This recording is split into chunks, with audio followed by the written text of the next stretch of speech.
Welcome back to OtakuDaiKun. We are going to finish off Interstellar Mountainous City Olympus. And I'm a bit reluctant to do so for certain reasons, but those are a bit spoilery, so let's just go ahead and get on in.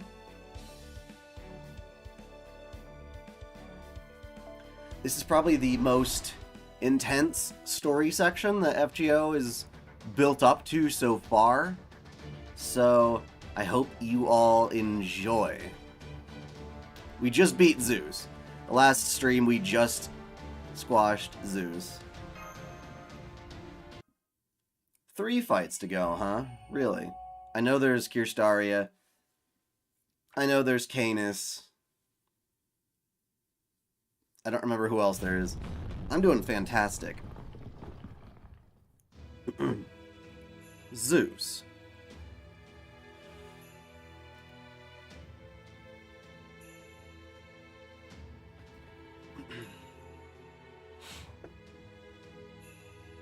You and I did agree on one thing, to resurrect the Age of Gods. But since your ultimate objective was to escape Earth, to leave this planet behind and return to space, we were never going to fully see eye to eye. It didn't have to be this way. I could have gotten behind your plan if you had made Olympus into a new kind of starship, and brought its people along with you on your journey. But instead you planned to abandon even the very people who named you a god in the first place. What you envisioned was no new age of gods, it was a dead end, just like what the gods of proper human history left behind. It's a shame, my friend. Not even Queen Europa, the heroic spirit of proper human history, was able to inspire a change in heart in you. Then again, perhaps this all stems from the ancient curse you've been carrying all this time. Even with all the functionality of every ship in your interstellar fleet at your command, you still couldn't disobey your primordial father's directive. It's a great pity, Zeus. Or Chaos, I should say. Well, isn't Chaos still a separate being here?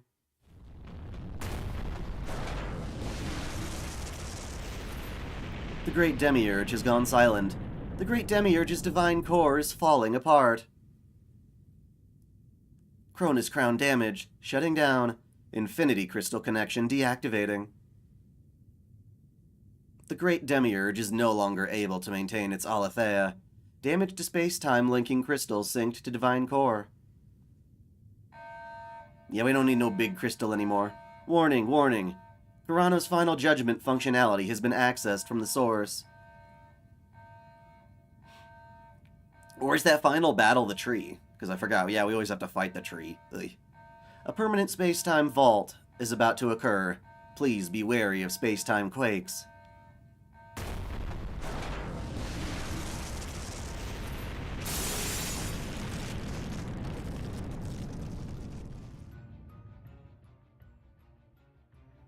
What is going on? We finally killed that piece of shit, right?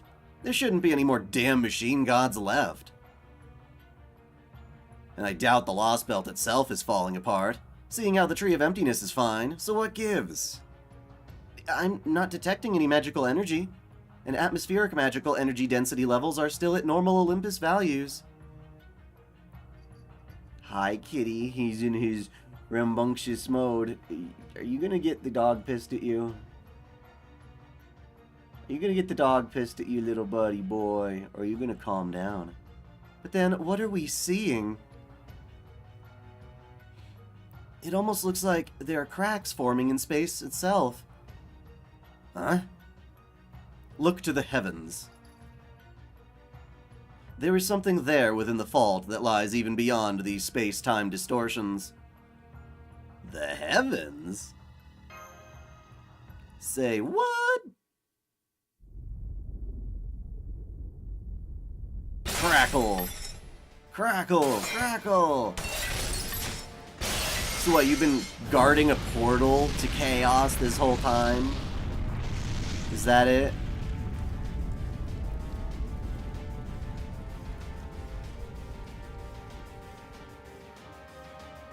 Peekaboo! The space we've stand under splits apart. We're standing under splits apart. The heavens above us crack open. There, an impossible sight lays bare to see. Something on the other side of the gap that seems as though it were forcefully twisted open. I can't believe it. That thing peering down on us from a gap in the distorted sky. Does it have laser beam eyes? Is that what we gotta fear? Is an eye. A great eye in the sky staring down at Earth. It's a giant eye. I don't know how I can tell. But I'm positive that it's looking at us. No! No, it can't be! Ah! What is it? What's got Ares so shaken up? Well, here's something I never thought I'd hear myself say. Please, Mr. God of War, try to calm down. Wait, on second thought, do you know what that thing up there is? You've been in that rift this whole time? They are the very first starship, the source of all 12 Olympians, a colossal interstellar mothership, and the oldest machine god of them all. Chaos!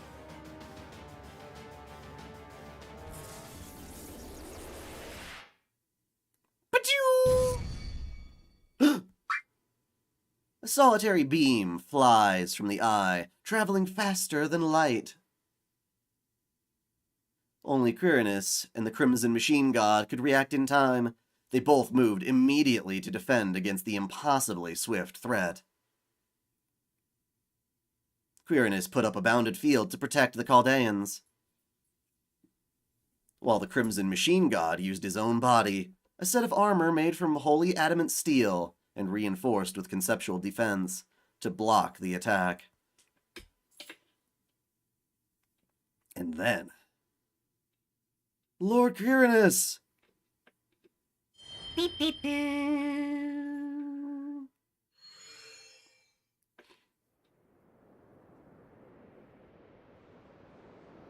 What happened to Ares? Huh? Ares' readings have completely disappeared. What just happened? Kenshin! Come here, boy. I'll pet you if you come closer. Yes. He died saving your lives. His spirit origin has already been vaporized. He was killed by a ray of sunlight. Great authority that even exceeds that of Apollo in his prime. So this eye can wield the authority of machine gods that no longer exist? But I thought that functionality was restricted solely to Zeus. No, wait. Ares said that thing was called Chaos.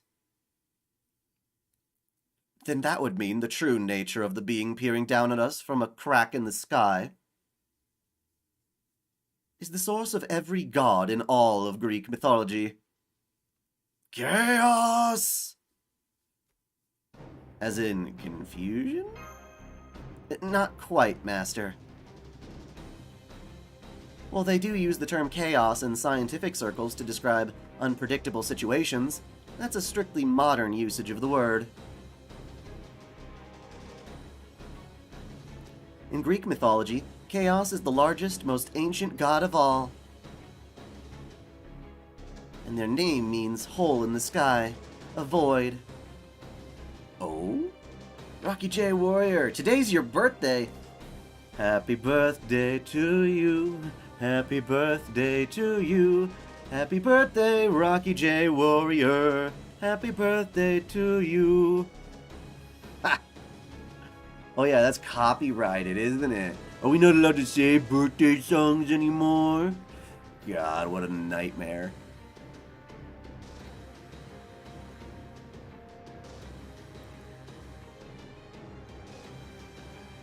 That thing is nothing less than a colossal interstellar mothership.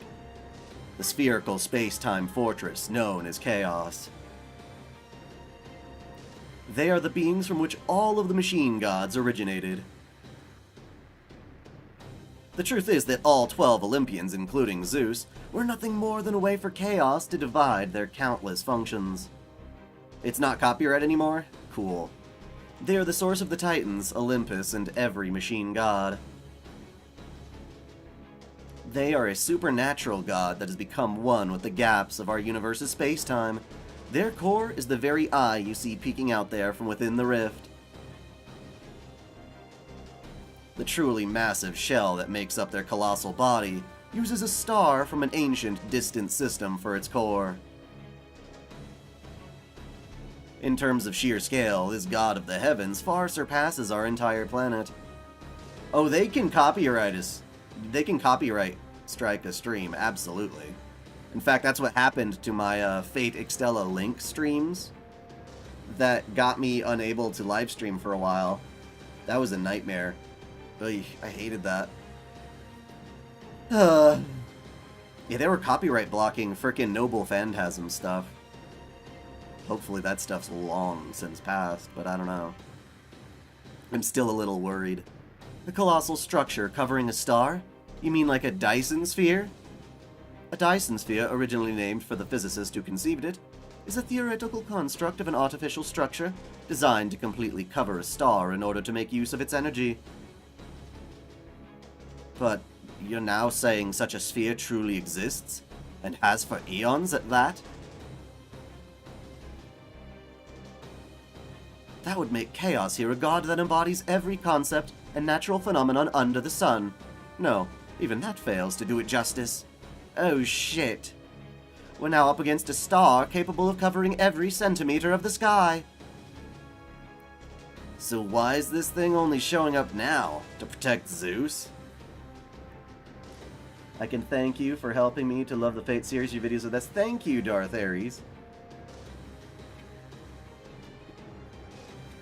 Sorry, gotta reorient myself. There we go.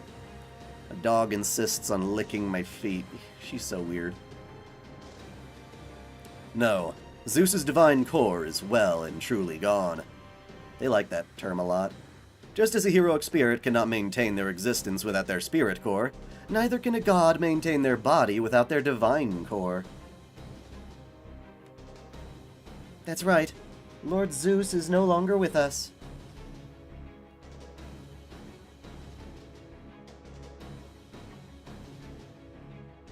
I expect that Chaos there has shown themselves in order to carry out Lord Zeus's will in his stead. But this is all wrong.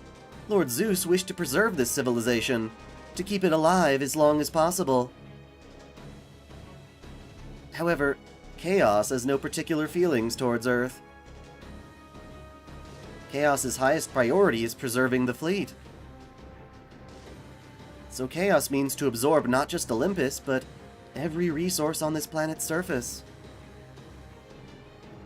And return to voyaging across the Sea of Stars. Isn't that what Zeus wanted? I'm so confused what exactly Zeus wanted. I thought that was his thing. Ah, this is terrible. There's no longer anything there. Better than yesterday? Yeah, I'd say so. I wasn't doing too bad yesterday, though. There is nothing and no one left where Chaos resides. All that remains there is a gap in the cosmos. Chaos, the primordial god. In Greek mythology, they are said to be the source of the gods. No, more than that. They are the source of all on Earth. It never occurred to me that their true identity would be a titanic rent in the universe itself? You mean like a rend? Like a tear? You just said my gamer name right, which most people got wrong. Huh. I don't know how. Unless you think it's, like, accidentally Death Ares or something.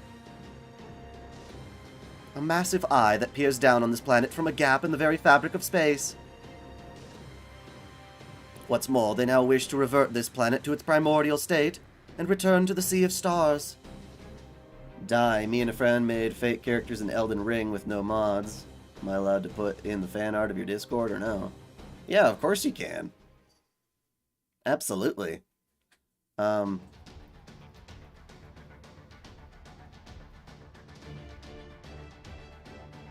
Zeus just wanted to leave Earth and leave it as is. Whereas Chaos sees it as a snack to refuel and move on to find a more suitable planet. Gotcha.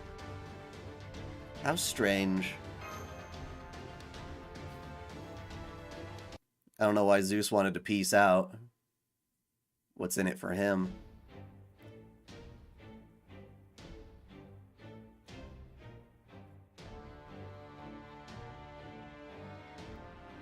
Subjects and civilization, irrelevant. Intelligence and minds, irrelevant. Prosperity, ruin, irrelevant. Primordial Chaos reactivation confirmed. All components will be deemed unnecessary. Emergency alert, emergency alert. Chaos has manifested. They will soon begin harvesting the planet's resources, and will then revert the planet's surface to its primordial state.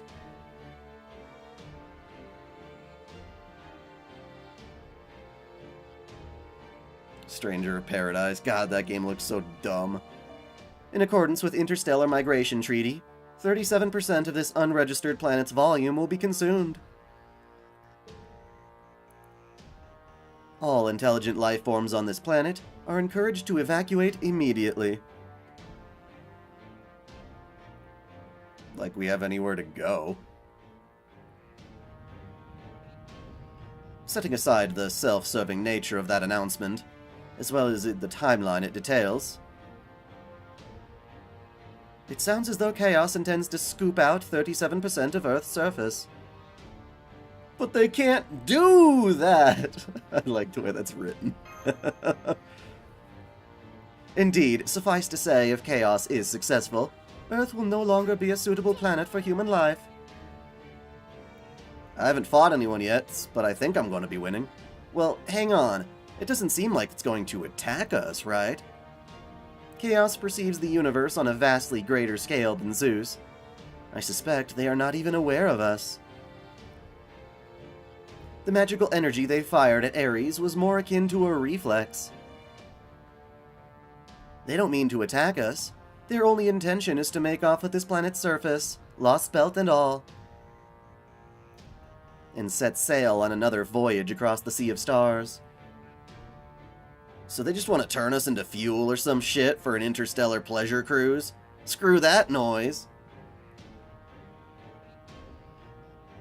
I don't know who this Chaos bitch thinks they are, but I'm sure as shit not letting that happen. That's right.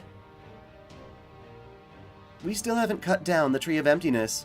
We can't afford to stop now. The Black Barrel has sustained damage.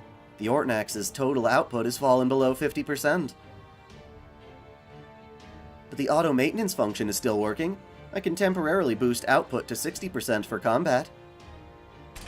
My shield remains intact, and Aegis's protection is still in effect.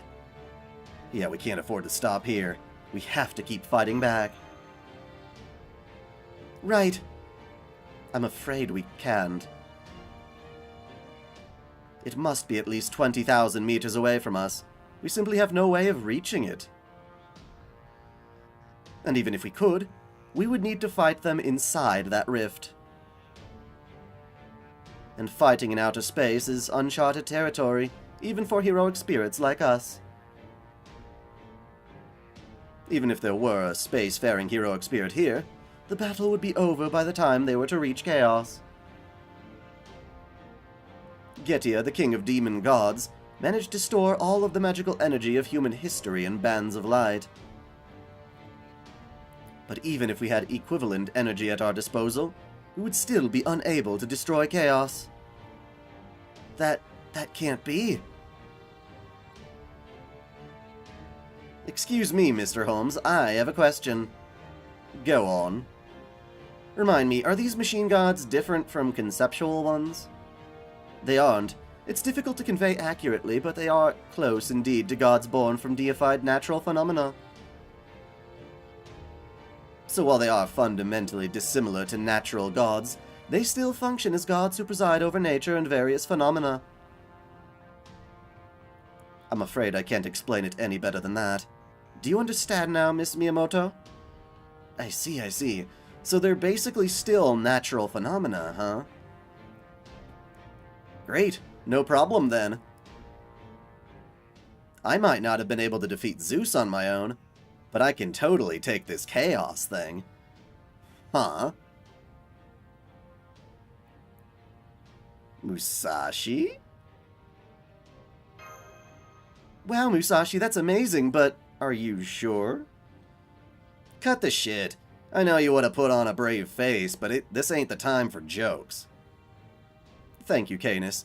That may be the first helpful assertion you've made since we first met. Miss Miyamoto, I'm afraid that regardless of how exemplary your sword skills may be, there is simply no way you can destroy that enormous mass from... Who said anything about destroying it? That overgrown temple up there usually sticks to its own side of the universe and never interferes with ours, right? The only reason it's able to stick its, pupil into our business now is because of that hole up there. So in that case, all I've got to do is get rid of the hole. I may not be able to destroy the eye, but I can close the window it's looking through, so to speak. True, but the problem is, that hole is not a window. It's a hole in space itself. A total absence of form. It is a void, Miss Miyamoto. Yeah, and what the fuck do you think I do? Now you've got it. I finally figured out why I've kept popping up around you guys all this time. I know I said there was something out there I've still yet to slice, but I never thought I'd find it here. Wait, hang on. Nope, sorry, we don't have time to wait for permission from some high and mighty official. Not my style. Every heroic spirit here gave everything they had to save proper human history. I might not be from there myself, but it's not like I have anywhere else to go right now. And hey, remember what I told you before? About how I got to Olympus ahead of you guys? You can teleport.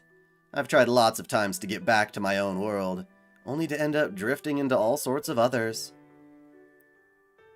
When I get to the boundary between worlds, there's a light field I always end up falling through. You can see hundreds of entrances to all sorts of worlds there beneath your feet, so I'd always pick one and jump in, thinking that would be the one that finally gets me home. But I always just ended up in different worlds each time. That's how I happened to run into you in Shimosa. Oh, though we did have that really close call back in the American desert, didn't we? Man, that place was a blast.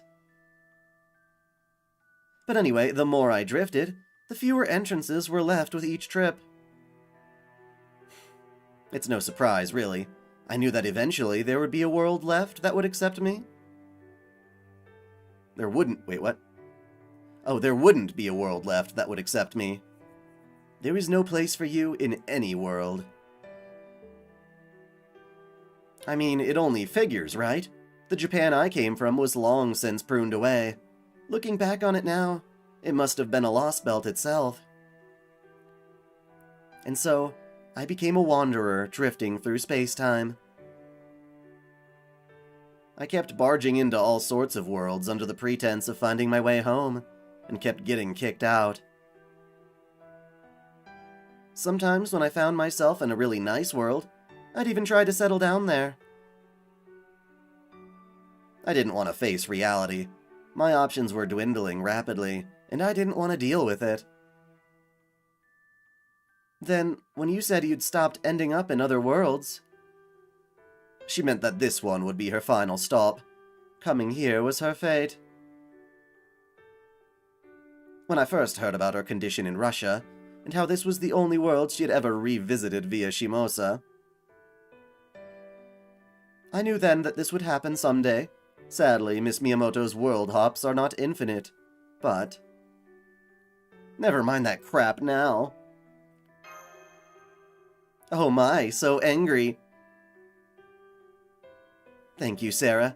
Thank you for getting so angry on my behalf. But this is my karma, and my time to shine. Plus, you know how I am. Sarah, now that you and I have formed such a close bond, I'm going to make sure I do you proud with this one last thing. Yeah, that's right. This is where my journey comes to an end. And I couldn't ask for my final opponents more worthy than a giant mechanical sky god. Besides, once I perfected my Zero Sword, I always knew I someday wanted to take it even further. So I've made my decision. No more bouncing from world to world for me. Whatever happens here, happens. Woohoo! Hold up, you can't face that thing alone. Wait just a damn minute, Musashi! Oh, sorry we're late. But we finally made it to the Great Shrine's airspace.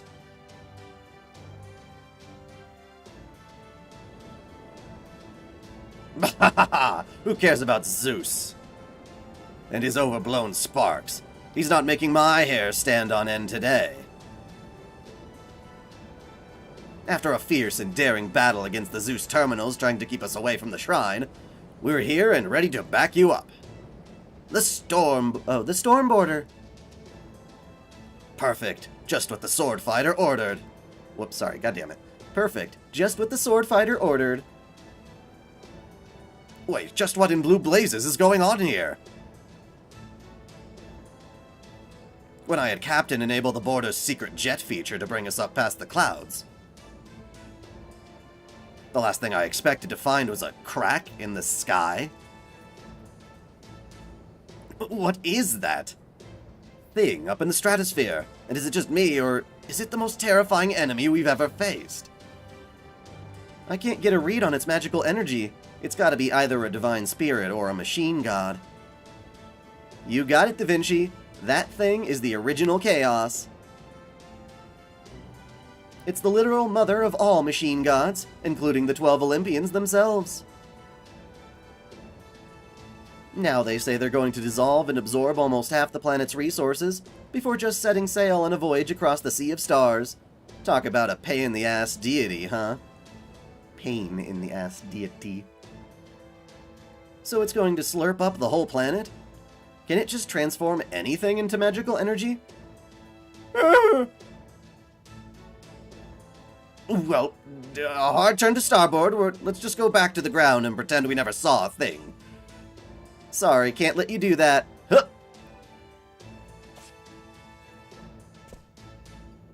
Musashi, get back here! As if that's ever worked on me before. I don't even go back to restaurants to pay my checks. Ouch. Just keep the ship headed for that fissure, Director. I've got a special move that'll take care of this in a flash. What are you saying? Surely that can't be possible. Go on, Sarah, say something. Is there any way she could possibly pull this off? Don't ask me. I knew it. Fortunately, as you can see, I always make it a point to keep a level head. Oh, nope, Kana, you're laying on the wrong cable again. Alright, you goob. You cute little pupper goob. Okay, let's see. That messed up my face. Let's see if I can reset that. There we go.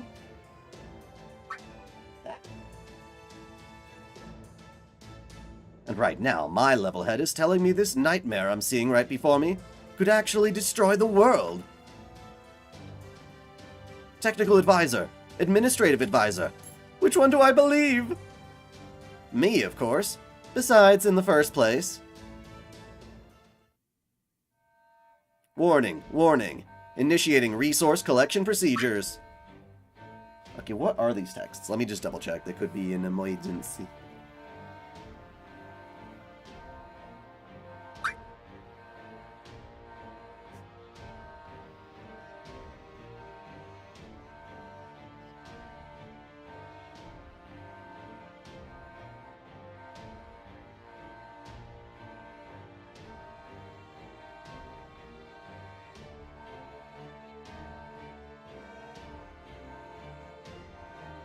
Okay. No, it's the dog sleeping on the cables. The cat isn't strong enough to pull them that much, I don't think, at least compared to this. All intelligent life forms, please close your eyes and relax. Beginning force shutdown of all life form functions. Oh, you're gonna kill them first, huh? That's crazy. Reverting planet to primordial state. Initiating countdown. Thank you, primordial mothership Chaos, and have a wonderful journey. So it's counting down the seconds until the entire planet is returned to its primordial state? That's the final warning. If we don't do something fast, Chaos will activate the Cronus Crown and disassemble everything on Earth, physically and conceptually, into their component spiritrons. From there, it's only a matter of time until the planet eventually dies. What kind of dog do I have? She is a Corgi mix. She's a Corgi mixed with some cattle dog, I believe. See, we don't have time to think about this. But then we'll fight it all together. Senpai is right. Please come back, Musashi. With the border here now, we still have other options available to... Suck it up, you two. You're being silly. You think I don't know all that? This is the best option. The only option. Believe me, I don't want to do this, but everyone not dying here is a lot more important to me. So please, you know we've been through a lot together. Just let me go. Let me do this. Are you going to take this one chance to go out doing something truly meaningful away from me? As my best master ever, aren't you supposed to use a command spell or magecraft or something to back me up in a moment like this? Yeah, you're right. Go get him, Niten Ichiryu!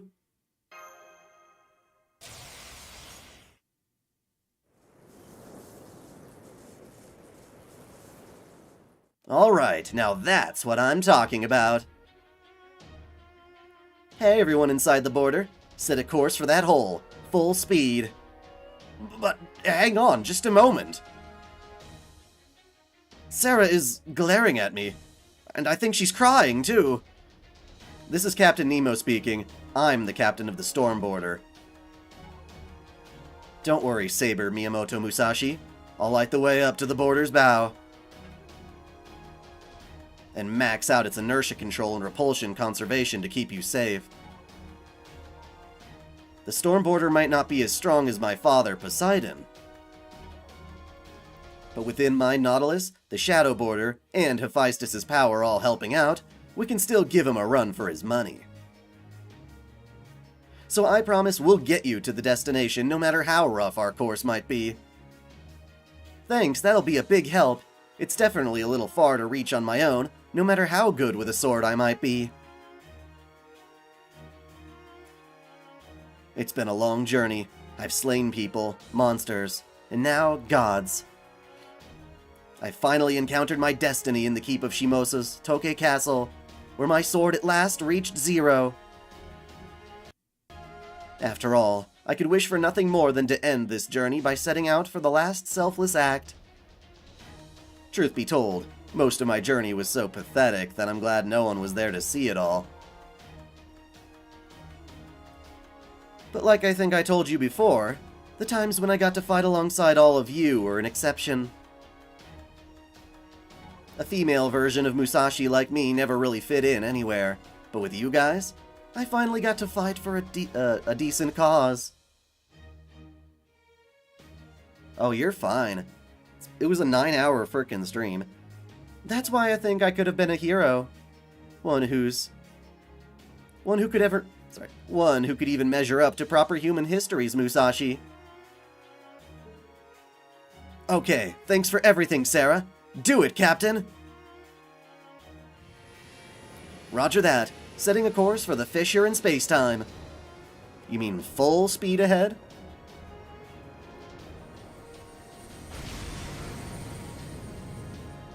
I'll never forgive you for this, Musashi!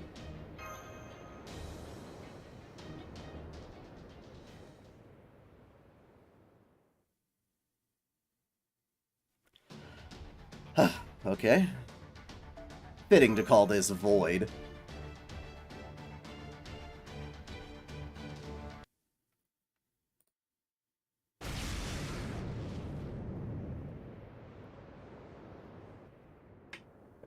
Current airspeed is 27,000 kilometers per hour, but I still can't get a read on our distance to the target. Ah! I can see chaos with the naked eye, but they're still not registering on our sensors. Unless something changes, I don't think the storm border will ever make it to chaos, not even if we had 1,000,000 years. What do you mean? I can see it right there. Can't we just keep heading straight for it? No, we can't. The only reason it looks that way to us is because all we have are our simple human senses to rely on to perceive it.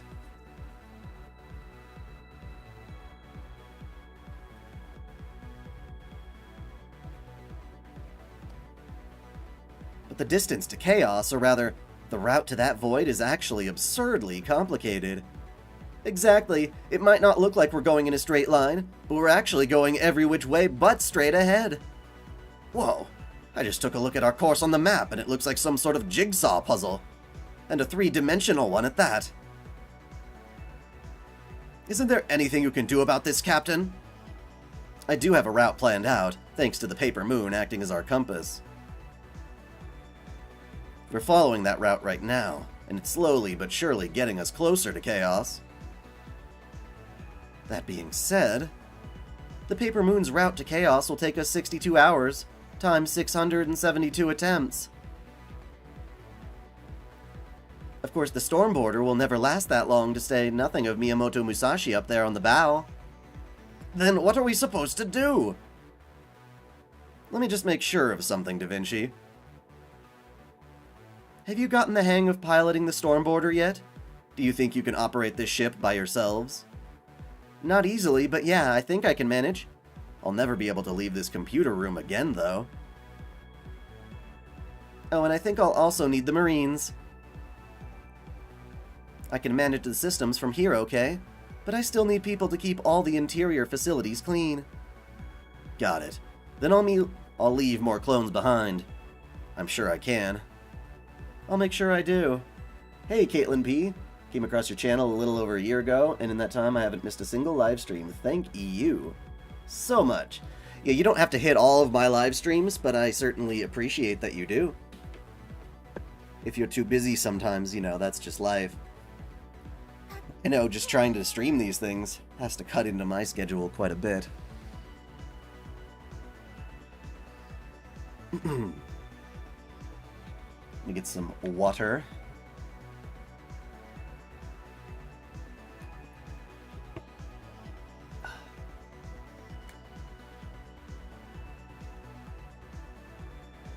Is this a double sacrifice now?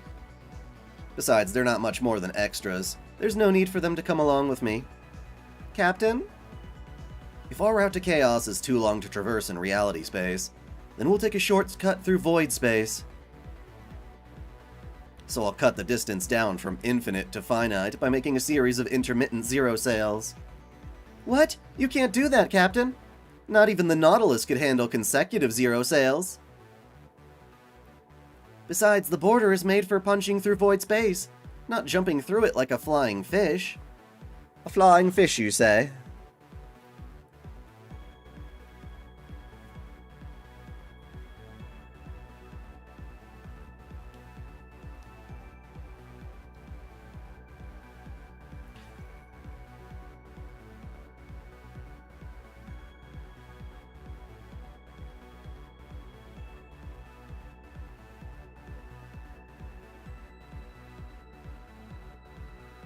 I can do it. I'll make it happen. I swear it on both my Triton and Nemo spirit origins. Whoa, whoa, come now, Captain. You know you shouldn't be so quick to volunteer to risk your life. Wait, hang on, you don't mean... Yes, I do, Gordolf. This chair is yours now. Though I have to say, you seem like you'd have a lot more at home in the cockpit than the captain's chair. You can't be serious! You can't! No, I... Okay, I'm off to the engine room. It's okay, don't worry about it. Just think of this as the Stormboarder gaining a new Triton engine. That will not be necessary. Huh? Worry not, child of the sea. You may be short in stature, but you are great nonetheless. We shall make a path for you. Say what? What the hell is going on? Who's making this path of light? What the? I can't believe it. We've got a road. It's giving us a straight shot to chaos, cutting through every layer of this cross-dimensional maze. We are Romulus Queerness, allied to all determined to carve new paths in this world. We were saving the power left in this body for what comes after, but no more. We have decided to use all our remaining divine aura, and all of our authority, to see you to your destination. Captain, wait! We can go straight there now! It's only 2,000 meters to chaos now. The border can get there in under 3 minutes. Yeah, no need for the report, Marine. I can see it for myself. What a beautiful view. It's like looking at an ocean of light. I couldn't have asked for a better stairway to the sun. How can I ever repay you? We may be a god, but we do not seek compensation. Neither would we see you throw away your life. Now go forth, gallant crew of the Stormboarder, and reach the destination we all seek. This is why we were sent here. All roads lead to Rome. Who was that just now? Engine room. Crank the engines up to 120% output. I don't care if we end up stranded 3 minutes from now. We're going to get this job done come hell or high water. Top 2 worst anime? Gosh, worst anime is tricky. I have to give it, like, a lot of thought. Usually there's anime that disappoint me more than I just think they're bad. Like, Promised Neverland Season 2 is so bad, not because it has such... It's got good enough animation, I suppose. It's just that they butchered what should have been a really amazing story. Oh. This journey was so much fun. I'm so lucky I got another chance to keep traveling, even after I met my end in Shimosa. I don't know who it was that gave me that chance, but whoever you are, thank you. Oh, but if it was humanity, then I take it back. I mean, it was humanity that made me an outcast. I'm a Musashi subject to pruning theoretical phenomenon, so I'll never get summoned again once I disappear. I wish I could record these thoughts somewhere before I'm gone, but that's probably easier said than done. But that's okay. Really, it's fine. After all, I made it this far, and I did it without changing who I am. That's all I need. Goodbye. Goodbye, Sarah. I might not have been able to pull it off myself. Hell, I never really even thought about trying to. But you'd better make sure you take back your world, okay?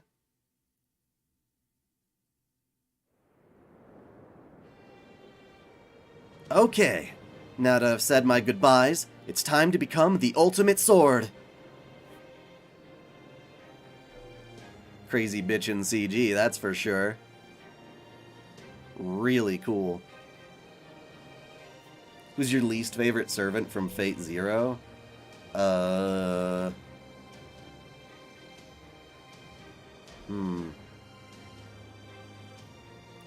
Fate Zero's got really good servants.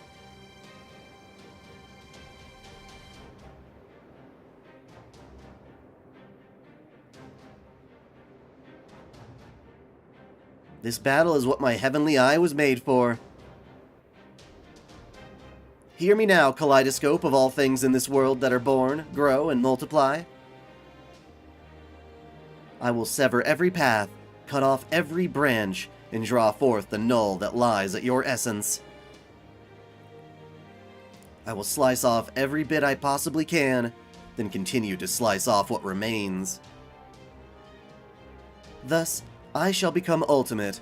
I shall become the heavens. But even that is not enough to fulfill my dream.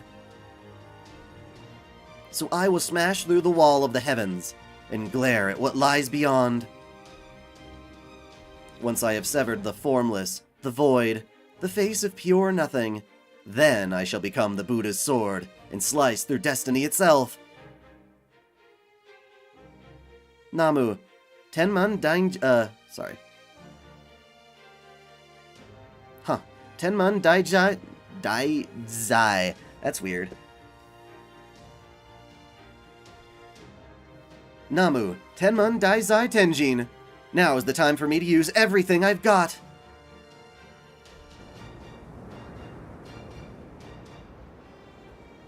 I don't care too much about Helsing, personally. Distance to target? Bleh. We'll need to punch through several layers of space, acting like a bounded field. Brace for impact! There's still 3, 4, 5 impacts left. Make sure you don't fall off. Current speed, 29,000 kilometers per hour. Temperature of the outer hull is 400 degrees Celsius and rising. Musashi, are you still there? Are you still alive? Even at this speed, we still can't get close to it. It's a lot further away than it looks. It'll take 30 seconds until we reach the fissure in space. Succubus Sakura, hello. Same here, I look forward to every single live stream since you subscribed. Thanks so much for your hard work and wisdom, it's beyond invaluable. Thank you so much. Very much, thank you.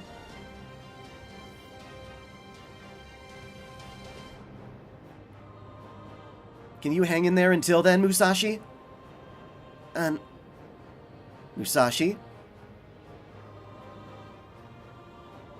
Of course I can, Captain. Don't worry about me. Just keep punching it. Keep the bow pointed up and all the engines at full throttle. We're going to do this thing in style. You got it. Setting elevation angle to 10 degrees. Once you get above the bounded fields, it's all up to you.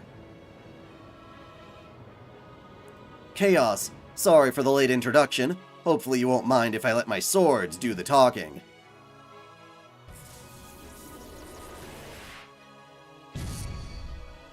This is nothing! Yikes, that was close. Don't tell me I'm gonna get shot down before I get close enough to make my move.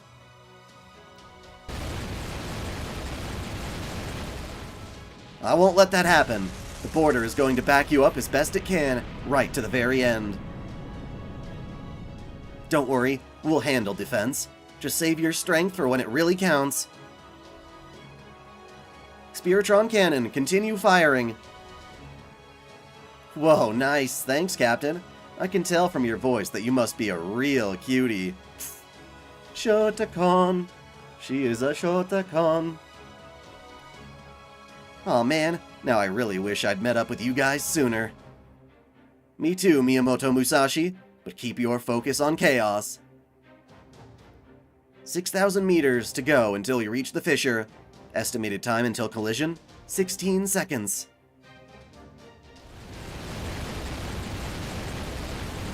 Got it. Thanks for the ride, Captain. You did an absolutely fantastic job. Not at all. It was an honor to help. Your bravery is an inspiration to us all. All right. Man, that sure is a big eye you've got there. I wonder, can you really see me with it?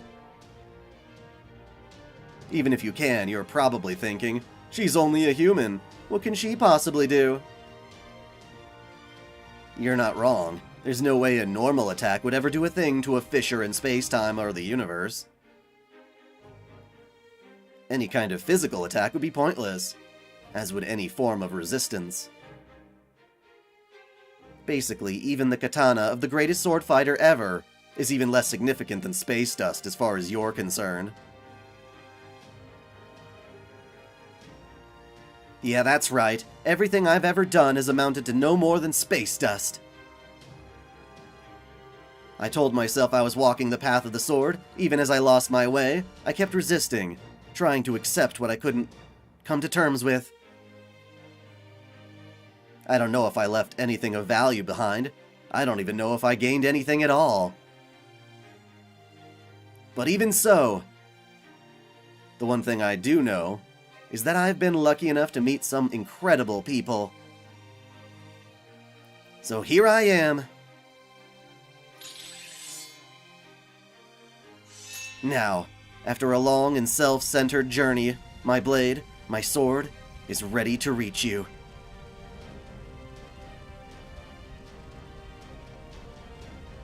Chaos, your giant fissure in the universe, might be devoid of form.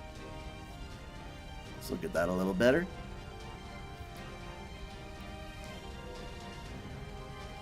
But slicing the void is my destiny. Badass! Hey, Shinmen Mooney, you shitty old man. You know how you love saying you're the strongest in the world? If you're out there, I hope you're watching this. Because I'm about to go where you never could.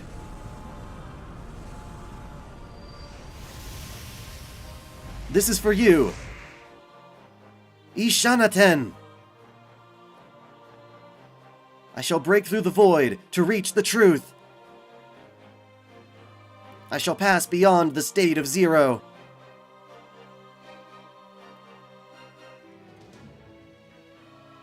I shall break through the void to reach the truth.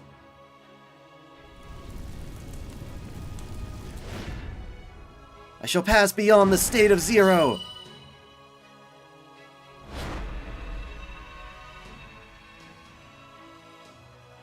It was a single flash of a sword. A blade that should never have been able to hit its target. A zero slash that reached its mark with perfect accuracy. How can I prove the existence of something that reaches beyond void, beyond non-existence? How can I describe what she did to reach a being whose very essence lies in non-existence? To strike at the chaotic void that lay past a gap in the universe, beyond time and space itself. I can't. It's impossible to put into words. All I can do is tell you what happened after. Her blade did indeed rend the very sky, causing the god of void to disappear beyond space-time without so much as a gasp of surprise. It was, in the truest possible sense, a god-destroying strike. I did it! I cut the last god! Not a bad job for a Musashi who shouldn't even exist, huh? That was beyond perfect, if I do say so myself. I hope everyone else saw that. I knew I could pull it off if I tried.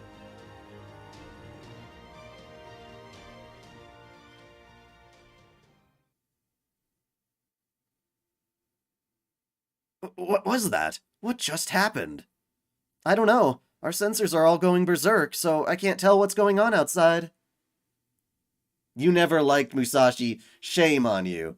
Shame on you. Are you kidding me? Musashi is one of my favorite servants. going away! What about Musashi? Is she still out on the bow? The bow wow wow yippee-yo yippee-yay. No, she's not. Chaos and Musashi are gone. This ship is part of me, so I can tell there's nothing outside anymore. No god, no heroic spirit, nothing. The fissure in space-time, the gap in the cosmos, is closed. So Chaos is still out there, right? He's just behind the closed void, right? Then does that mean... Sorry, yeah. Yeah, I'm not going to mince words. Chaos returned to their original null state. They'll stay silent forever now. Miyamoto Musashi burned out every ounce of her spirit origin and completely disappeared.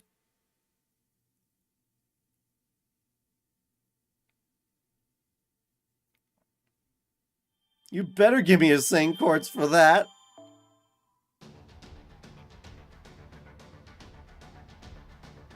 Okay.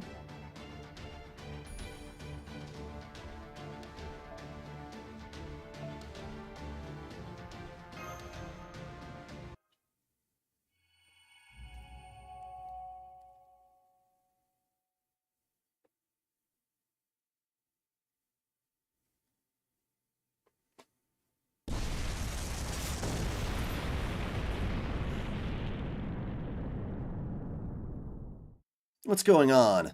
What the hell kind of bullshit magecraft was that? The hell do you think you are, raining meteors down on me like it's a no big goddamn deal? This shit was at least as powerful as Zeus's damn thunderbolts. Of course, this is the same magecraft I used to defeat Zeus, though only the one time. Thank you. So, would you agree this display of might is enough to show that I am worthy of being your master, Caenis? You can't just skip this story. Well, you can just skip this story, but that doesn't change anything. Someone asked me a question midway. Ever watch Nightmare on Elm Street? Yes. Kind of a random question. I guess you're really into the whole horror thing right now.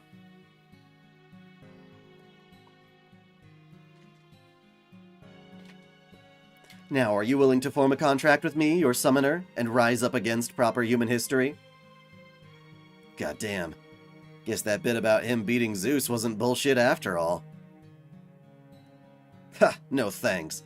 I don't take orders from any man. Especially not the kind of man who tries to make me obey by force just because he's stronger than me.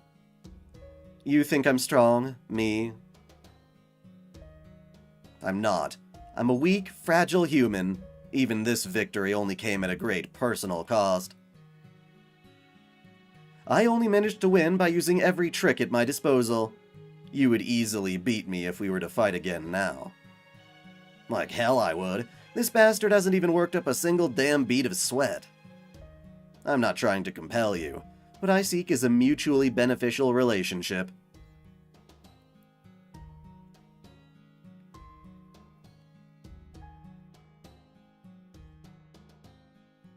I don't know, did you have your notifications turned on? You check your community tab? Because I do announce those kinds of things. I also ping everything through Discord and Twitter, so those are other ways you can be notified of my upcoming content.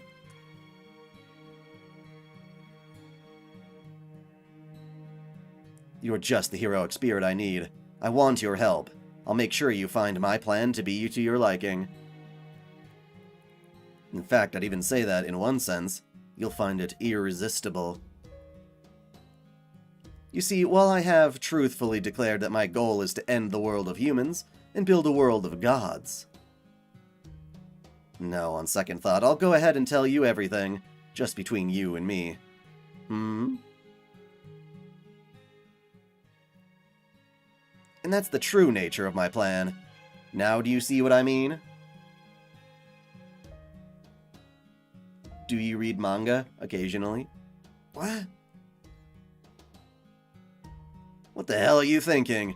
Why would you tell me that? The hell am I supposed to do now that you basically told me you mean to betray Olympus? Besides, shouldn't you be telling secrets like that to someone more obedient, like the Dioscuri? You still don't understand. I told you this precisely because I knew I could trust you. Me? Of course you can't trust me. You know how I said I don't take orders from any man? Well, I was lying. It's not just any man. I don't take orders from anyone. Man, woman, human, or God. You know why I ended up in this body, right? Because I'm a killer who hates everyone, God and human alike. Yes, I know, you hated the gods for their flaws and tyranny, and humans for being weak, yourself included. But even though you were so enraged and despondent as to rend your own body, you still chose to survive instead of taking your life. Ultimately, you asked the sea god who wounded you, and whom you hated more than anyone, for indemnification, and were turned into a divine spirit. You didn't do it to become a god like Poseidon. You did so to ensure you would never lose all hope for yourself again. Don't talk about me like you know me.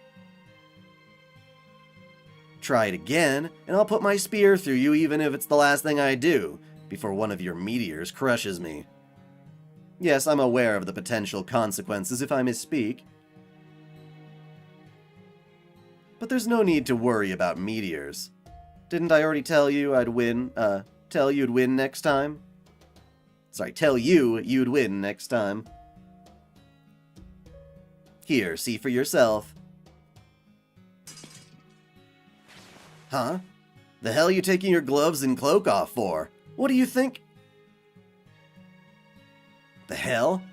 Why are your hands so wrinkly? They've been like this ever since I was brought back to life. You're the first person I've ever revealed this to. I'd forgotten how good it feels to dress lightly. To tell the truth, I've always hated wearing cloaks. Uh-oh. Now I can't help but want to keep going. Okay, I think I'll take my shirt off too. Huh? Now what are you talking about?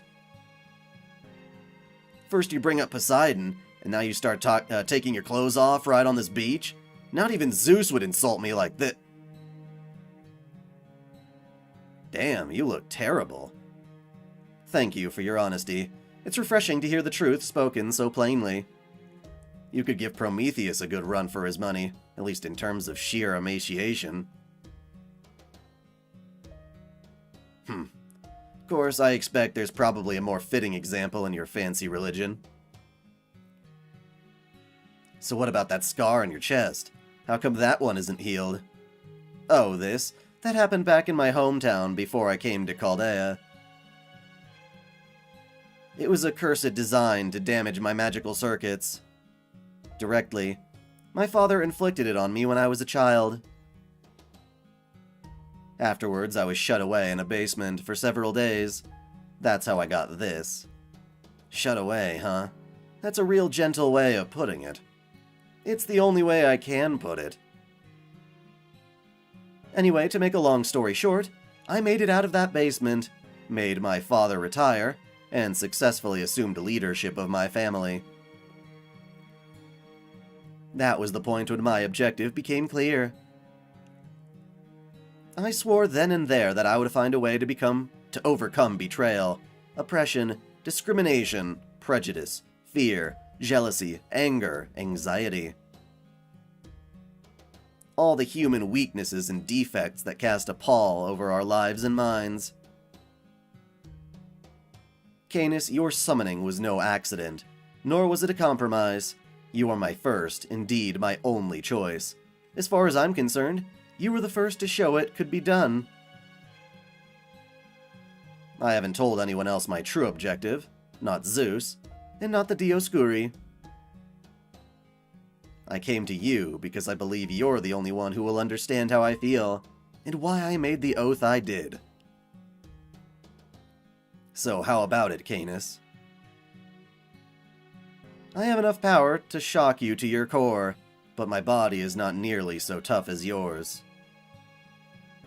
I may be overwhelmingly strong, but not so much as to make the opposing side give up in despair.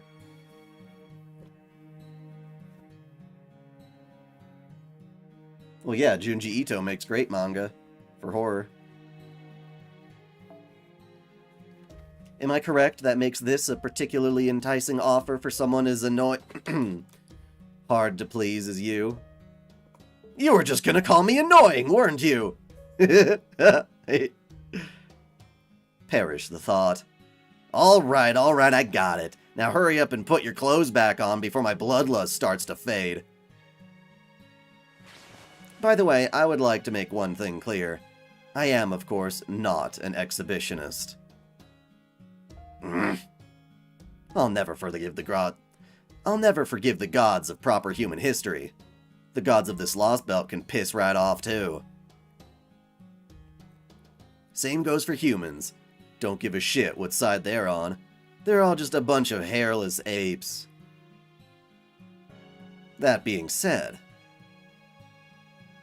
you'd have to be out of your goddamn mind to come up with a plan that crazy. I love it. Alright, Kirschtaria, you win. I'll play along with this scheme of yours.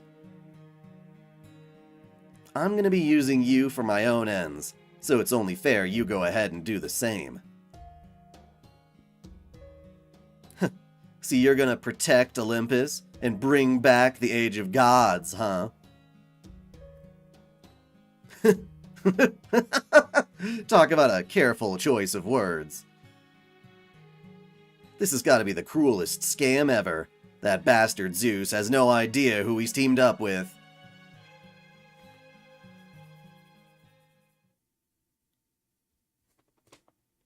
This is the storm border. I expect you probably know what's happened by now, but just to be sure, we succeeded at severing Chaos's connection to the space-time. I can confirm that, as of this moment, they have been permanently sealed away. However, the storm border sustained significant damage over its long voyage, and we're currently far off course from the Great Shrine. It'll be about an hour until we've repaired the ship and can return to your present altitude. Sarah, Mashu, Sherlock Holmes. The Tree of Emptiness has begun to make its way down to the ground, towards Olympus. Da Vinci thinks it's trying to make contact with the Earth's surface. One thing's clear right now, the tree's internal magical energy is continuing to rise, and shows no sign of stopping. There's no time to wait for us to come back you up. Sorry. I'd like you to go ahead with the operation to cut down the Tree of Emptiness immediately. I should also tell you that the signal for the servant who handled the chaos situation has been lost. And her record in the Chaldea spirit origin graph stored on the ship now only says, data lost. That's all I have for you right now. Good luck. Musashi. Data lost.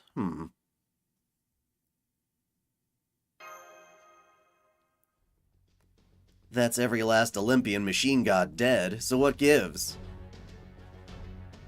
Do these idiots not understand? That means our truce is over, and we're enemies again now? They're all so wide open it's ridiculous. Damn it, there's no reason to sneak attack them right now. Alright, guess I'm doing this. Caenis, do not be so quick to sully your honor for the sake of your master. I thought you used all your divinity. You should be gone now. There are as many different masters as there are people, are there not? Would yours himself, a man of honor, be happy with you ending things in this manner? Huh. See, you're as considerate as you are insightful, Mr. Holy Progenitor. Don't worry, I'm not gonna do it. They all just looked so pitiful that I couldn't help but think about it for a moment. Remember our agreement? I said I'd only help you lot until we take down Zeus. Now that that's done, I'm gonna go head back to my boss. With Zeus dead and Chaos gone, He's all set to swoop in and take everything for himself. Hell, I bet he's hanging out in front of the Tree of Emptiness looking all smug even as we speak. That's right, you're still Kirchtaria's. Yeah, that's right. I'm that pretentious show-off servant. Always have been, always will be. Not for too long. Still, I'll say this for the bastard. He's worth it. And I'll tell you this too, Sarah and Mashu. He's worth fighting, and fighting as hard as you can. I might be a misanthropic killer, but that much I can say for damn certain. Worth fighting as hard as we can, huh?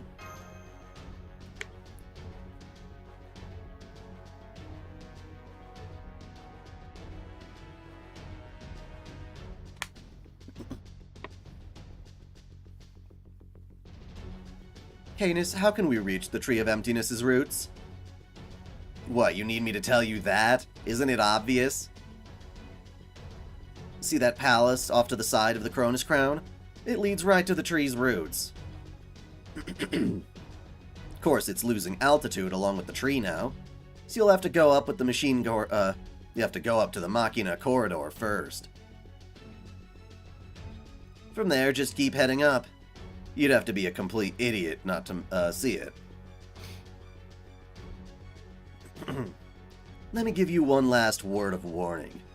This goes for you too, twins. Us? If you don't want to die. No, wait, that's not right, is it? If you want to stay alive as long as possible, then get out of Dodona and go back home while you can. I'm gonna kill the Chaldeans one way or another. They got no choice but to fight, but you two. We're not going anywhere. We swore to put an end to this world, and that's just what we're going to do. That's so? Alright, got it. If it's death you want, I'll be glad to give it to you, and while I'm at it, I'll show you what a real master is like, too. Huh. Got anything to say in response, Sarah? Let's just get this done. The Olympic banner? I already have Caenis, if that's what you mean. She's the one I wanted. It's time to cut down the Tree of Emptiness! Right, that's the most crucial mission we've been entrusted with. Yeah, there you go. See you later. Well done. It seems there is nothing left for us to say. Holy Progenitor Romulus, is it just me, or is your body glowing even more brightly than before? It's not that, Europa. That's his spirit origin dispersing. It means his manifestation is almost over. What happened, Holy Progenitor Romulus? Forgive us. Unfortunately, we will not be able to join you for your battle against the mage who grew Atlas, the opponent you must defeat at all costs. Though Ether may have summoned us here, we retain a Grand Class spirit origin. And the only time a heroic spirit with a grand status appears is when the final showdown is close at hand. And while owing this to lostbelt's own peculiarities, two grand servants were summoned here. We made the same choice the other did, to protect this world rather than eradicate our enemy. Escorting the storm border to the void spent the last of our magical energy. Soon our spirit origin will vanish. Whatever battles are yet to come, you will now need to fight them alone. We hope you can forgive us. Don't worry, we'll beat him in no time. We see. Then we'll leave the rest in your hands, O Mage of Modernity. If, in the battles to come, you should encounter a foe that threatens to shatter your very soul, look to the sky.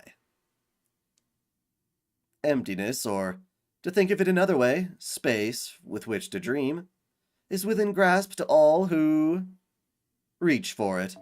Even that which lacks form can serve as fuel for the heart.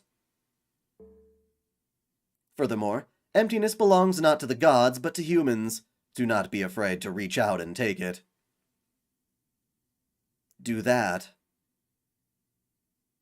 And your hands will reach even those terrible heavens as surely as ours.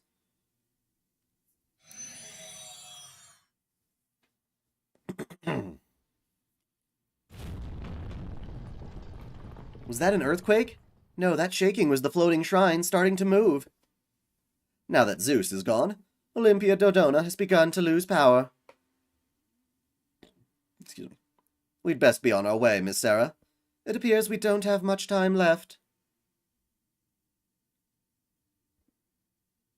I don't know if I've read Long Dream, that specific Junji Ito.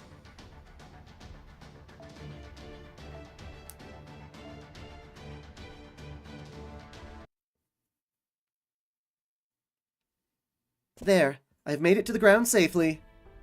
No hostiles detected in our vicinity. Go ahead and jump down, Master. It's okay, I'll catch you. Alley-oop! You okay, Sarah? I can't believe you need help getting down from a little ledge like that. I guess people from proper human history are even more fragile than I thought. Stop that, Makarios. You know she doesn't have the same protections we do. I do, yeah, sorry, Sarah. I'll be more careful from now on. Nice catch, Mashu. Thank you, Master. I'm just glad I could help.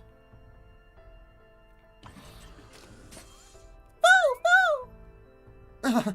Please get back in there, foe. We're almost certainly going to be fighting another battle soon. All the many defensive mechanisms that were in place have shut down. The quakes have become more frequent as well. So it would seem. I can no longer sense Lord Zeus's light from within the Cronus Crown.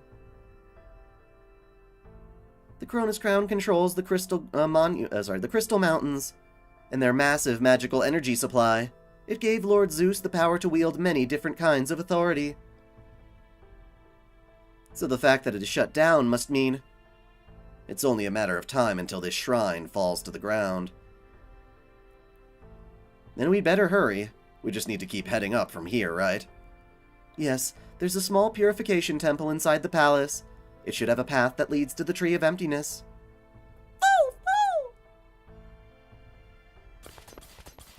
What books from Junji Ito you read? I know I've seen the one that got anime adaptation, the weird one with the robot fish. God, that one's weird. A table that differs significantly from Olympian design. 7 chairs, a modern-day magical circuit in the room. It seems most likely that this is the Cryptor's meeting room. I expect this is where Kirschtaria and the other Cryptors. Attention, my fellow Cryptors evacuating to Olympia Dodona. If you are hearing this, Zeus has fallen to Chaldea, and the Tree of Emptiness now belongs solely to me. The moment is at hand. The Tree of Emptiness's stored magical energy has reached a critical point. Now that my Tree of Emptiness, Atlas, is about to fully bloom, our contest to grow our lost belts and determine the next course of human history is over, and I've won. I only hope that you're all still alive to hear this. I'm sure you've many thoughts, but I hope you can accept the new world that will soon be upon us. Farewell. That was Kirschtaria. Then that corridor must be the one that leads to the Tree of Emptiness. Huh, Master? That woman we saw in the Russian Lost Belt is standing in front of the corridor. Huh? What are you talking about, Mashu? There's no one near the corridor. Makarios is right. There's no magical energy there either. Are you okay? Are you sure you're not just exhausted? Huh? But I can see her right there, plain as day. And she's hot! Come to think of it, our instruments couldn't observe her in Russia either. Perhaps she wishes to tell us something, or perhaps she's some kind of random phenomenon? Regardless, we have no time to deal with her now. As it seems she won't be getting in our way, it may be best if we moved on and ignored her. Yeah, I guess you're right. I know you're right, but She seems like she does want to tell us something. Forget about the invisible girl and come on. We're almost at the end of this. What, are you scared of that at this point? This guy completely kicked your asses in Atlantis, right? Don't you want to return the favor this time? Yeah, you're right. Right now, I'm just gonna focus on Kirschtaria. Gyo. Yeah, Gyo is fucking weird, man. Didn't Ufotable, of all people, animate, give it the animated treatment? What is Foe? Foe was a beast of humanity known as Primate Murder that Merlin tamed and started joining Chaldea after he told it to go and be set free, basically. That's where it went. And, as to what type of creature it's supposed to look like, we don't know. Foe is Foe.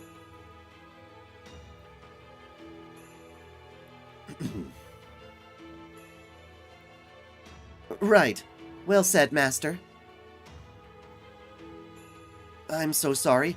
I wish I knew what it was you were trying to tell us. Next time I'll make sure to hear what you have to say, but right now I have to go.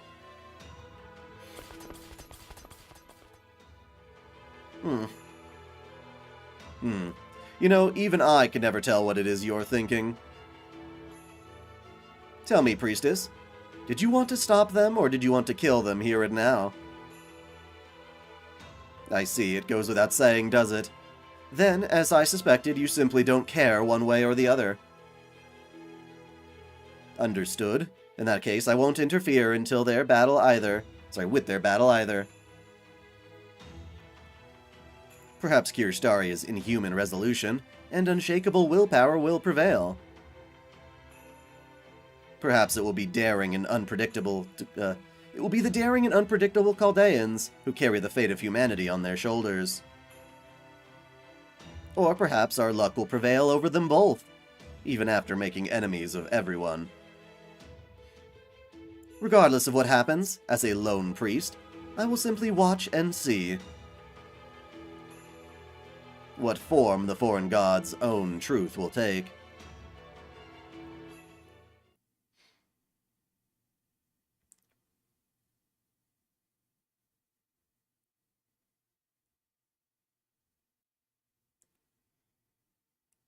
So that's the biggest tree of emptiness on the planet. Huh, that's strange. I'm not getting any response from Sheba. I'm not seeing anything in the way of confirmed future attack patterns with future prediction either. It looks like it doesn't have any hostile intent whatsoever. What? Does that mean that this tree of emptiness doesn't possess any means of attacking its enemies? Or perhaps it has no need for them?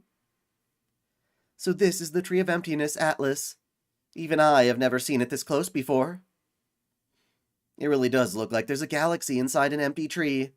I mean, I could see that from the ground before, too, but... yeah, seeing it up close is somehow overwhelming. I mean, it's definitely beautiful, but...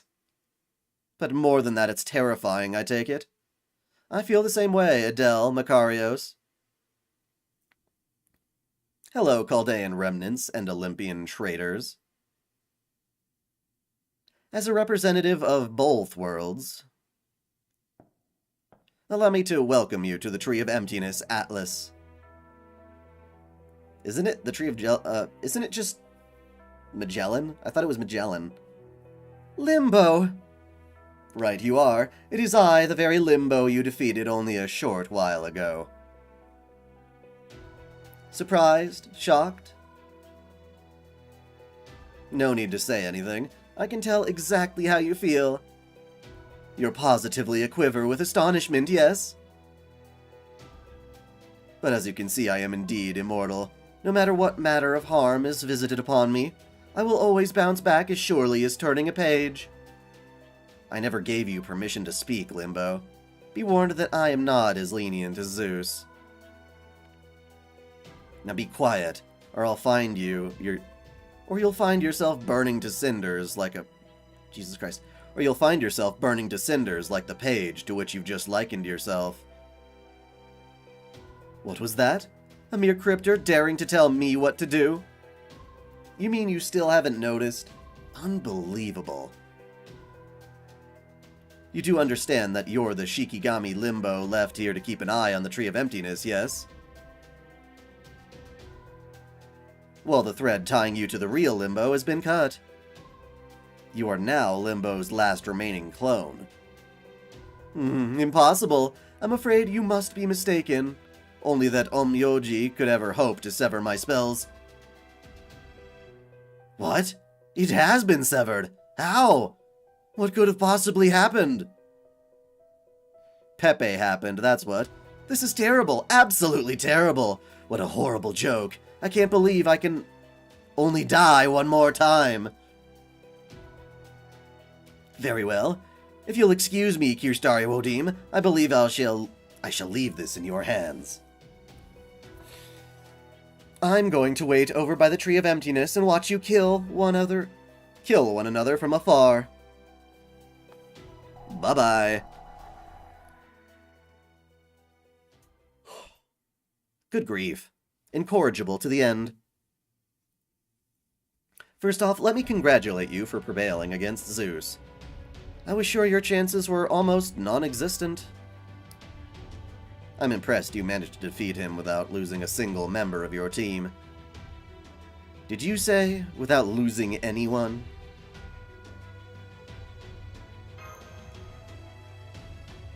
Oh, was I mistaken? Let me see. There's you, Sarah, Mashu Kyrielite, Queen Europa, Sherlock Holmes. Was there another who deserved to be counted among the ranks of proper human history? If it is all the same to you, I would appreciate it if you kept that provocation to a minimum. Shut your fucking mouth, Uncle Fucker. Much as I would like to speak to you at length, we simply haven't the time. That Tree of Emptiness behind you is in a very precarious state, and we're not about to let all our hard work be for nothing. We will be cutting it down as soon as possible, whether you like it or not.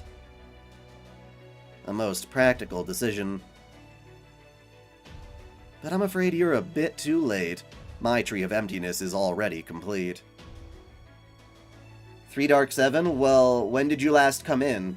Because I don't know how far away we have to recap you. Musashi sacrificed herself to defeat Chaos, which was emerging from a rift in space-time created when we defeated Zeus. What was the most scary part? I don't know. I always, from a visual standpoint, I like the freaky shark. The shark is crazy. Robo Shark. Before, it was simply waiting to fully bloom. Now it's using over half its power to protect itself. Once a Tree of Emptiness's bark reaches that point, it's no longer possible to interfere with it externally. The only ones who can make the tree die are Zeus, who was connected to it directly, and myself, since I possess the right to use it as I see fit. And that means, if we want to cut down the Tree of Emptiness, we gotta kick your ass. Yes, that's right, Master. Kirschtaria Wodim, if what you say is true, then all you had to do was stay out of sight and wait. But instead, you chose to show yourself and confront Master Sarah directly. And that must mean you're prepared, aren't you? I am. If you're able to defeat me, I'm prepared to hand over the Tree of Emptiness. Oh, you never wore an expression so fierce as the one I saw on you now, Mashu. You too, Sarah. I'm glad I'm finally getting to see your true selves. I knew you two weren't fighting me with all you had back in Atlantis. Or at least, what I saw of you there didn't quite fit what I'd heard about you before. I was told you two never give up, no matter how powerful your opponent is. that you swallow your despair and rise up to meet any challenge. I was also told that you acknowledge your fears, and remember to search for answers, hold on to hope, and never doubt who you are. That you are a master who faced impossible odds and fought through all of them, all while carrying the future of humanity on your shoulders. Ah, this is so exciting. At last, you are finally as I imagined. Now you just look like David described. Now you are indeed the greatest enemy I could hope to face. There's a lot I want to say to you. But it can wait until after we've kicked you in the groin. Whoa! When did you learn to talk tough like that, Sarah? True, I never thought I'd hear you say anything like that either. And yet, strangely enough, it also sounded just like something you would say. Indeed, Miss Sarah does seem to be back to her old self, as she used to be at Chaldea. Right, now, it's clear she's not consumed with sympathy for this lost belt, nor preoccupied with the mystery of the foreign god. Her only focus right now is on the powerful enemy before her. Now I see. So this is what you wanted, Kirschtaria? A battle to determine the greatest master. And a way to entrust what's to come to Sarah without putting himself in her debt. Wonderful. That's just what I was hoping for, Master of Chaldea. Though you were never one of us. Don't worry, I'm not gonna pull an acta. I'm simply going to obliterate you here and now. The enemy master has assumed a combat stance, Master. Right, let's show him what we're made of, Mashu. Come, Caenis, let's begin. This will be the last battle ever to be fought between humans. That's what you think. Well, first we have to fight Caenis, it looks like, right?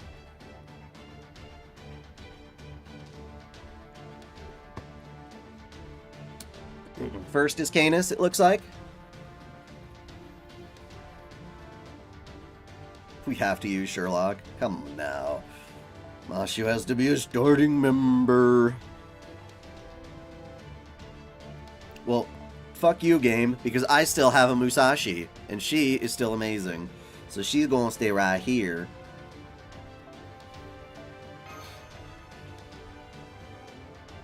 I'm gonna stick my 2030 on you, wherever the fuck it went. I always lose that thing. There we go.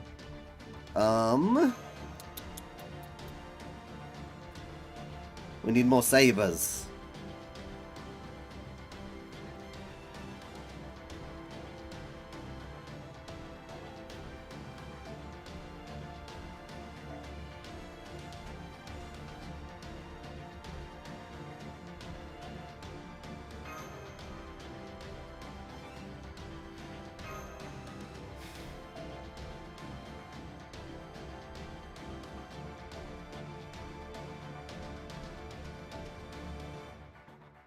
Alright. Seems good to me.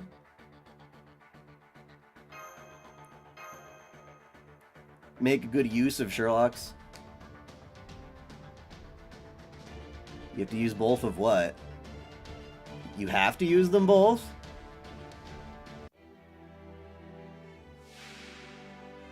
Oh wait, you guys said Caenis was easy. This isn't the fight against Kirschtaria, right? This is the fight against Caenis.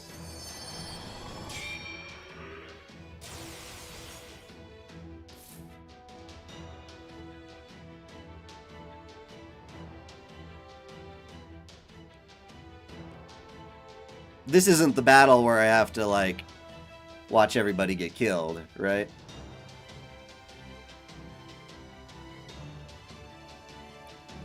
Yeah, I remember when they make robot humans. It's really gross. They're like fart humans.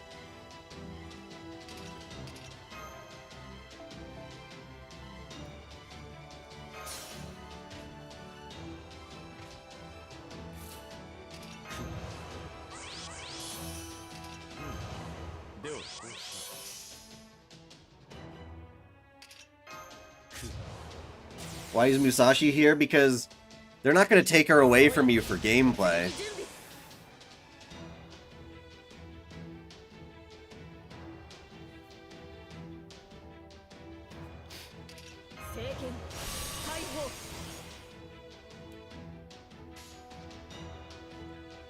Yeah, don't give me advice for the next fight until I'm done with this fight. Why do you want me to bring Matahari? Because she can charm?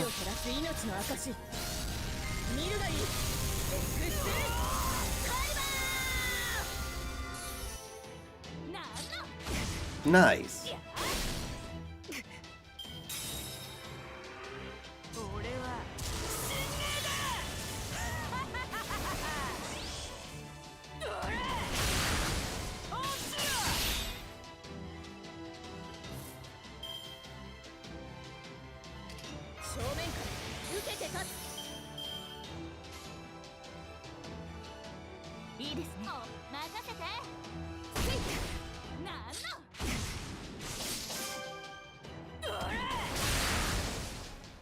Damn! See you later, waiver. Because Matahari is beautiful? I mean, that's a fair reason. But, yeah.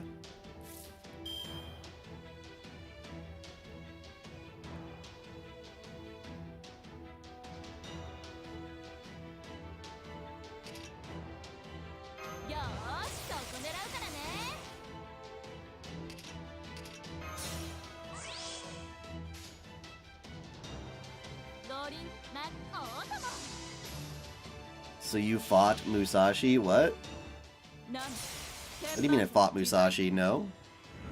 I didn't fight Musashi. She sacrificed herself to save us.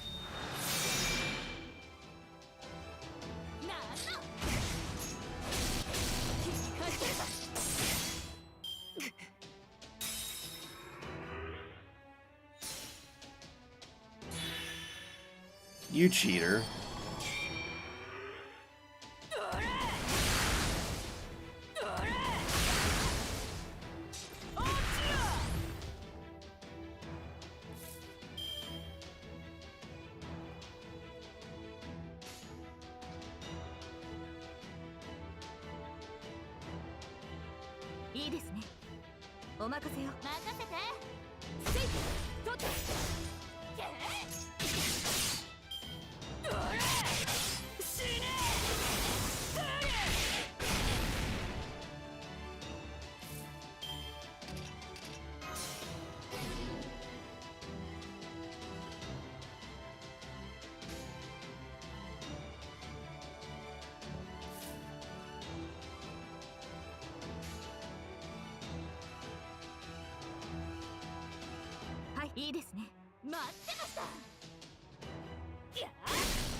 I don't know what training with Musashi means.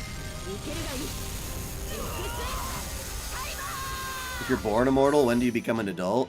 I assume these guys don't have birth, they just are the same group of people.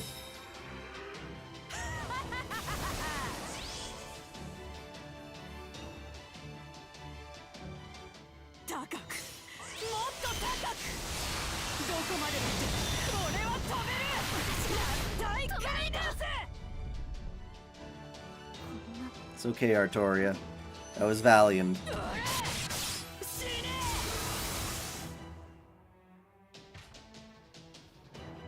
Now you're invincible. What do I have to do to stop that? For 5 turns? Oh, chance to reduce damage. So there's no guarantee it won't hurt you. I think we should just keep at it then.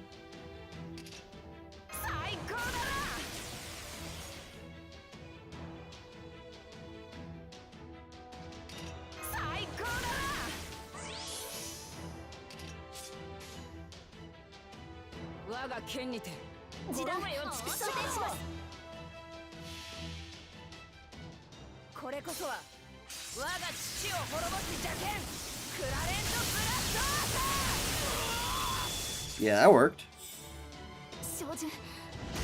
So much for your zero bullshit invincibility.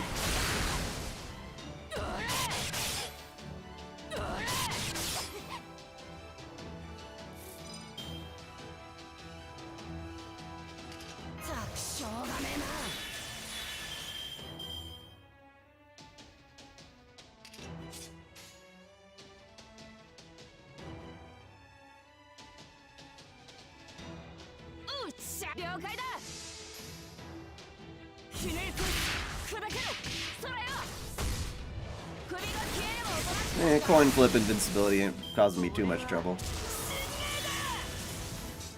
Damn, Mashu. Just fucking you up.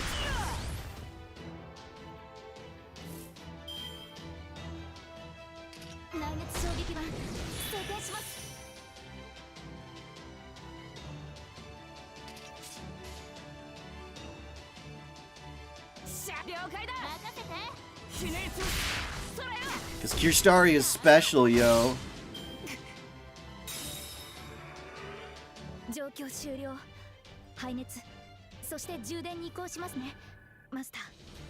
Fuck yeah. That was easy as piss. So that was the Caenis fight? Or is there another Caenis fight? Like, after we defeat Kirschtaria and she being all stubborn. Now, I've heard interesting things about this Kirschtaria fight.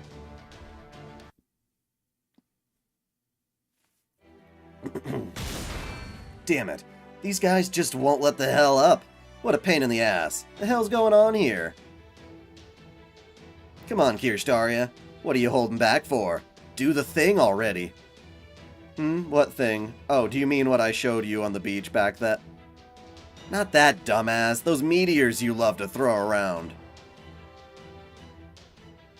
I never got to see him in Atlantis, and I want to kick back and enjoy the show from the winning side for once.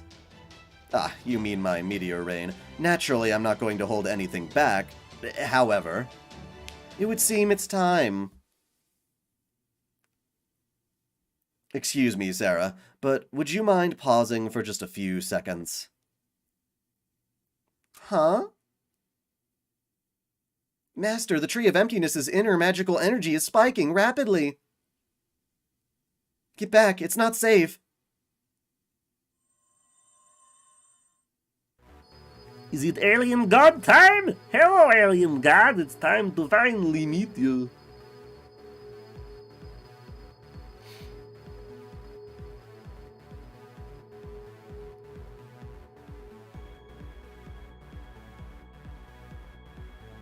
Something's coming down from the sky. Could this be the foreign god's advent? Though right now I must admit I'm more concerned with that sky. It's neither the nighttime sky nor outer space. It's not even the same cross-dimensional space where chaos resided.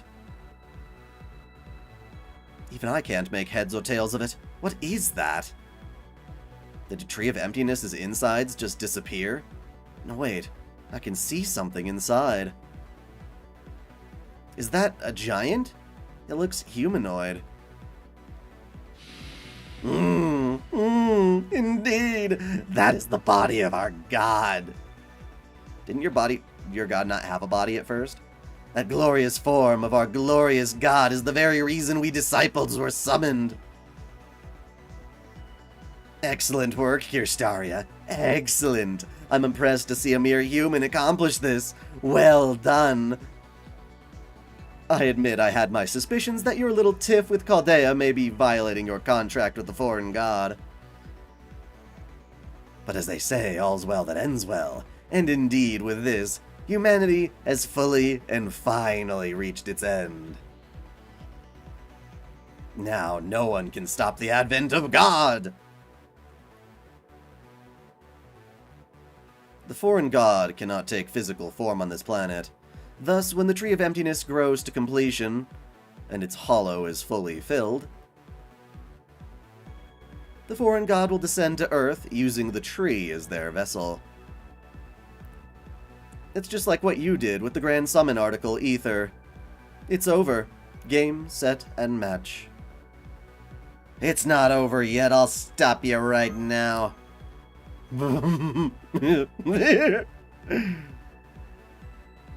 I don't think so, Sarah. You put up a good fight, but you're simply far too late and far too powerless. You know, since this is also incredibly thrilling, I think I'll go ahead and deal with you myself, so that Lord Kirschtaria need no longer... However, there is no place for the foreign god here.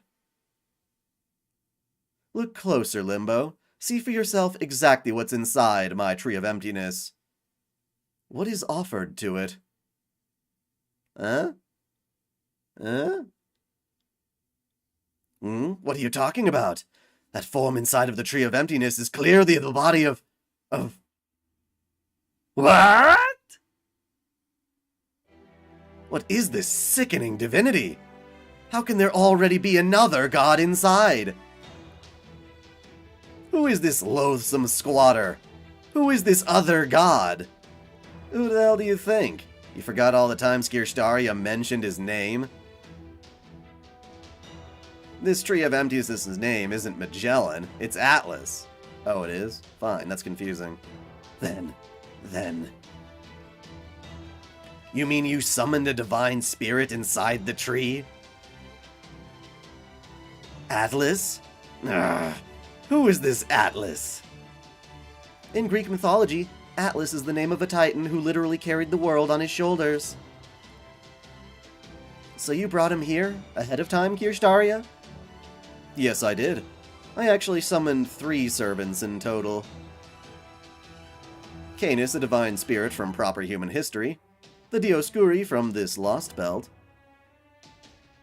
and Atlas, the giant who served as the foundation of the Greek world in proper human history. After coming to a mutual understanding, he agreed to aid me in my plan.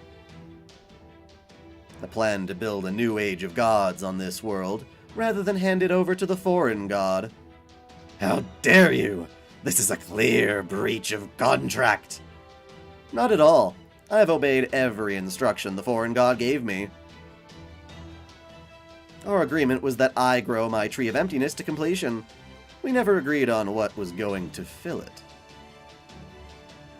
Despite its name, it didn't feel right having it sit there so empty, so I took the liberty of preparing a resident for it ahead of time.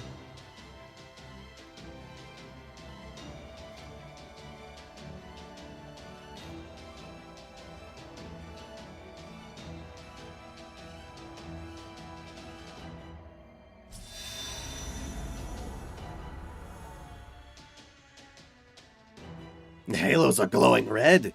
You mean its communications have been cut off? This is a disaster! The foreign god will never be able to descend like this! What is the meaning of this, Kirschtaria Odim? How dare you disobey the foreign god? Obedience was not what I offered the foreign god to begin with. We merely made a deal as equals. I've never stopped believing in the future, the possibilities of humanity. My own body may no longer fit in with proper human history thanks to the foreign god resurrecting me. But I never attempted to overthrow humanity for the foreign god's sake. I moved away from proper human history so I could expel them. Suffice it to say, Limbo, I've always despised you, in the way you take twisted pleasure in destruction. How dare you speak to me like that, you wretched traitor! Not so fast, idiot. You want to get to Kirschtaria, you have to go through me first. Impudent, false divine spirit. This is a new low, even for a barbaric servant like yourself. You think? I hardly gave you a second thought, Limbo. You wasted so much energy mocking everyone you could that I knew you were going to end up the biggest laughingstock of all.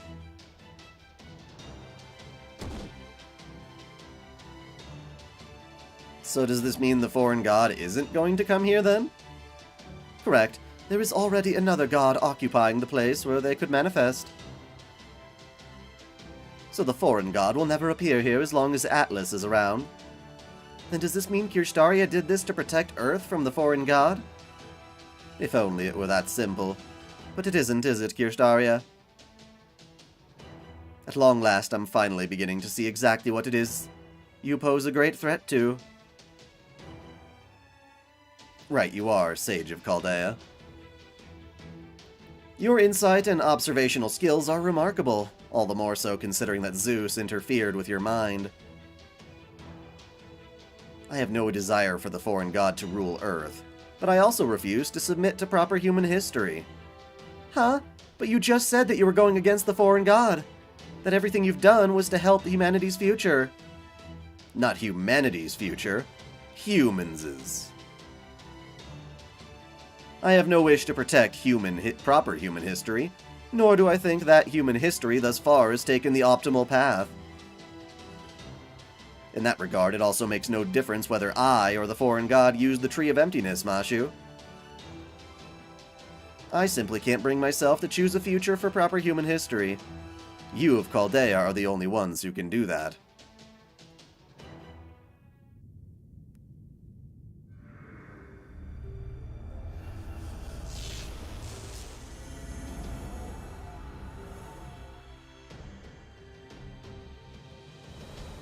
Is this the calm before a great flood?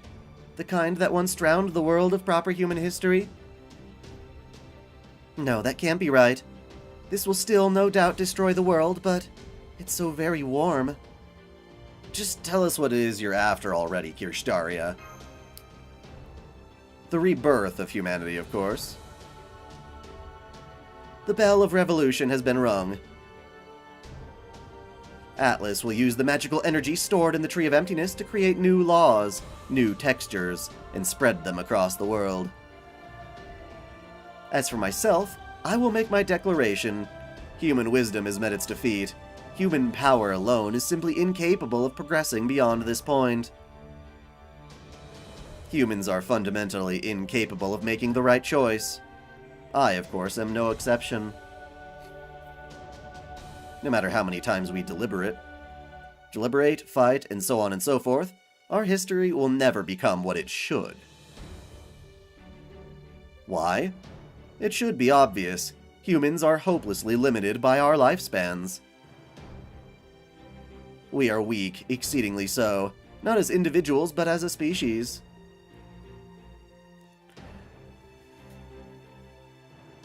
I forgot which one Uzumaki was.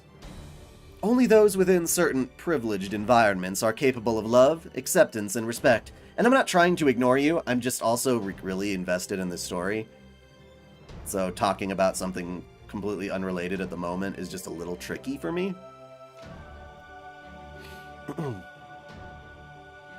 At its heart, human intelligence is built on taking from others, on selfishness. There is no utopia to be found down that path. Worlds such as that will always produce innocent victims. The hell that was proper human history proves as much beyond a shadow of a doubt. But that doesn't mean we can give up. For something this important, there's no room for compromise or backpedaling. What I'm after is simple.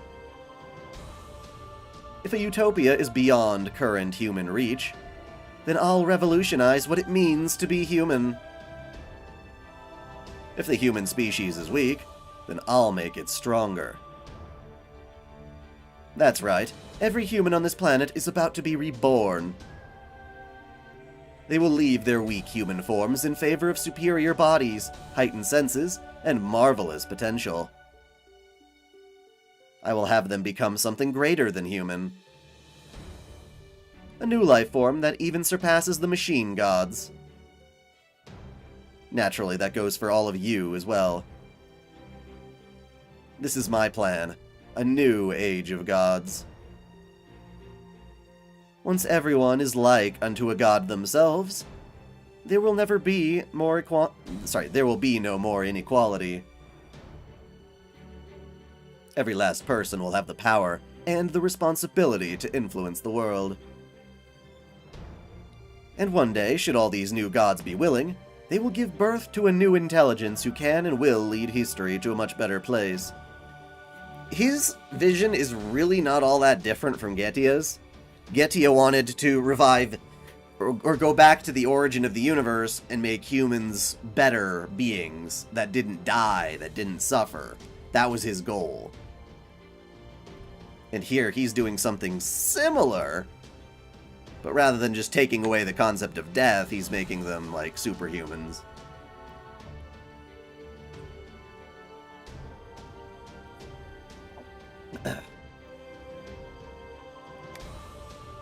And you're right, instead of wiping history clean and restarting it, a reboot of sorts, he is trying to patch it, as you say. That's a good way of thinking of it, but it's still not that different, in my opinion. You get divinity. You get divinity. Everyone gets divinity.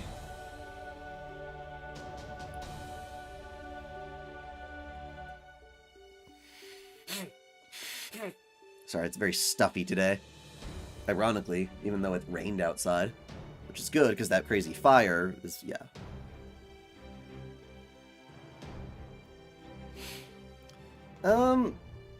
Amakusa's wish is a slight bit different.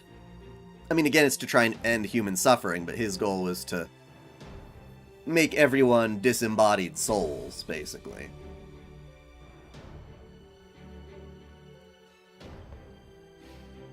But you're right, all three of them have aspirations to do something to humanity, to change their form, which they agree is superior to the current form they're in.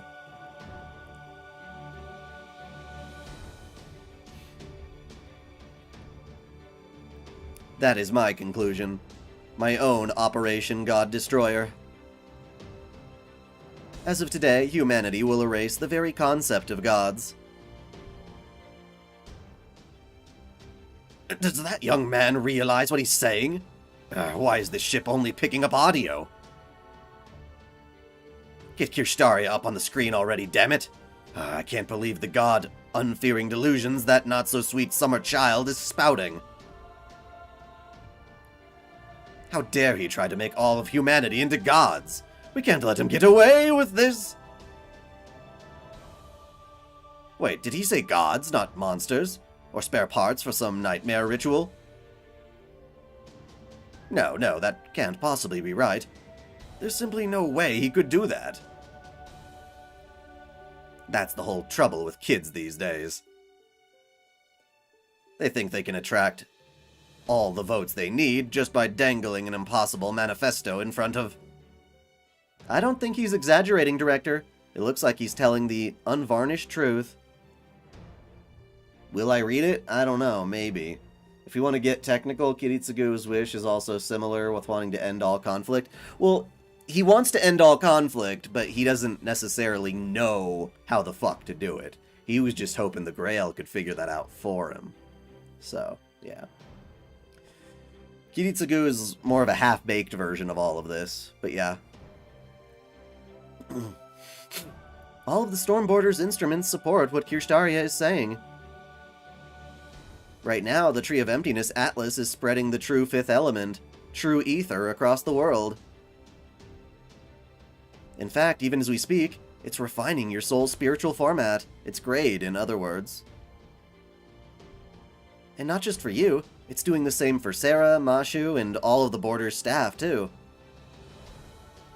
If this keeps up, even as you retain your humanity, you guys really will turn into beings that will eventually have the same capabilities as heroic spirits. Or, to measure you on humanity's scale, you'll end up being on the same level as gods. Oh, come now, surely you jest. Master, your magical circuits are improving in both mass and quality. No, wait, it's not just you. It's happening to me, Makarios, and Adele, too. Unfortunately, Mr. Wodim, that plan is pure fantasy. You think making everyone into superior godlike beings will usher in a new world? even if you succeed at giving people everything they need, whether it be a sense of fulfillment, long and healthy lives, or physical abilities that eliminate the necessity for competition. So long as people retain their intelligence, there will always be conflict. People just suck, you see. The only difference will be in scale and destruction. What you're trying to do here is... I understand that. As long as individuals exist, fighting will remain, and the only cycle of growth. Fighting will remain the only cycle of growth. There we go. But that will come to an end one day. With a larger perspective, broader wisdom, and a longer lifespan in which to learn and grow, humanity will be sure to reach the next cycle. That's right, you will all be able to break the chains that humanity thus far could not. From here on, humans will no longer need to make gods to save them. Everyone will be a god capable of saving everyone else. But something about this still seems... That being said, some things will certainly be lost in service of this greater good.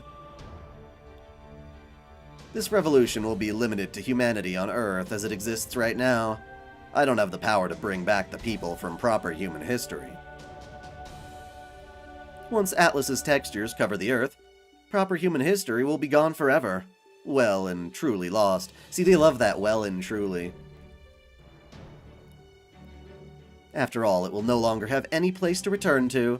Just like the foreign god cannot occupy the Tree of Emptiness with Atlas keeping them away. But... what? But then...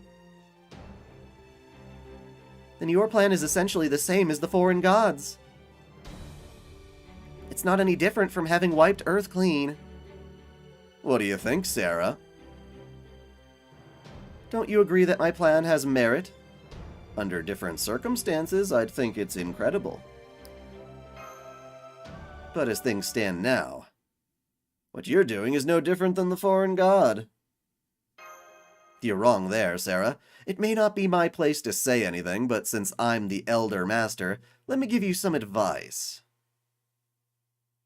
Now that you've seen the Lost Belts for yourself, you know they're no different from proper human history. They all had the same goals: unify humanity, make full use of Earth, and keep the world alive.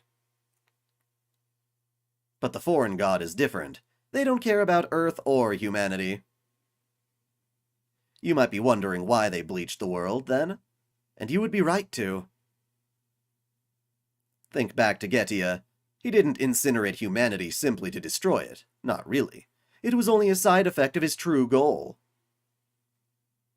The same holds true for the foreign god. It seems the foreign god has taken measures to deal with me. I suppose it only makes sense they would seek to end my life, since they can't touch the Tree of Emptiness. I'm sorry, but I'm afraid none of you have a choice. I'm going to use the Tree of Emptiness Atlas to revolutionize the world before the foreign god can break our contract. What you do next is up to you, Sarah and Mashu. You can choose this revolution in its bright future, a future of gods where everyone is happy. Or you can choose proper human history in all its bleakness, with its myriad problems and dead ends. But be warned, if you try to interfere, I will show you no mercy. This is my grand order. It is the ideal I have fought for through my entire life. If you wish to stand in its way, then you must fight with all the strength you possess. This planet's future rests upon the outcome of this battle. If you think you can choose a greater future than I, if you believe you are strong enough for me to entrust you with the Tree of Emptiness, then prove it. I am Kirschtaria Wodim.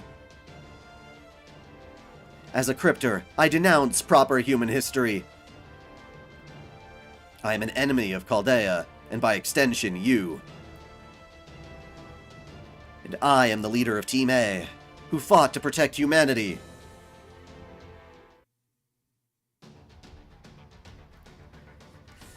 It's time to do this shit! So this is the fight, right? Yeah, he's a caster.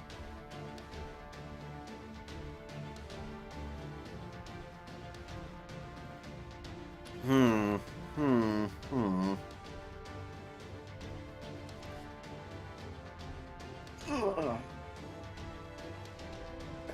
willing to take advice. From what I hear, he's going to wipe the entire front row and you can't do a damn thing about it. That's why you should have Mashu and some other stall servant and maybe your DPS in the back row. And load your front row with people who are going to benefit the back row when they die. Don't worry about class, huh? First turn is in Pierce. Frontline Mash. Besides will be wiped out. Oh, Mashu has to be in the front line, but she won't die. So that means only 2 servants are going to die, right? Is that how it goes?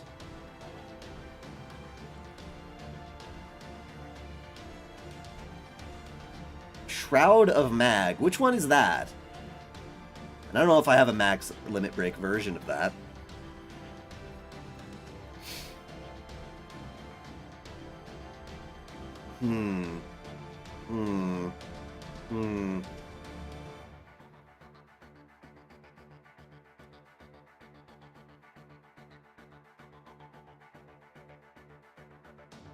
You already asked me if I watched Nightmare on Elm Street. Yes, I have.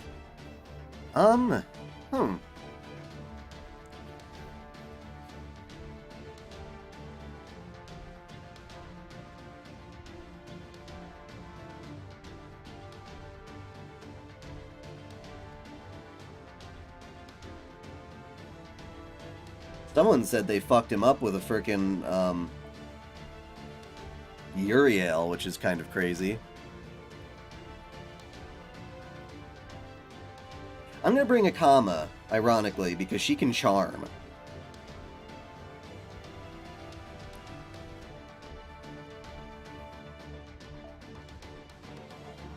So Kama I'm gonna keep back here. I'm definitely gonna keep a Merlin.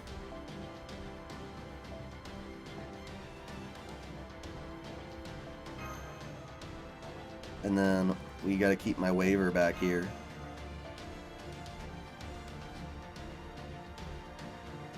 And you guys are sacrifices. So I guess it doesn't really matter who I bring.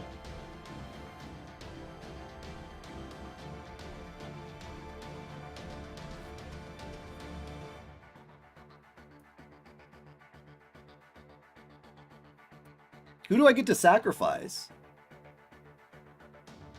No, I didn't get Kama, I just chose Kama. Who gets the honor of being sacrificed? Well, someone asked for Matahari. Why the hell not? Since she gets a chance to just show up and be there.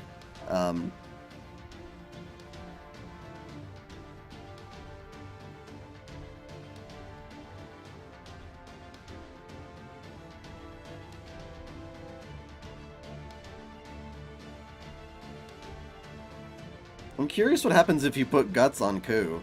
That kind of sounds funny, don't it?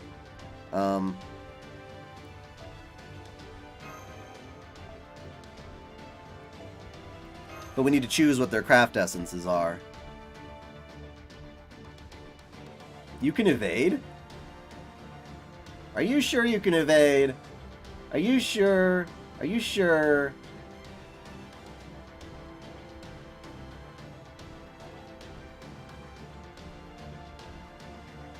Why are you saying Boudica give defense? Oh, things that you can... Oh, right, we should be thinking of things we can buff Mashu with. Right. Right.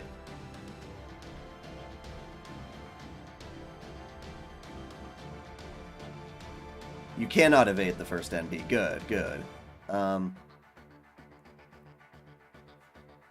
Iris Feel is good, yeah. Fair enough. Fair enough.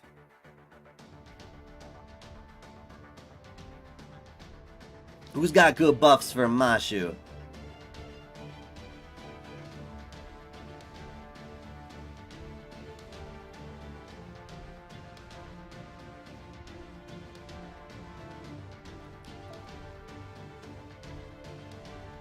I don't have George.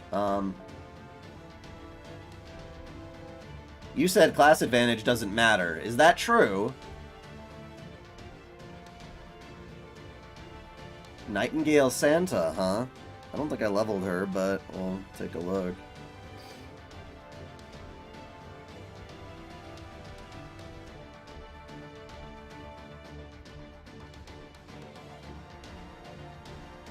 Where is my Nightingale Santa, anyway? She was welfare, wasn't she? No. Was she? Shit, no, I don't think she was welfare. You had to roll for her. So I don't have Nightingale Santa unless she was. Well, we've got this Santa. What the fuck?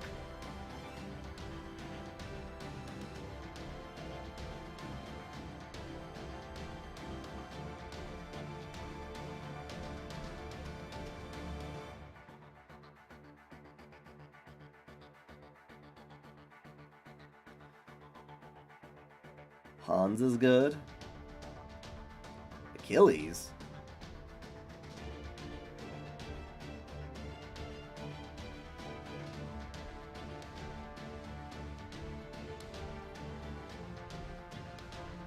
What servants have guts then? Shit. Oh, Scotty, that's a good one. Sure, why the fuck not? And then we're gonna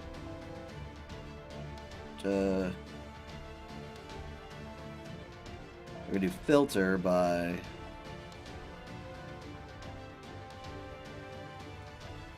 activates at a certain time. There we go.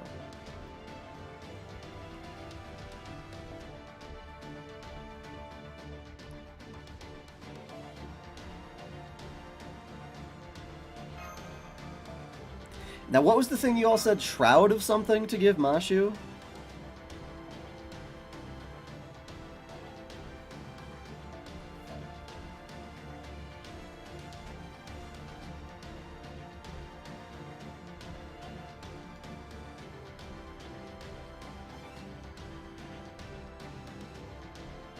Oh, the Holy Shroud of Magdalene with Karen. Do I even have that, and what does it do?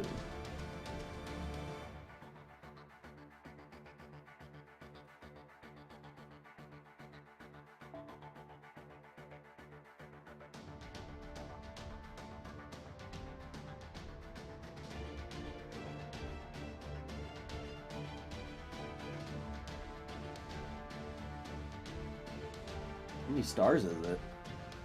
4 stars? Oh, okay.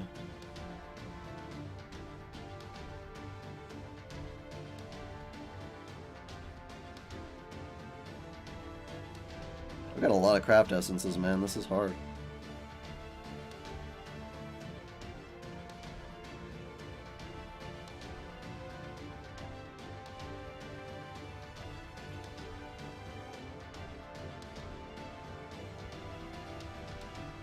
Jesus.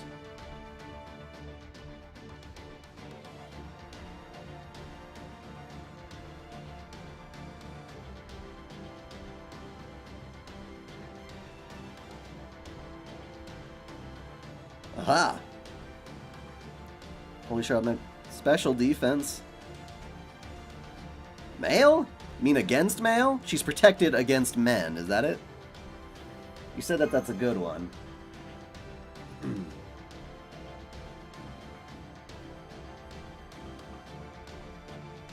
His reflect NP before the wipe, does that work?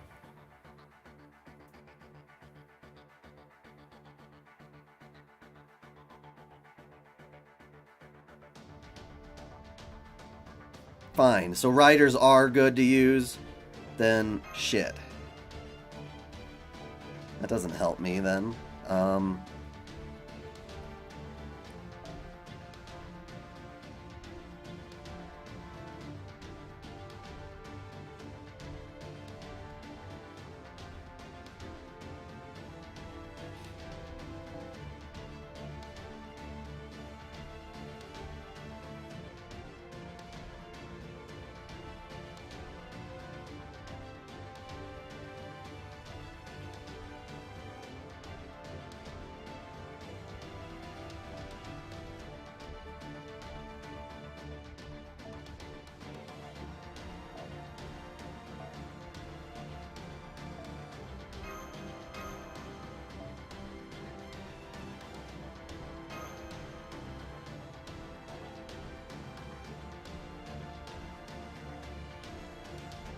Mave is quite good in this fight. Well, I don't really have a Mave. Alright, you know what? Let's see what the fuck happens.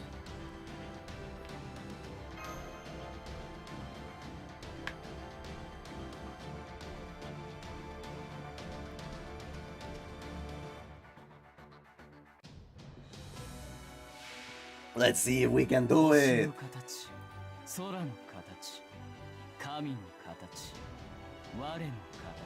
Do you have the merciless one? I don't know what the hell that means.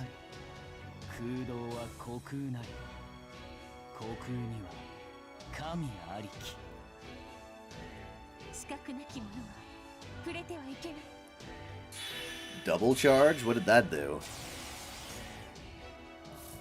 What does that mean? Overcharge 2? Does that mean I get to use each of these twice?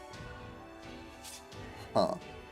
Well, increase the single ally's NP gauge, just power you up. Why not? Just buff him up. Doesn't work for him, but she's about to die.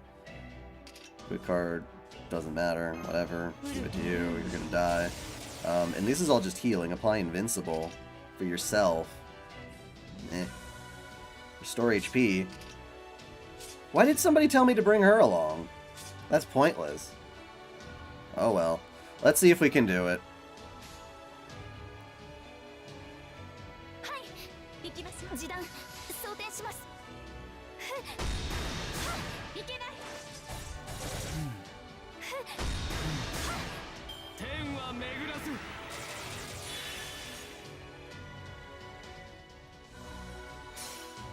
Oh, the cooldown is halved. Cool. Hello. Unbirth. Ugh.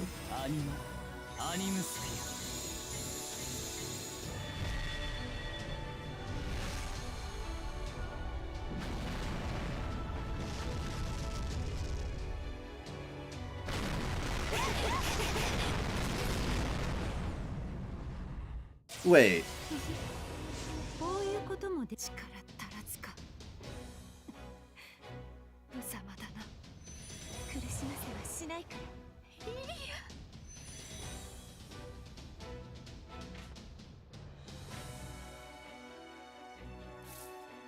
That's confusing, man. Okay.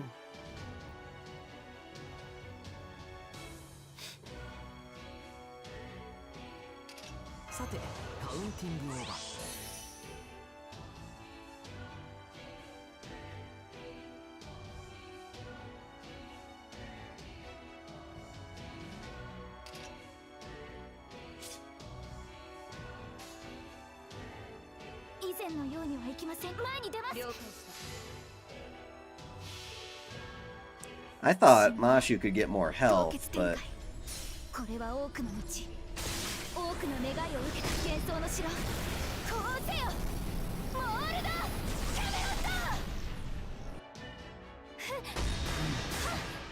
Maybe keeping Mashu in the... Oh wait, no, you have to keep Mashu in the...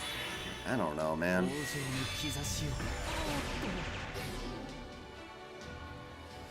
I don't know. We'll have to see.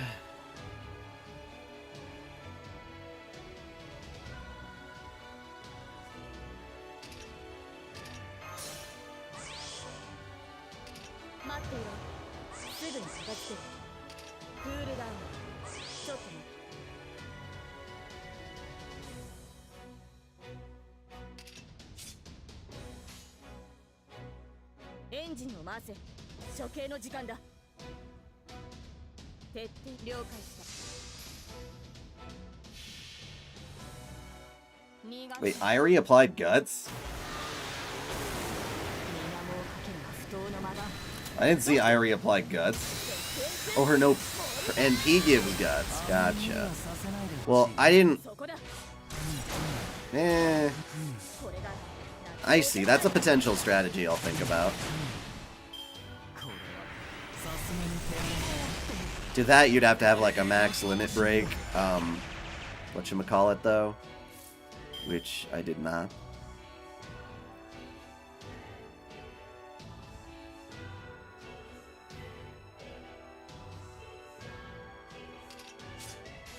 What's the next fight, by the way?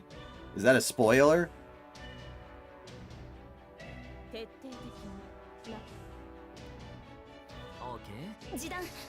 Oh, you little fuck. I didn't see you put that on. Actually, it looks like it's one of those things where the first hit, he tanks, so I'm going to rearrange the cards for that. I'm not going to waste 100% crit because he had a dumbass buff on. I think you should add Arjuna and Super Karna to the party. I don't have either of those.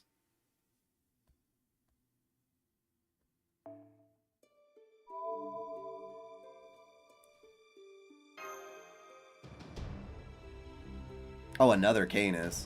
So if I used my command spells here, it wouldn't be the end of the world or anything. Okay, so we'll do that. Actually, no, we'll do this, that.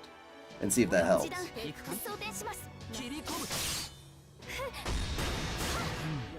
There we go.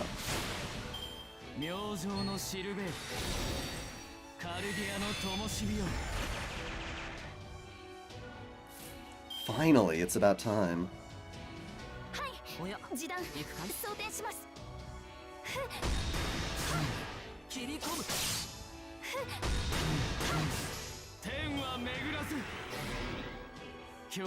He's kind of fucking weak, to be fair.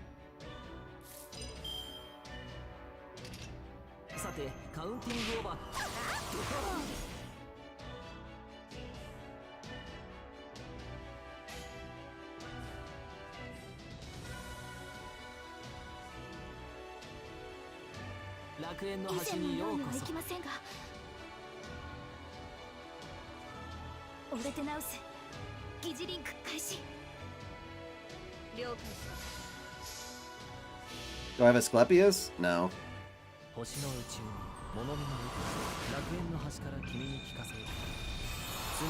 Mark with a smiling face, Craft Essence? What does that one do? If I can get Mashu's HP back up, I'll be happy.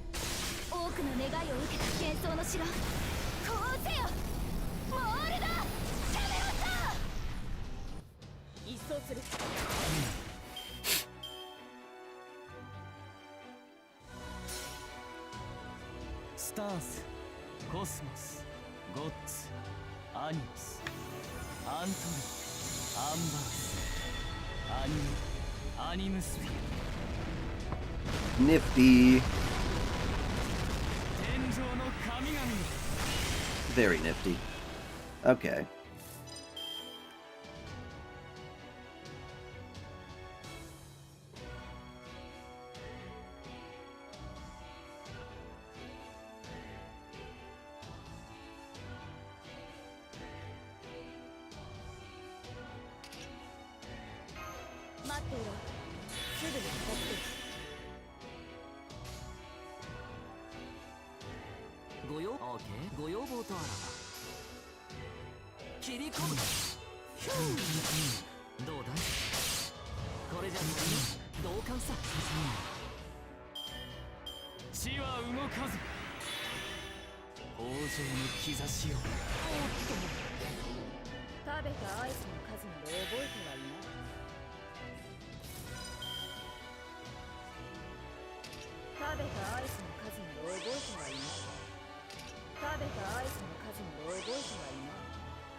What is your favorite anime fighting game? What kind of games do you play? Anime fighting game. Dude, he's got some harsh defense.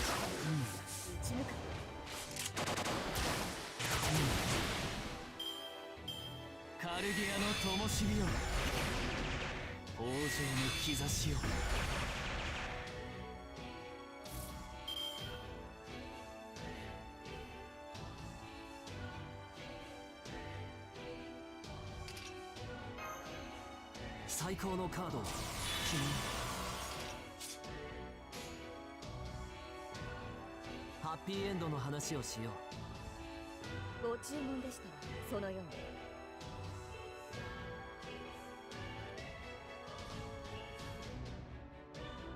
に。おや、行くかい。星の宇宙に物見の奥、楽園の端から君に聞かせよう。罪なき者のに通るがいい。ガーデン・オブ・アバロン。一掃する。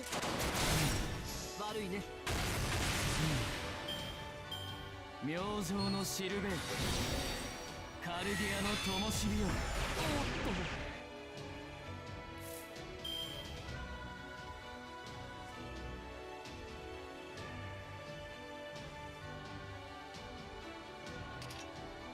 Let's see what happens if we hit him again with this, though. イエス、参ります。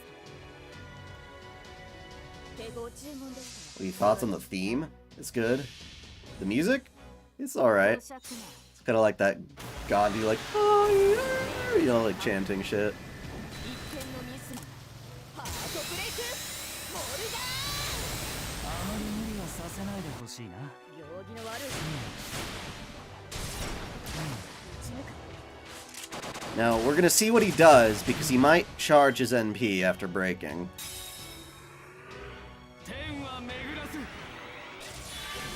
Put on a bunch of fucking buffs.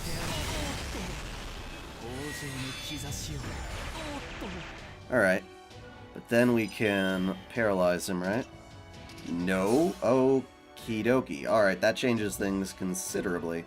Alright, let's look at the fuck he's doing.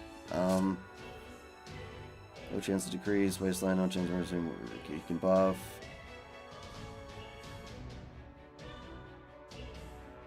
Gain resistance to critical attacks, sure.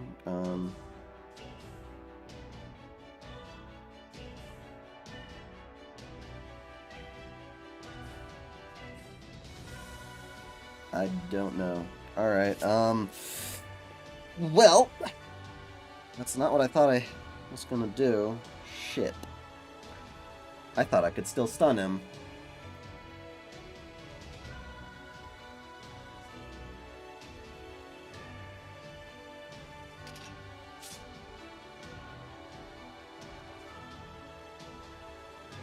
Does anyone I have in my party do invulnerability? No.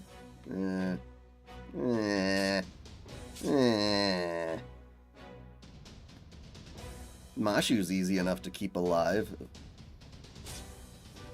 Wish she could get her. Oh wait, no, we can still charge. We can still charge. Alright, let's see what the fuck happens. Mashu, let's see what happens when you go kabloof, kabloof, kab. Actually, let's try that. Yeah, let's try that. Charge everybody.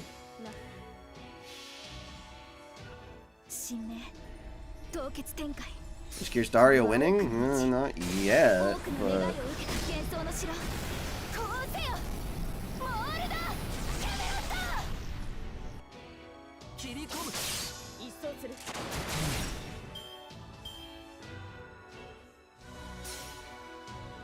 Stars, Cosmos, Gods, Animus, Antori. You're right. I could swap in Waver for higher defense if this doesn't work.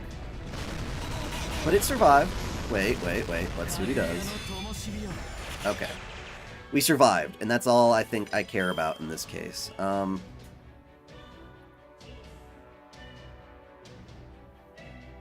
Alright, that wasn't so bad.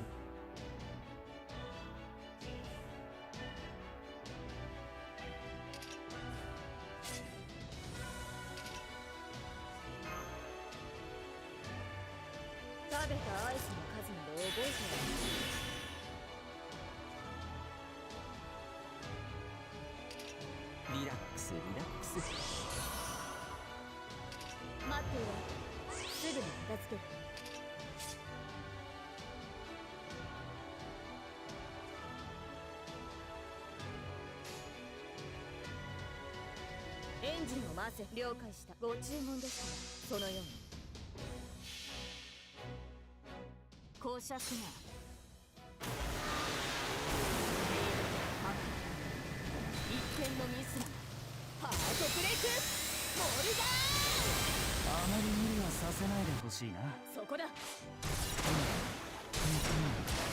ち抜く。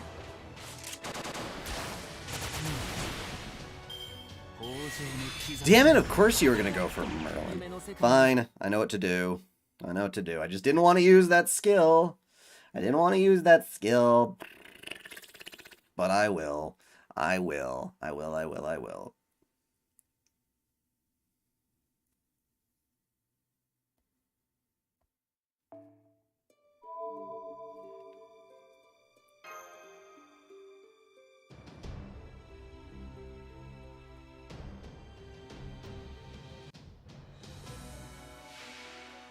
Okay, we'll use this to divert his stupid ass attention. Get all these hits off. He heals when you NP him, but if he already... It's still worth using an NP.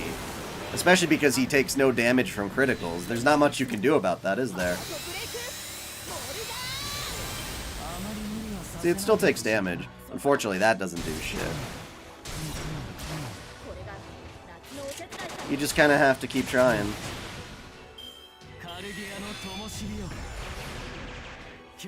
Oh, right, his attacks remove buffs. I forgot.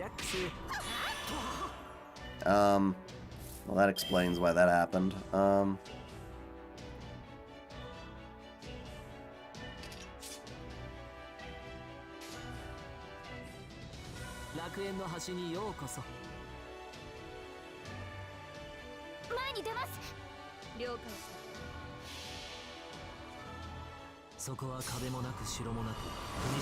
If you were a servant, what class would you be?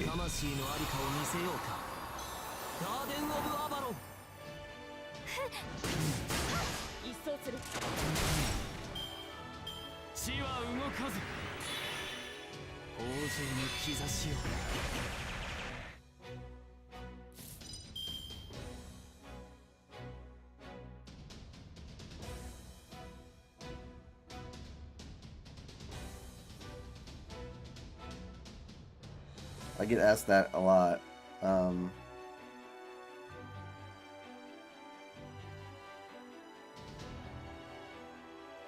Probably a caster. I think maybe I'd be a caster.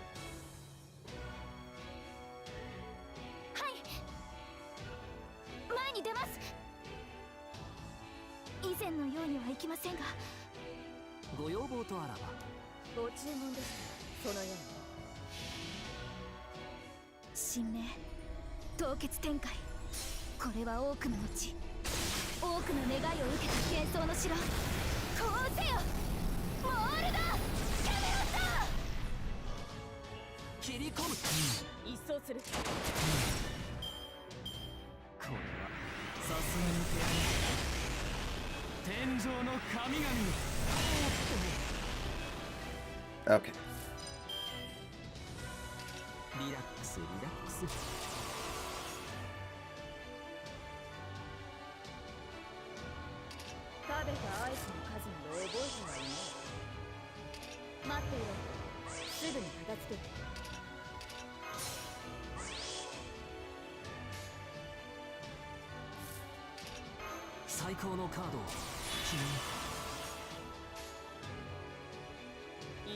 That should fuck him up pretty good, right? What visual novels have you read and have you played any Higurashi games? I've watched the Higurashi anime. I've watched many videos about Higurashi. I know a lot about Higurashi. I just haven't done the sound novels myself. I played a lot of visual novels, from Fate to, you know, Tsuki and all that good stuff.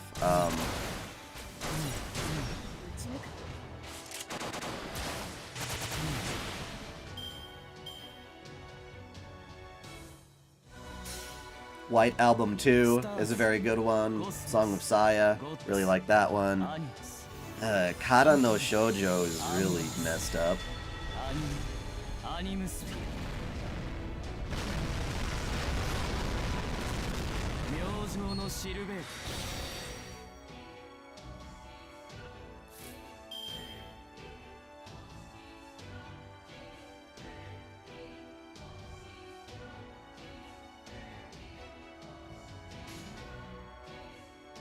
注文でした前に出ます一掃する切り込む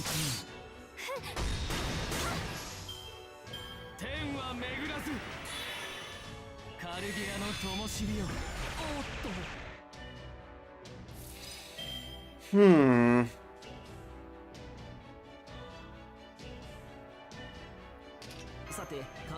So he's healing from noble phantasms, but I'm curious about his by how much. ハッピーエンドの話をしようエンジンを回せ処刑の時間だパラドクスエレクターセット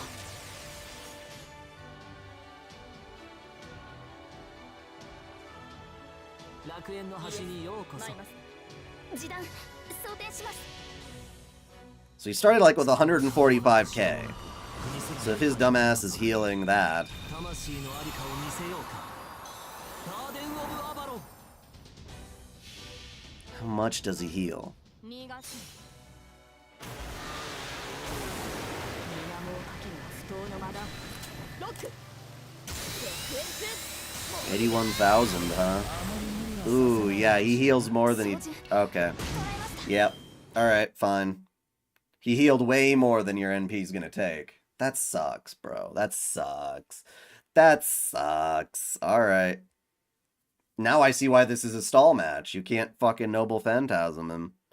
Phantasm.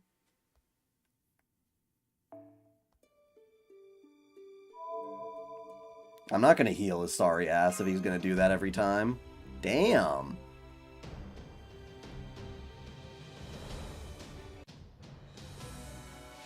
Alright, no more Noble Phantasm for you.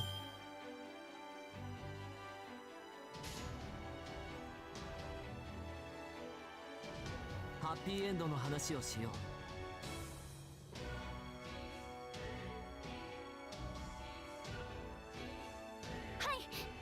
示弾装填しますそこは壁もなく城もなく国すらない始まりの空魂のありかを見せようか Per break bar. Oh, that's brutal. Okay. Well, since I've got him already halfway down by this, I don't really want to deal with that. I guess I didn't look at this. He has a certain number of times. Okay, yeah, it does say one left.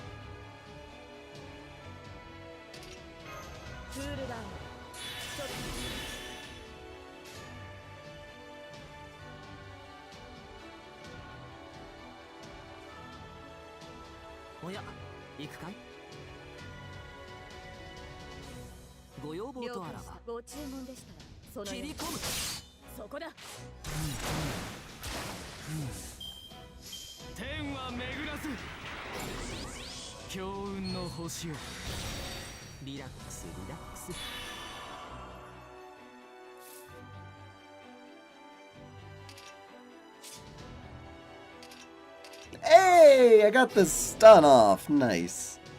Nice, nice, nice.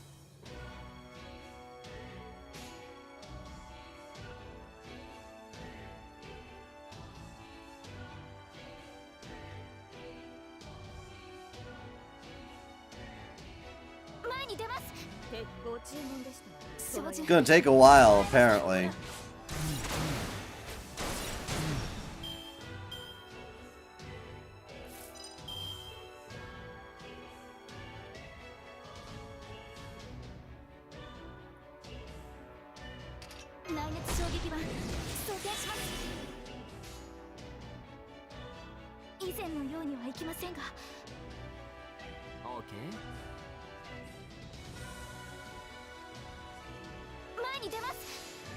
How good am I on the mechanics of FGO? Reasonable, I guess. A lot of these crazy battles just come down to very specific buff combinations and things. kind of makes each fight its own gimmick, as it were. What would you say would be the best type of support NP in terms of stat boost or other stuff?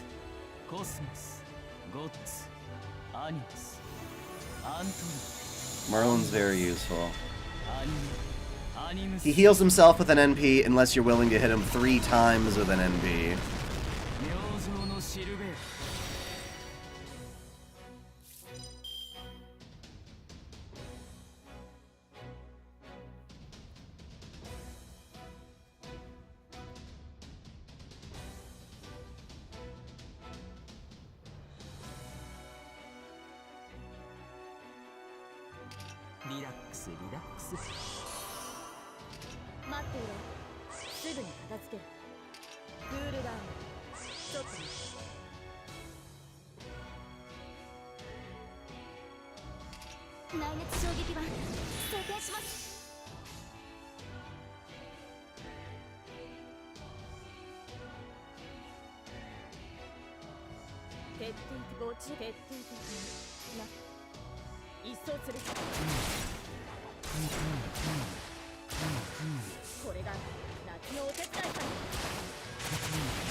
Okay, so I can kill him with that turn.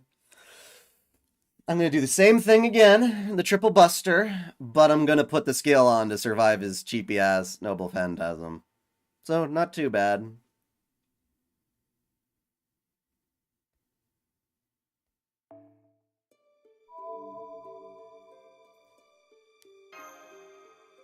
I don't know if there's a best servant. Well, okay, best servant in the game for me is probably Waver. Because you always need supports, but other people can fill the role of DPS.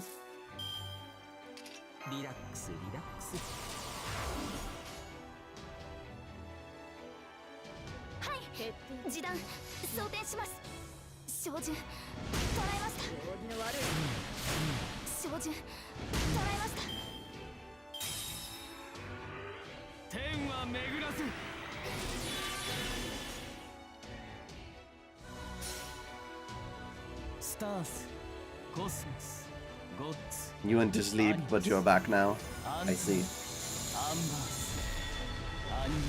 He has the body sculpture of a stick.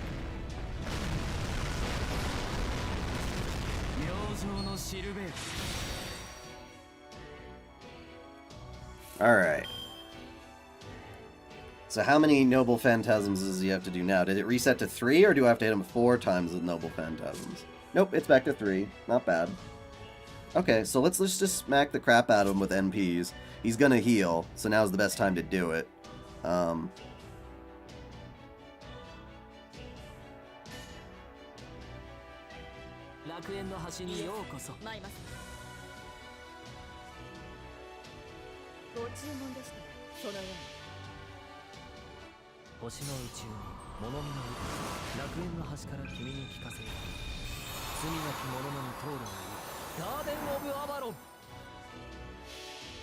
Yeah, we'll just plow through these Noble Phantasms. Then we can fuck them up. Because that took a little while to do that second bar. I think I could do it faster. Just going pew pew pew.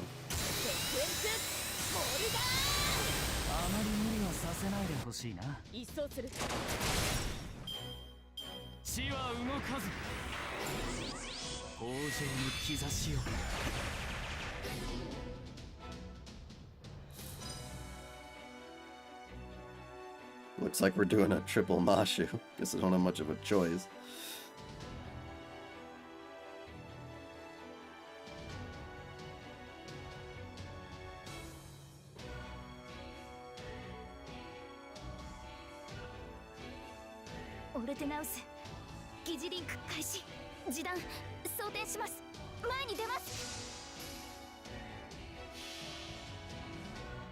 神明凍結展開。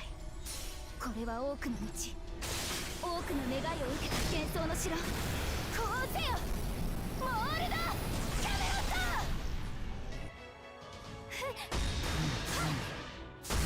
バーニア突撃します。確実に。カルディアの灯火よ、強運の星を。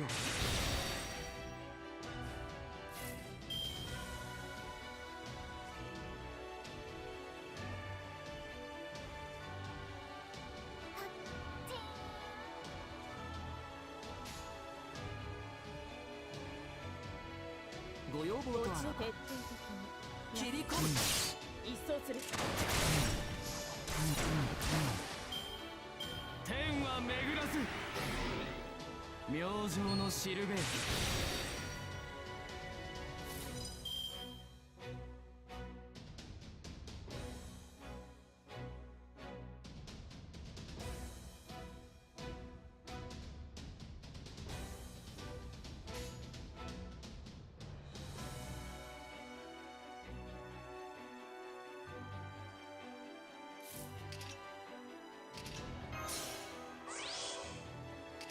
食べたアイスの数まで覚えてはいない。さてカウンティングオーバー。エンジンを回せ。徹底了解した。 Caenis fight was annoying, huh? Really? 一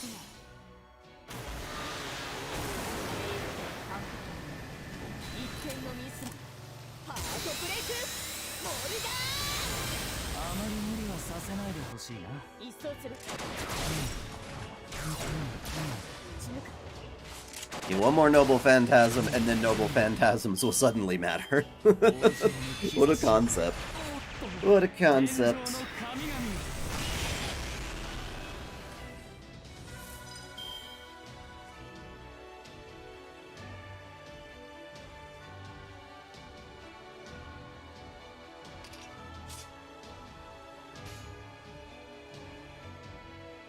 ご要望とや行くかい？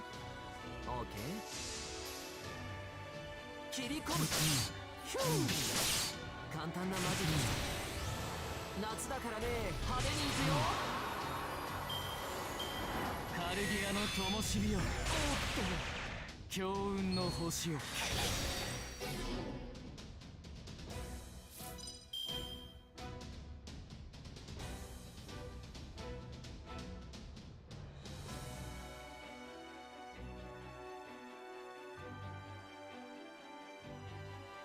待っていろ。すぐに片付ける。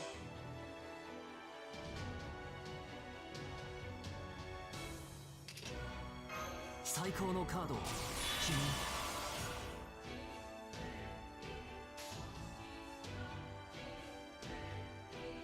ご注文で徹底的に。な。行儀の悪い。死ぬか。豊穣の兆しを。おっと。明星のしるべ。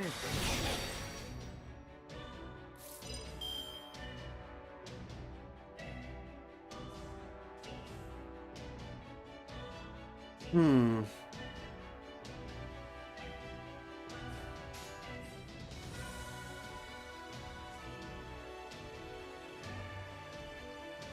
楽園の端にようこそ。以前のようにはいきませんが、ご注文です。そのように。星の宇宙物見の歌、楽園の端から君に聞かせよ。 Doing all right. 罪なき者のみ通るがいい。ガーデン・オブ・アバロン。 How good is the Attack on Titan new season? I mean, I'm hoping for it to end soon. It's become a really different beast than what it started as, and I'm just sort of like, meh.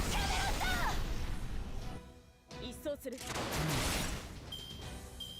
これはさすがに手荒い。カルディアの灯火よ。さてカウンティングオーバー。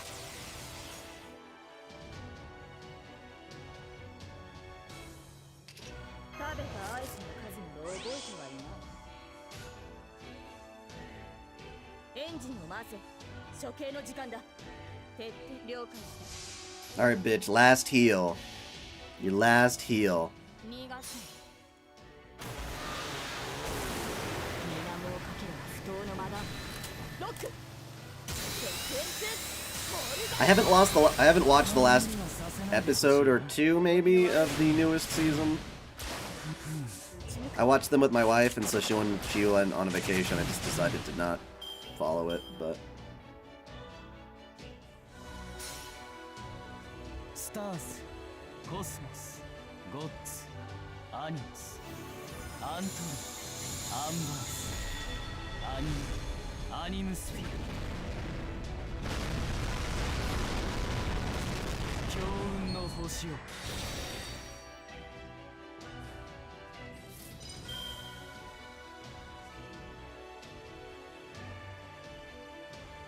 リラックスリラックス。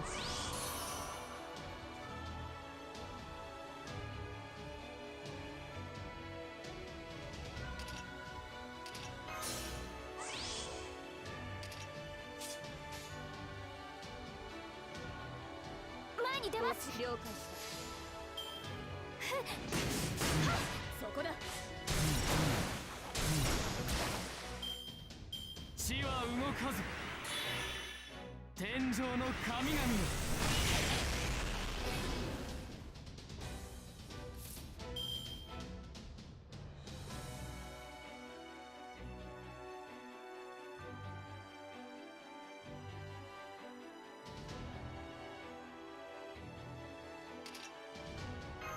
クールダウン。ちょっと待っていろ。すぐに片付ける。エンジンを回せ。処刑の時間だ。パラドクスエフェクターセット。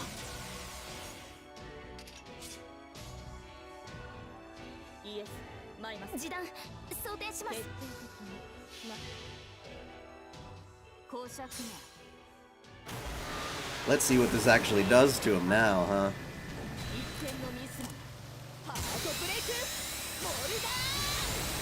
It did okay. And that was pretty good, and that should be pretty good too. Wasn't the best turn, but it was alright. I don't know if I have an anime I dislike the most at the moment that I can pull off the top of my head. I don't like to hate things.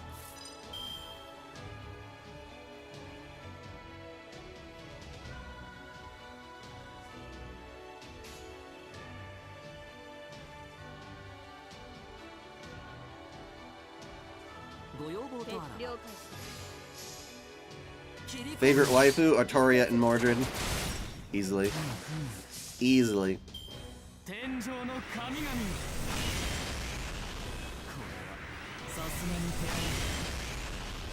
Okay, let's see here.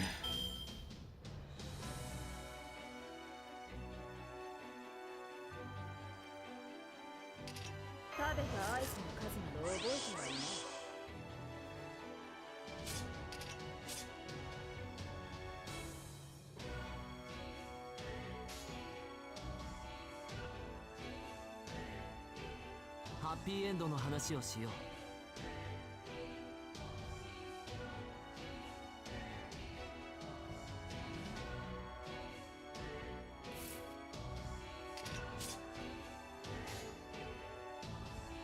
イエスマイマス了解した。ご注文でした。そのように公爵が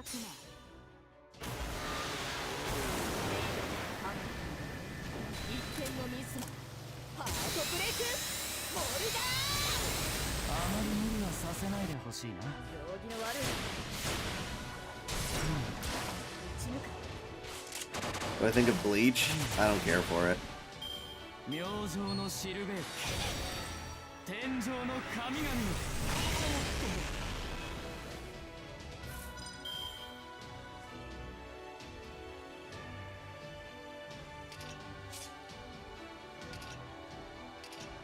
Yay, I got the stun. Eat that, you bitch. クールダウン。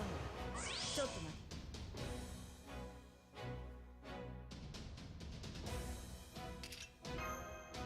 最高のカードを君に。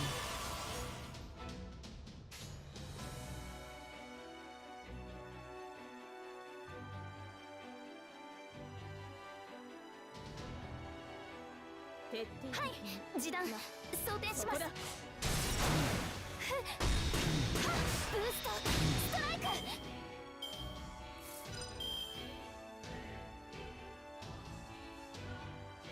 リラックスリラックス。内熱衝撃板装填します。オルテナウスハッピーエンドの話を疑似しよう。リンク開始。神明凍結展開。これは多くの後、多くの願いを受けた幻想の城。こうせよモールドキャメロット。 We're almost done here. It's gonna be a nice chill battle. Everyone was all worried about him, but nothing like Zeus. ガーデン・オブ・アバロン。一掃する。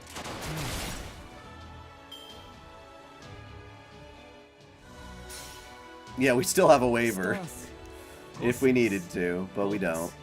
アニムス、アントル、アンバース、アニム、アニムスフィア。カルディアの灯火よ。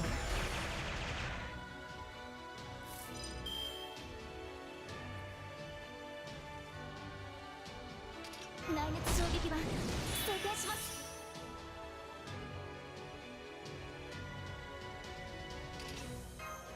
食べたアイスの数など覚えてない。待っていろ、すぐに片付ける。 She got a good stack of buffs right now. Let's see if this kills him. I think this might do the trick.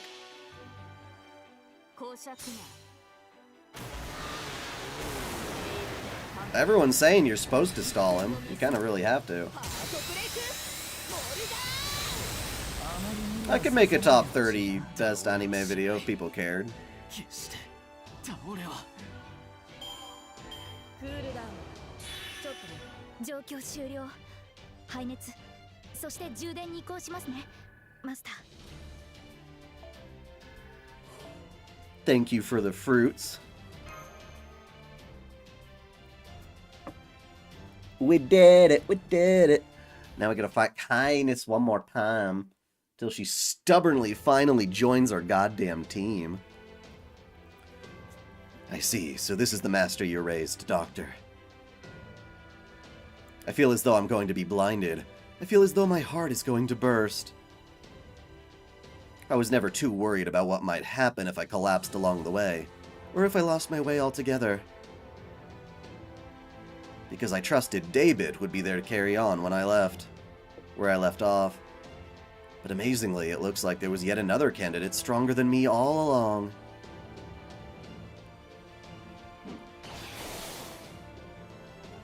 How do you like that? Indeed, you've put up an incredible fight, Sarah. It can fairly be said that you defeated me. Of course, that doesn't change the fact that you, like me, are so utterly spent that you can no longer stand. So you accept your defeat. Does that mean you're going to shut down Atlas? I can't do that. At this point, not even my death will cause Atlas to stop. Caenis is wonderful. I'm afraid you're all going to become new gods, whether you want to or not. For that, I am truly sorry. But once you have, feel free to use the Tree of Emptiness however you like. There may not be a way to defeat them now, but once your senses have been heightened to godly levels, I'm sure you'll eventually find a way to stop the foreign gods' plans as we...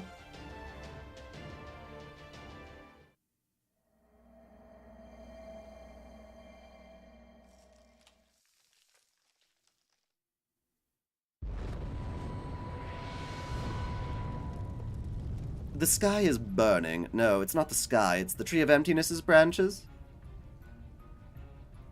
Mashu, Sarah, get back, it's not safe!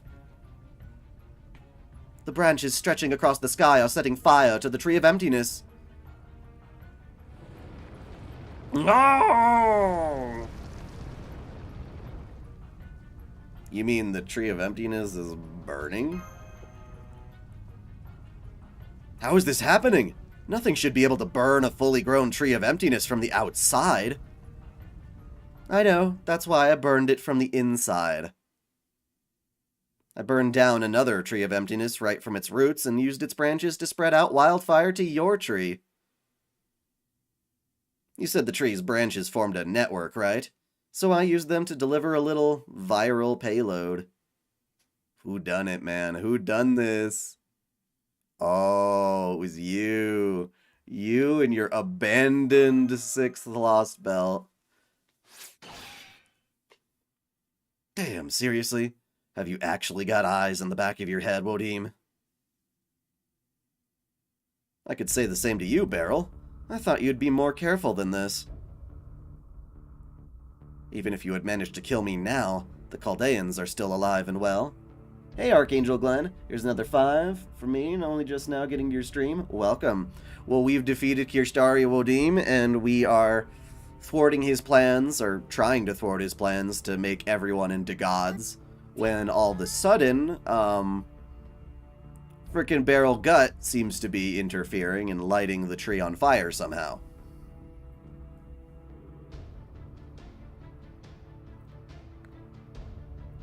So I have a hard time imagining how you could make it out of here without a servant. Well, damn. Aren't you Mr. Calm and Collected? I think he went to one of... maybe his tree he lit it on fire or something? I don't know. And then used it as a network to burn down this tree from the inside. He got Tamamo's help to do that. Tamamovich, that is. Koyanskaya. You figure out I was all kinds of eager to get my backstabbing on or something? Stabbing. Not until just now, no. To be honest, I'm still a little shaken. You have no reason to betray me, Beryl. Why are you interfering with my plan now? Don't you understand that this will make you a god too? Once you are, you'll be free of the foreign god's control. You really don't get it, do you? Figures, of course you wouldn't. So hey, on a different subject, Kirsch. Why were you so scared of the British Lost Belt? It's not like you ever came by to see it for yourself, right? So how'd you know something had to be done about it? Because I spent a while thinking on it. And realized it posed a different but equally serious threat as the foreign god themselves. Is that just Morgan being hardcore? No good could ever come from a Lost Belt appearing in Britain. It could only be a curse that would take this very planet down with it. Damn, seriously? I don't know what you're talking about, but it sounds like a hell of a thing. They're definitely a scary bunch, that's for damn sure, but that's what's made this all worthwhile. So as thanks, I'll let you in on a little secret of my own. I'll tell you why I came to your Lost Belt. You remember what I told you before about how I betrayed the Fae folk, right? Fuck the fairies! Well, thanks to that, they've got it out for me real bad. So you pissed off Morgan, huh? In fact, all I'd have to do is raise my voice a bit and say, "Here I am," and they'd bring divine retribution down on my ass just like that. Makarios! Adele! Oh good, so you know what's coming then. Awesome. Well, so long, Wodim. It's been real. Mashu, Sarah, get out of here!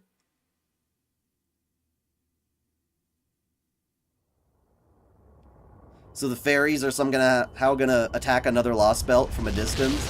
How are they gonna do that? Hey, I know this song. Huh. Is that Rungo Minyad? Oh shit! Kirschtaria is right. We need to evacuate immediately. Then again, the sheer heat is so immense that... Everyone this way! I can at least let all of you escape to the crown. It's no use. We'll never make it in time, especially given that we're all still exhausted from our earlier battles. Queen Europa can most likely only manipulate gravity and offer physical protection. It won't be nearly enough. Then again, even if we were able to teleport to Olympus proper, the light is going to punch straight through everything in its path. No, this isn't over yet.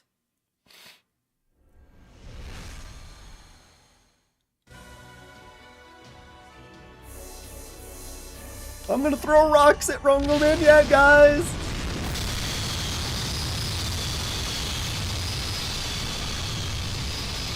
Told you those big titties were no good.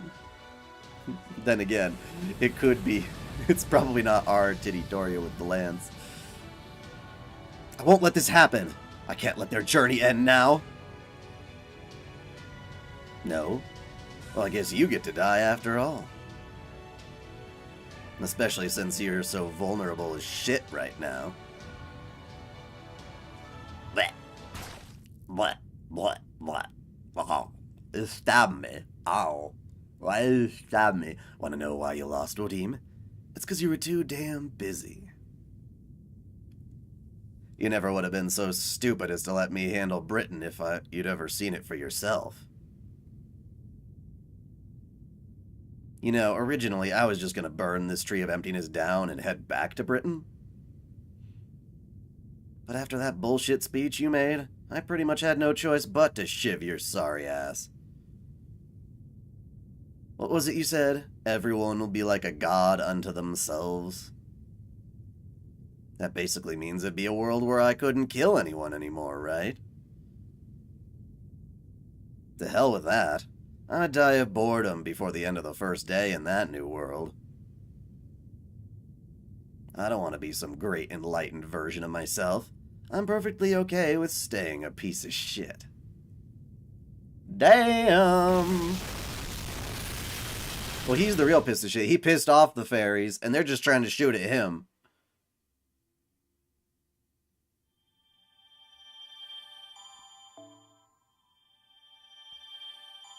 He's like, hey, fairies, come and get me! And then they launch Rungominyad. He's like, ha, eat that, bitch. Wowza, wowza, browser, browser. Advent. There's still 24, 25, 26, and 27 chapters. Ay, ay, ay, ay, ay, ay, ay. What a crazy game. Yeah, we really did have to kill Zeus, because this is a full stream unto itself.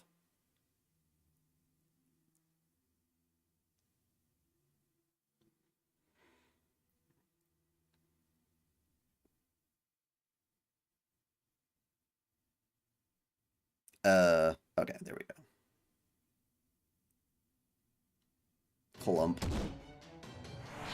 Come on. Once I've made what? Sorry. Once I've made mincemeat out of you in the ground, you're gonna land on, this'll all be over. Ow! How could I not defend against these pitiful techniques of yours? I see, it's not only Poseidon protecting you. That lightning, that gold. Impudent, short-sighted whelp. How dare you hide your true strength? Shut up and just friggin' die. Damn it, why do you have to take so long? Now I'm gonna miss their whole bat. Huh?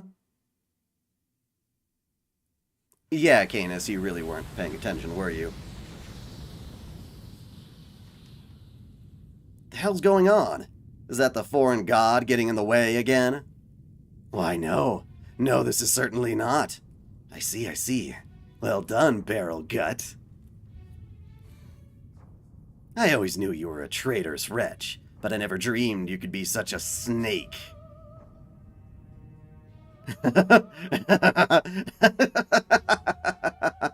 Good, good. Well then, I believe it's time I made my exit. Olympus is all but finished now, and so my fun and games must come to an end. Well, this unfortunately means the perfected foreign god's advent will have to wait. My true self should be able to resolve matters soon enough, should he so decide. So in the meantime, I think I shall disappear, that I may focus on preparing a new picture of the hell to unleash.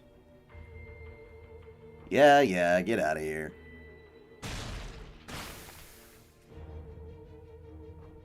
Goddamn sick bastard just cut his own head off. Nah, screw that. Damn it. You better still be alive.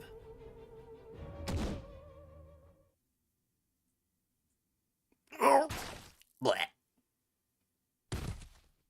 Oh, come on, Kirsch. Really? Shouldn't a superhuman god be able to heal up from a little cut like that? Ah, well. At least it made my job easy.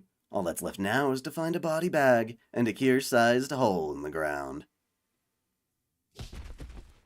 Ah, that's more like it. Man, it feels so much better without that uptight blonde prick around. You guys think so too, right? Hey, Sarah, feel better now that I got rid of that thorn in your side for you? Beryl, how could you do that to him? What, you already know who I am? Well, shucks. I think I'm gonna blush. Nice to have another dutiful kohai around. Can't say I care for the way you're glaring at me, though. Wait. You don't have a problem with me, do you? What, really? Come on, guys. You don't want to do this. You're obviously hanging by a thread. Hell, you still haven't even caught your breath from your fight with old Kirsch there. So if you don't stop glaring at me like that while you're all weak and invulnerable, I won't be able to resist killing you all too, no matter how much I love my kohai. Just kidding. Even I'm not that stupid.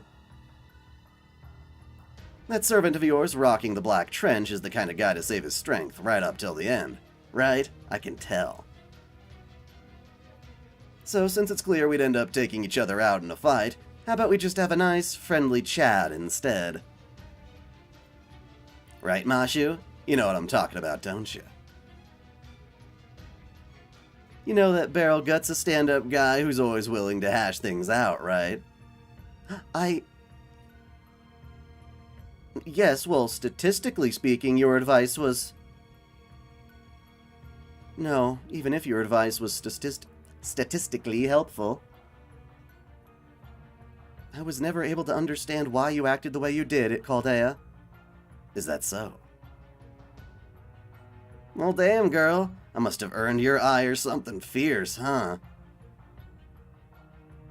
Oh, but don't get me wrong, Mashu. I'm thrilled to see this new side of you.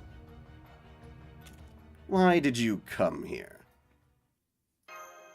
Oh, as I live and breathe, a real knight in shining armor in the flesh. Now that's a model master for you. I really appreciate you stepping out of your own accord like this, you know. Not only is your bravery real inspiring, you just made it much easier to go for your throat.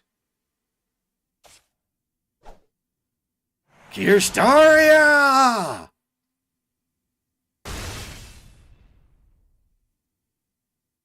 Wait, he broke one of her fingers for fun? What? Who broke whose finger? What? What? Hey, isn't that your pretentious ass cloak on the floor? What's going on? The hell's going on here? Shit, you're bleeding like crazy. Hang in there, damn it. Don't you dare pass out. I still got a ton of stuff I gotta pay you back for. You can't die on me before I get the chance. Didn't you say you were gonna make every last one of those piece of shit gods obsolete? Come on, just because the Olympian gods are done for, doesn't mean you can rest on your laurels. If they're spoilers, then stop it? Glitchy. Are you saying that's yet to come? Huh. I did not know that. Well, now he needs to die. If he did that to Mashu, he deserves to die. He's gonna die again, and then die some more. He's not gonna die until he's killed.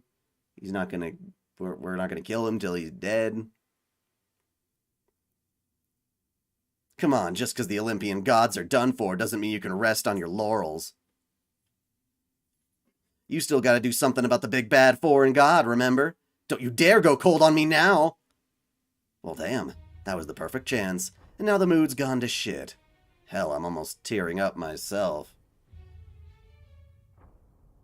Come on, Caenis, take it easy.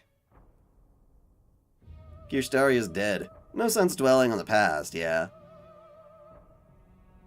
You know, it's not like you and I are total strangers.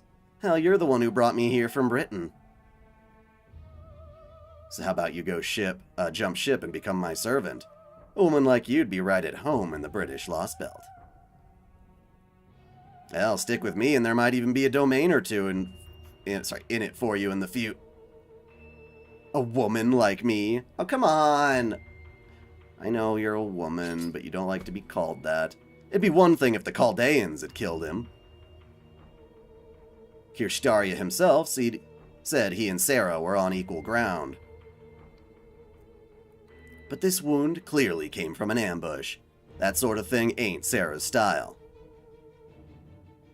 You did this to him, didn't you, Beryl? So it's gonna be like that, huh?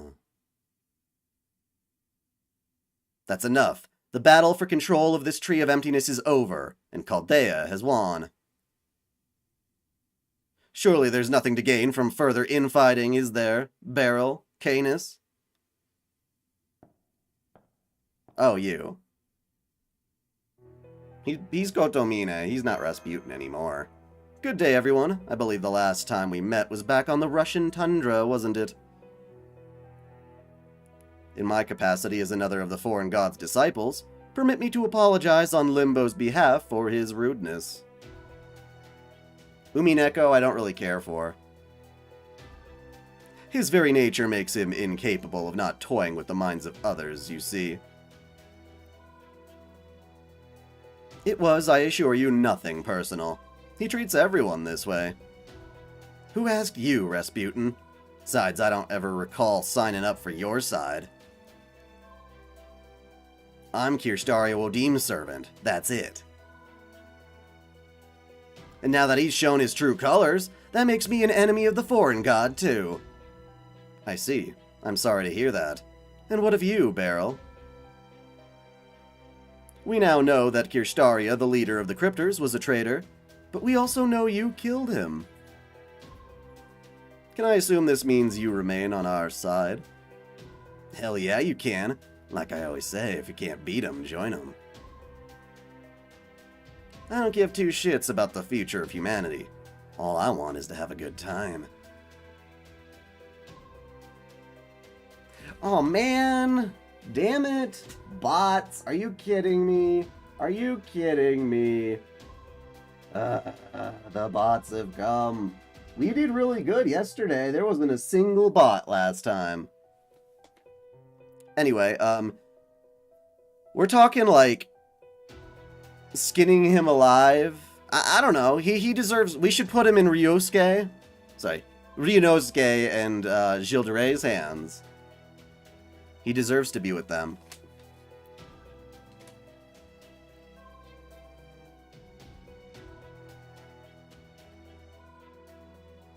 I didn't come back to life so I could become the king of Earth or anything. I'll go along with whatever you have to say.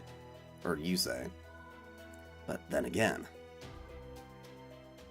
I can't help but wonder if this foreign god guy's really all that strong. Kirchtaria saw to it that they couldn't use Magellan here. And that woman back in Britain sucked Seyffert's insides dry. I want to watch that. So without a vessel for the foreign god to come down into, well, what happens next? Because it seems to me like the strongest one on this planet right now has got to be the king from my Lost Belt. So, can we really believe what he's saying? I see you've done your homework. Precisely the sort of thinking I'd expect from a purebred hunting dog like yourself. I take it that means the British Lost Belt is now officially opposing us then, Beryl?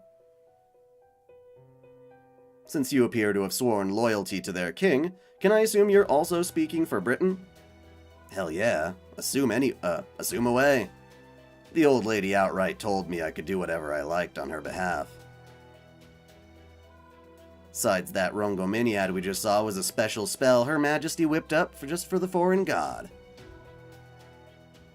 We were always planning on attacking Olympus out, taking Olympus out, no matter what Kirschtaria got up to. Huh. Understood. The foreign god only saved Kirschtaria from death, thus giving the foreign god control over his continued existence. And as Kirschtaria was the one who saved your lives, the foreign god has placed no such restrictions on you. You're therefore free to live out the remainder of your days on this dying planet as you choose. As an enemy of the foreign god, that is. Koyanskaya, warp me over to Britain right now! I don't know why, but I'm getting some serious chills down my spine. I gotta get out of here before it's too late. Well now, I was wondering when I'd get to make my entrance. How anticlimactic. But very well, Lord Beryl. If nothing else, you do have an impressive nose for danger. Koyanskaya, you're going to take him away from here? Why, yes I am. I offer a great many services. One of them includes taking a single crypter on a single trip to the lost belt of their choice. Alright. Until the next time, Sarah et Chaldea. We at NFF Services look forward to your future patronage. Assuming you make it out of here alive, that is.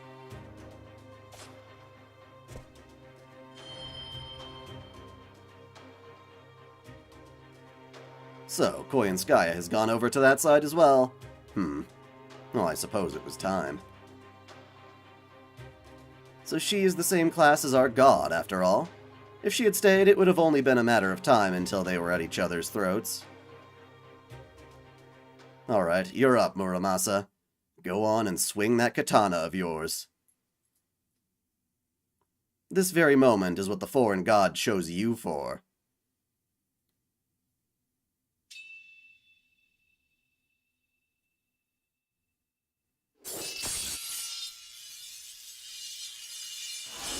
That's a pretty dope cut. What, are you gonna cut Atlas out of the womb of the tree? I can't believe it! Atlas's body is... I suppose I should... I suppose I should assume the internal fires have left the Tree of Emptiness in a permanent state of incompletion. But never mind that now. I don't play FPS games, but I play tons of RPGs. If you watch my Let's Plays playlist, you'll see a lot of them.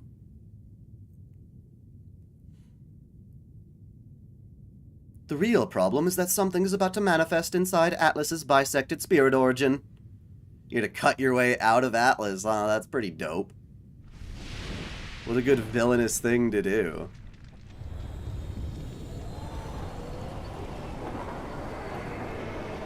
This god is on fire! You plan on streaming anything besides Fate Grand Order after this? Occasionally, yes. When I'm not overloaded by big projects like the lore of Olympus, you know. I can't believe how intense this ominous aura is. I used to stream a lot more often, but hardly anyone watched it. I'm detecting a powerful magical reactor core signal inside the Tree of Emptiness. I can't measure its magical energy levels with my current equipment, but... wait. I may just do something like a subathon sometime soon, because I'm sick and tired of not being at 90k or 100,000 subscribers. And it would be fun to do some kind of live stream to excite people to do that. I don't know if it'll actually work, though, and that's kind of my demotivation. This spirit origin pattern. As foreseen and categorized by Trismegistus, this looks to be the final horn, the final beast crown of the 7 evils of humanity. Beast 7. Oh. Language, intellect, sharing. Play, mission, generating. Come in. Do you read me? Commencing. Advent.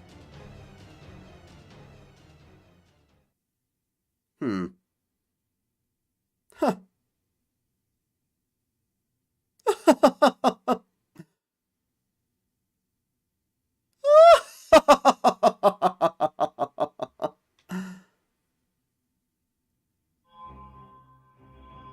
Of course, I already know what I'm going to look at. But it's glad to see it finally here, hitting in the story.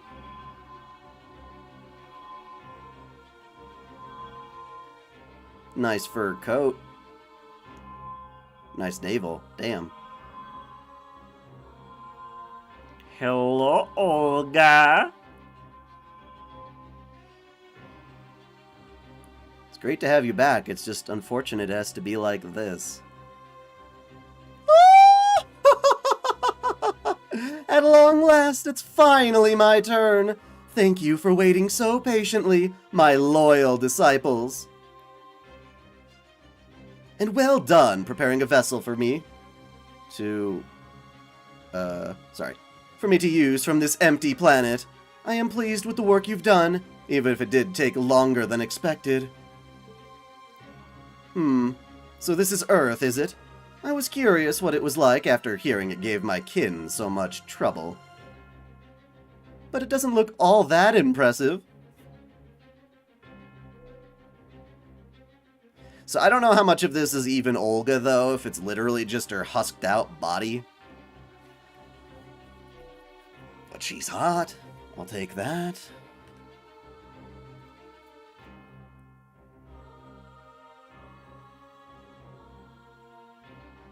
And of course, if this were Olga, it wouldn't be consensual. She'd be, like, manipulated somehow. But it doesn't look all that impressive. Just look at how tiny it is! I could conquer this whole planet in less than a year!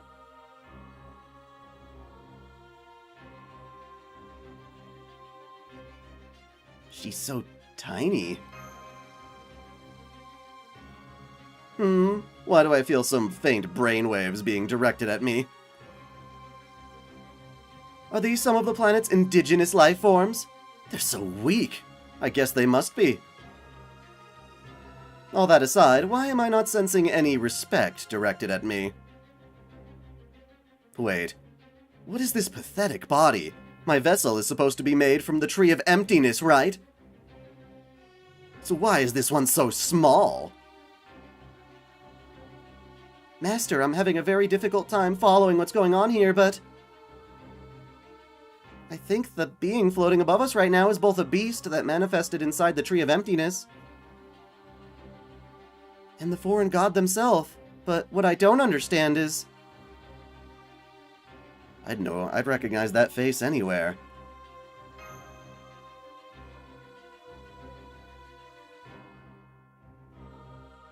Well, no matter. Disciple, status report.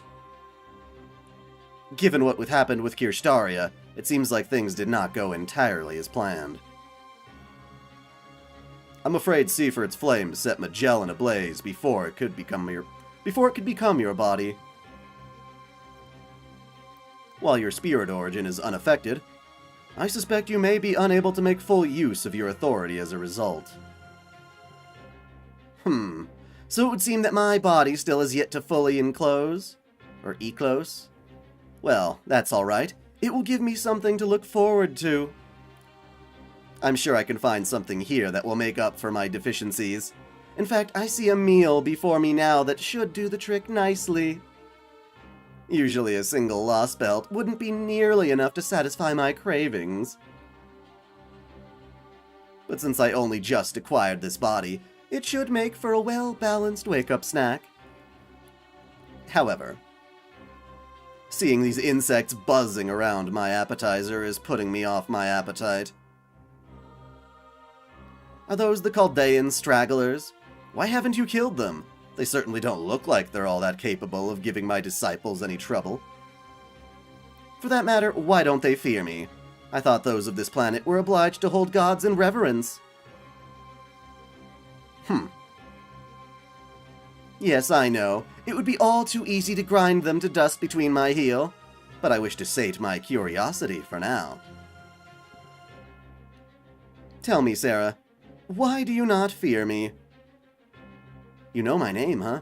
Aren't humans like you supposed to bow your heads and beg for enlightenment, and submit to the every whim of great and powerful beings? Well, I mean, you're Olga Marie. Huh? What is this earthling talking about? What is a director? Looks like you've gone mad with terror. Well then, I'll be kind and explain. I am a god who has descended upon this world from the void. I have come to right this planet's wrongs and eradicate its evil once and for all. As the ultimate ruler, I will make Earth into a single nation and personally govern every last one of its people. Yes, I am the sovereign of Earth. You, Olga Marie. Did she just claim to be Earth's president or something? Not as threatening as you'd expect. Now I really don't understand. First she declares she isn't Olga Marie, then she claims she is. She's right, what in the world is going on? That's more like it. It sounds like you finally understand my godhood. I can sense brainwaves of fear and confusion. Now then, the time has come for me to wipe this planet clean of everything that once existed here. The human race, the lost belts, you lot. My disciples using silly heroic spirits for their vessels. Now that I have a physical body, I have no more need for any of you. Now get out of my sight, beg for mercy, and repent for your misdeeds. For even my infinite patience has finally reached its limit.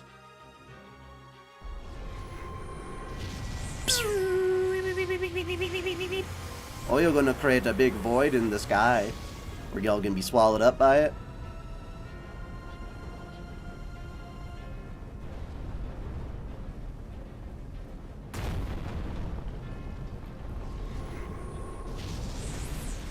A gravitational field?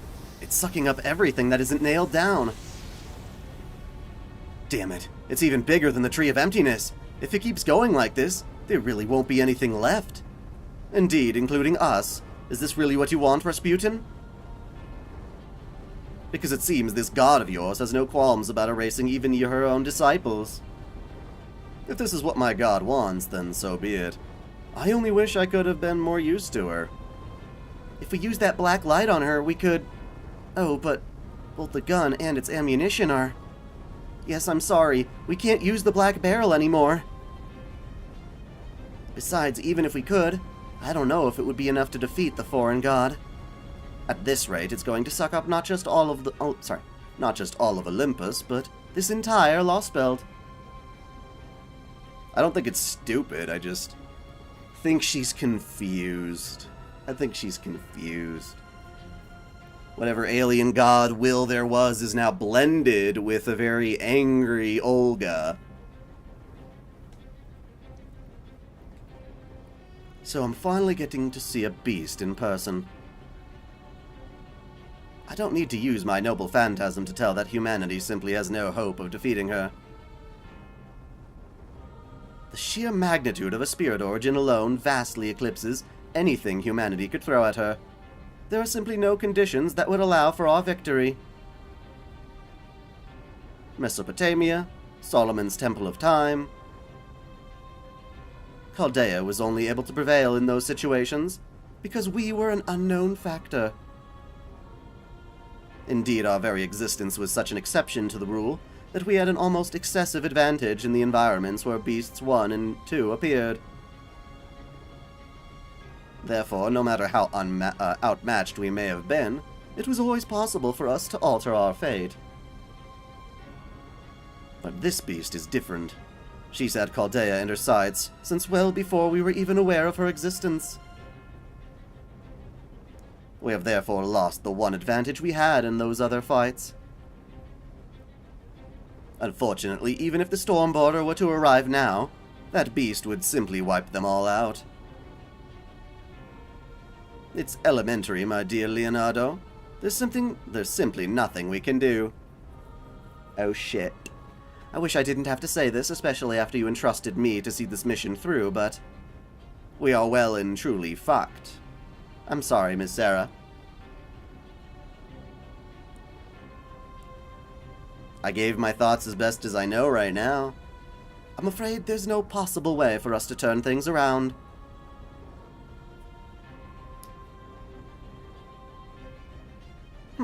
So you're not even going to try to fight back, Earthlings?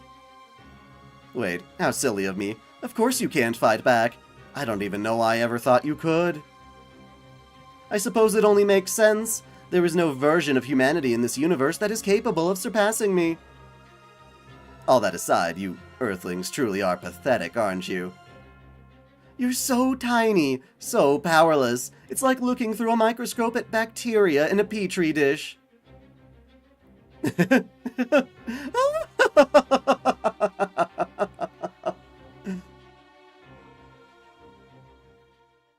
Huh? Oh, someone's pissed! Was that Caenis? Was that Caenis? Is that angry Caenis? I think it was Caenis. I think I just keep looking up. Yeah, take a look at this. Advent. Jesus, we're still only part 24. Ay, ay, ay, ay, ay, ay, ay, how much more is there of this?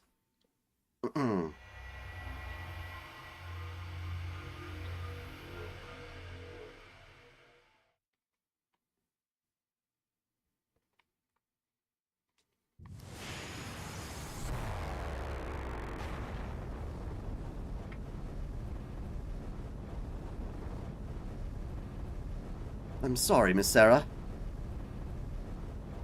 I'm afraid there is no possible way for us to turn things around. Come now, it's not like you to be so rash. Or are your powers of deduction simply nullified when you attempt to apply them to an alien being? When you attempt to... Oh, my dog knocked my webcam over. Girl, little kana, can you come here? Can you come here and lay down in a different spot? Can you come this way? Good girl. Good girl. Lay down. Good girl. You're so good. She's such a good girl. Let me reset the webcam. Let the dog knocketh down. Oh, we're almost done, kind of, maybe. How far are you in the story? I think we're right at the end. We've got like one more fight left, right? From what I hear. No, don't go back there, Kana. Wait. No. Iko. Iko. Oh, see, you're getting all tangled up in cables again. No. Move your face. There you go. Iko. I'm sorry, Kana. You're making a mess. You're making a mess. You can lay down right here, though. It's nice and safe.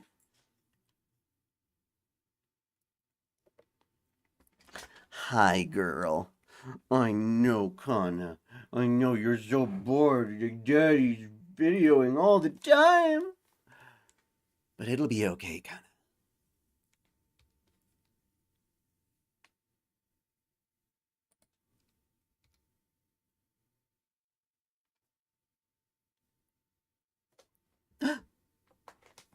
Kirschtaria? Oh, no, he's not dead yet. I'm not dead yet. Huh. Kirschtaria Odim, I didn't realize you were still alive. We mages have magical crests. We don't go down quite so easily. Tell that to, Reen's dad. Oh, the bot took advantage of my distractions. How dare you. Goddamn bots. I hate the bots. Holmes, you just said there was no possible way for you to turn things around. But that all depends on how you look at it. For example, my victory would be my plan to slay the god succeeding, and my loss would be it failing. Now that Atlas's tree has been razed to the ground, and the foreign god has descended upon this world, my plan has ended in abject failure. It represents a complete and total loss for me. There is no hope for me turning things around now. But the same is not true for you. For you, loss would be dying, and victory would be living. So then, even if the foreign god has descended upon this world, and even if all you can do right now is run away, merely surviving is enough to ensure your victory. And since you haven't truly lost, you still have a chance to turn things around. I understand this is all a bit much coming from me, since I'm the one who invited the foreign god here in the first place, but oh well. Now then, I think it's time I played my last card. Oh, you're super serious, Light. Rest assured, I won't let the foreign god get away with this. Even if it is ultimately fated to vanish once its Tree of Emptiness is gone, I will protect Olympus right to the end. After all, I promised Zeus I would.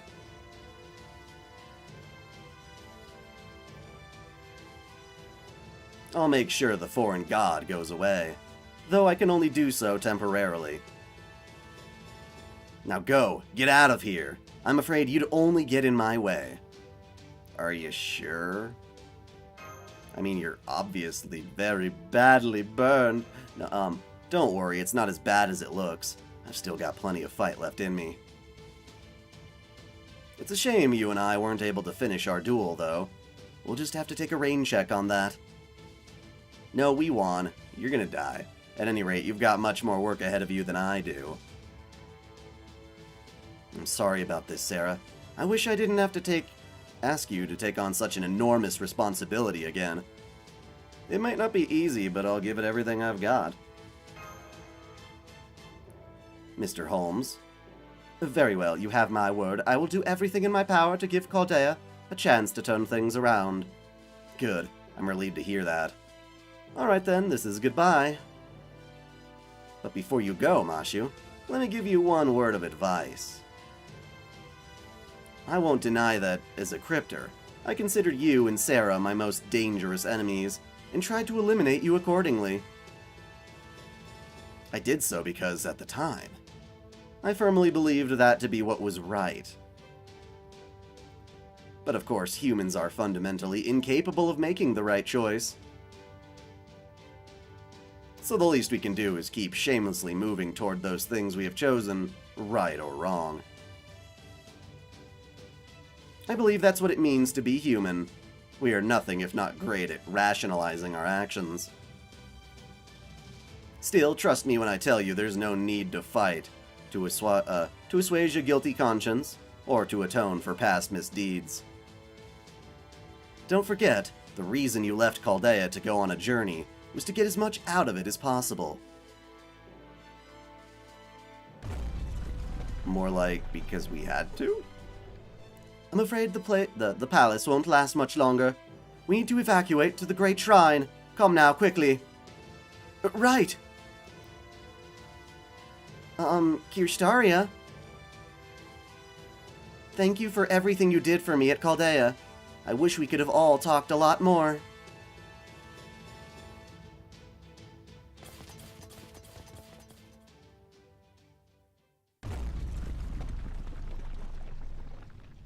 Are they gone, Caenis? What are you, stupid? Can't see for your... Yeah, they're gone. They left your sorry ass behind. Didn't even look back. So you don't gotta worry about them. Mess this bitch up. Hell, I'll even let you lean on me. Thank you. That will be a big help. What about you, Father? Aren't you going to stop me? Not at all. Not unless the foreign god gives the order to eliminate you two. I'm only here to serve as a witness. Truth be told, it should be quite educational. No matter how powerful one may be, this planet still follows its own rules. This will be an excellent way for the foreign god to learn that lesson. In that case, don't mind if I do. Stars, cosmos, gods, animus, antrum, unbirth, anima, animosphere. I'm gonna throw rocks at her.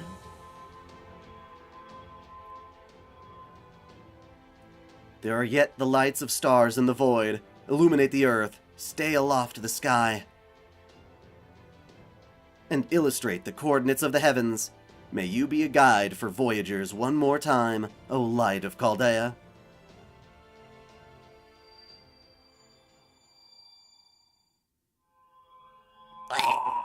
Okay, that's what it was. It was Kirsch. He chucked a shark rock at her? It looked like a slash. As weird.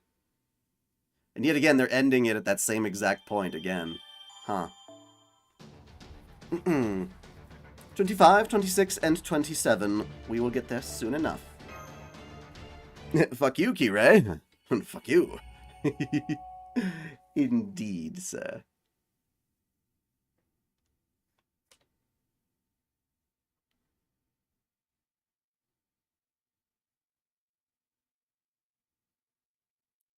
What I'm about to tell you took place in the spring when I was 15 years old. Back then, I thought the future was bright and full of hope. I was born into an environment far better than most could hope for, with talents far greater than most could dream of. I knew I was destined for great things, and that my purpose was to see them done. I'm going to create something beautiful. I'm going to create something wonderful. It was that ideal, that passion, that made me apply myself to my studies day in and day out. And as a result,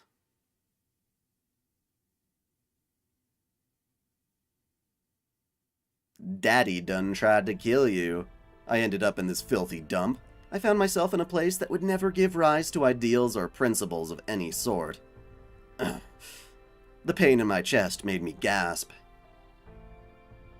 I couldn't move my limbs at all, but fortunately I was still able to treat the wound on my chest. Since I had been chosen to take over the family in lieu of my father, I possessed a magical crest that had been reinforced over 11 generations. It was designed to heal its bearer in the event that they suffered an injury, even if they could not do so themselves. But now that the crest was no longer functioning, its mana was stagnant, like anecdotes from the curses department. I knew I must have been poisoned with an anti-mage toxin, one designed to attack its target's nerves and blood. Enough time had passed for the toxin to work through my body. Both my crest and circuits were completely dead. I could no longer counteract the toxin myself. I would require assistance. Have you seen the funny gym memes? I think so. Are they that funny? The situation couldn't have been worse. I was trapped in enemy territory, and what strength I had was fading fast. The only hope I had of surviving was if my father noticed something amiss and sent someone to rescue me. Wait, why would he rescue you? Grandfather. There we go. Grandfather noticed something. Wow, I just did not even read the word grand. Okay, so his granddaddy's good. His father doesn't like him, though. Which makes sense. He was not chosen. The problem was, I had no way of knowing if I would last that long. Oh yeah, this kid. Awake, awake, awake! Especially with more of my father's assassins looking for me. I felt as though the basement's room's already pungent stench had suddenly gotten even worse. The boy was wearing a coat that someone else had clearly thrown away, and his hair hadn't been washed in years. Ugh. He must have carried me here to where he lived when he found me crawling through that alley after the attempt on my life. I could only guess he thought he could make money off of me based on my clothes and appearance. Still alive, alive. Hearing the boy digging through a can full of garbage, I was unable to hide my disgust. I was deeply ashamed by the fact that such a pitiful creature had saved my life. Treasure, treasure! Here, eat! The boy pressed a piece of completely stale, moldy bread up to my mouth and forced me to eat it, wiping the crumbs off my face with his filthy sleeves. Whatever his intent, his efforts were far from helpful. My wound had closed, but my digestive system was only barely working.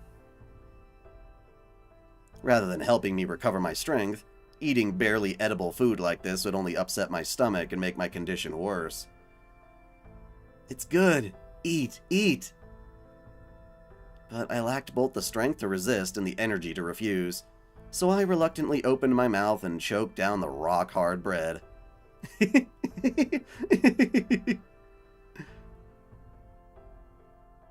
Once I managed to finish the food he forced upon me, the boy stepped away from my bed with a satisfied smile. He then moved to a corner of the room where he sat down, cross-legged, and continued his unsettling laugh. Though I was racked with both chest pain and shame about the predicament I found myself in, I realized there was nothing I could do, so I simply lay back and closed my eyes. This would all be over in a few hours anyway. My assailant was almost surely a mage, and so it would be trivial for them to track me down. It was only a matter of time until they discovered this place and came to finish me off while I was still incapacitated.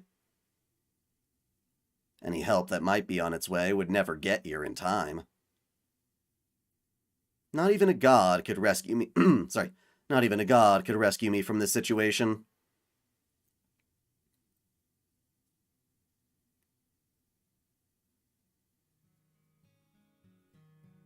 But my assailant never showed. Even after several days had passed. I think I must have spent about 10 days on that hard wooden bed without ever getting up. My body was still paralyzed, but by that point, I must have gotten accustomed to my environment.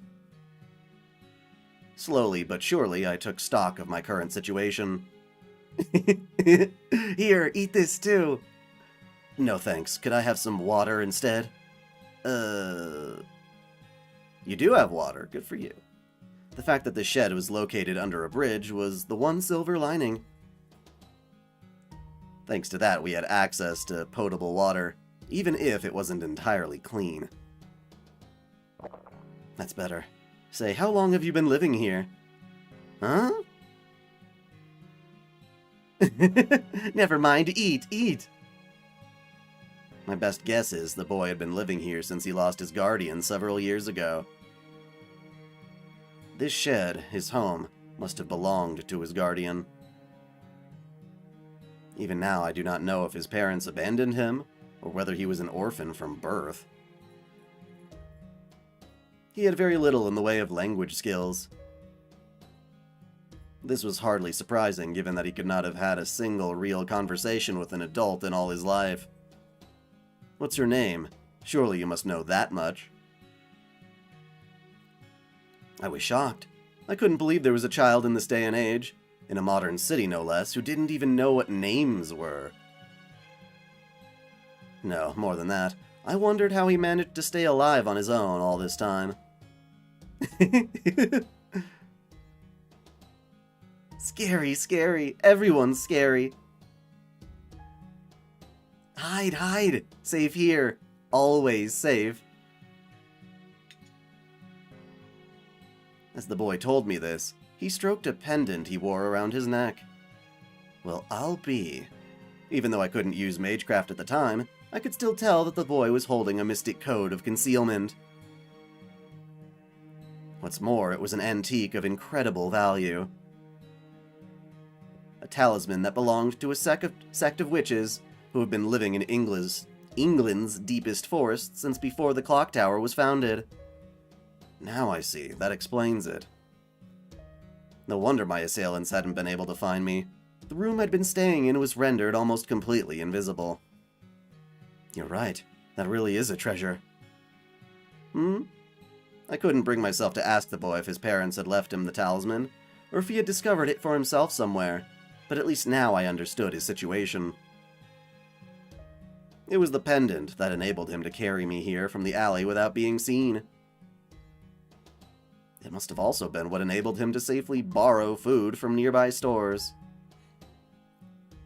I couldn't make up my mind whether his situation was encouraging or depressing. It was thanks to that pendant that the boy had been able to survive on his own all this time. But it was also thanks to that pendant that he'd never needed to become involved with anyone else. In a very real sense, he had slipped through the cracks of society. So you're, unsure of what to say to him, I ended up saying nothing. It's okay, it's okay. It's pretty. Treasure, my treasure.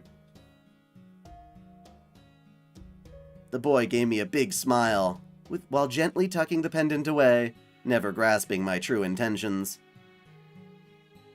Even thinking back on it now, it still makes my chest ache.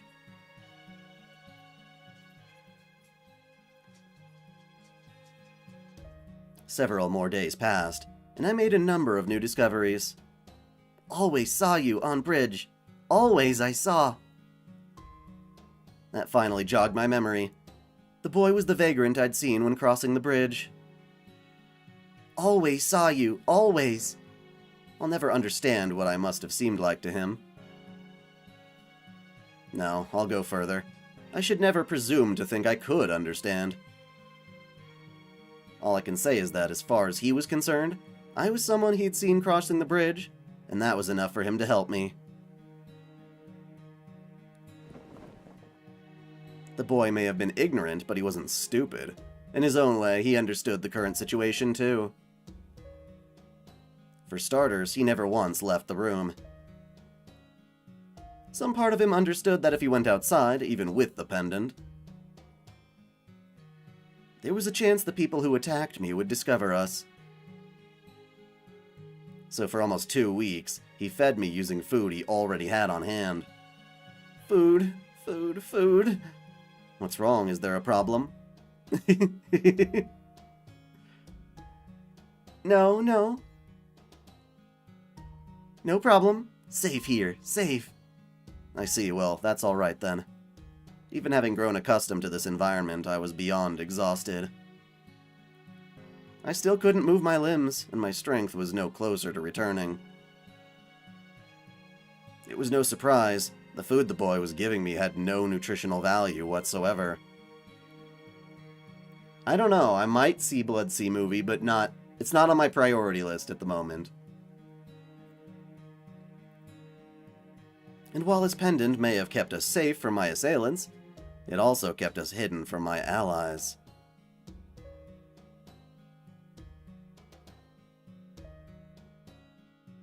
I sighed loudly in despair and closed my eyes. As I slept, I dreamed of my body rotting away like a decaying tree until I finally died.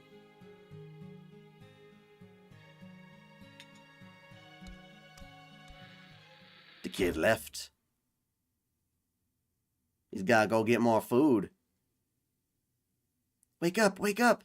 It was the first time the boy had ever woken me up of his own accord. Food! Eat up, have lots! Is that... My voice all but broke in shameless excitement. In his hands, the boy was carrying a basket filled to the brim with bread. And not stale, moldy leftover bread like he'd been giving me so far. This was bread that had clearly been freshly baked that morning. This is amazing. Although it's all just bread, huh? Don't misunderstand, I do appreciate this. But if you were going out anyway, it would have been nice if you had gotten some other things too. Here, food, eat, eat! I didn't realize until later why the boy had only brought stale bread on hand. It was because for the entirety of his life, he had never known any other sort of meal. I didn't understand that back then, since mine had been a life of luxury. Unfortunately, there was something else I failed to notice. Something much, much more important. Very well, don't mind if I do. Yes, this is much easier to eat, it's great.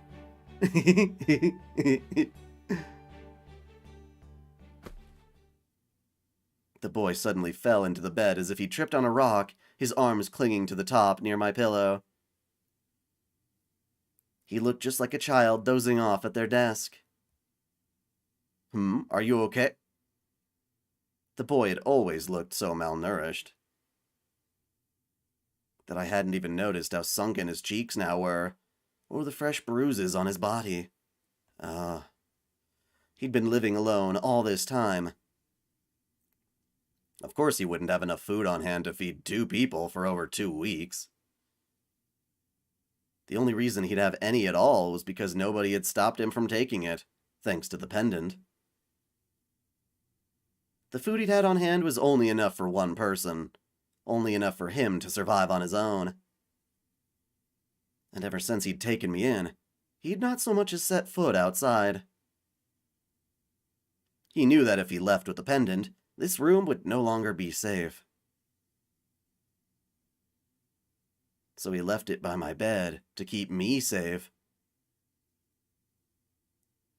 Aw. In an instant, it was clear as day what he had done to bring me more food. He must have been accosted and beaten over and over. And since he had barely eaten a thing, ever since he took me in, the malnourished child simply could not endure such punishment. Treasure. Safe. Safe. No, he couldn't have. No one would ever do something so absurd, so patently foolish. He may have been ignorant, but he was smart. He would never willingly choose to do this. Still on the bed, the boy looked at my face as I lay there, and as though he was gazing at the stars. Pretty. Pretty, pretty. No. Hang in there, please. You have to. So pretty.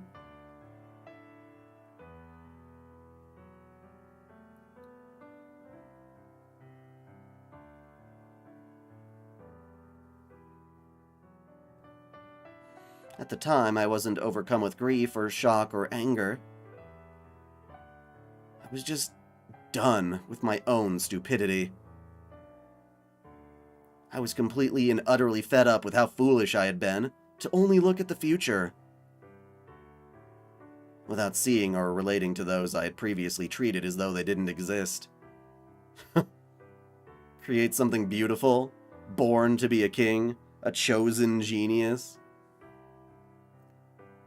What a joke. No, jokes are at least funny. I had no idea what I'd been talking about. I bragged endlessly about creating beautiful things, blindly trusting that simply calling them beautiful was enough. I had never once stopped to think about what I actually considered beautiful. The boy's value hadn't changed. He had wasted his life on something so foolish, so stupid as saving me. I was from the upper crust, and he was from the bottom of the barrel. That much was clear from that we were each bound to contribute to the world in the years to come. But still, could I do what he did? Could I risk my life solely to keep a perfect stranger from starving? Could I risk my life without receiving anything in return, all for something I felt was beautiful? Why, of course. I can do that.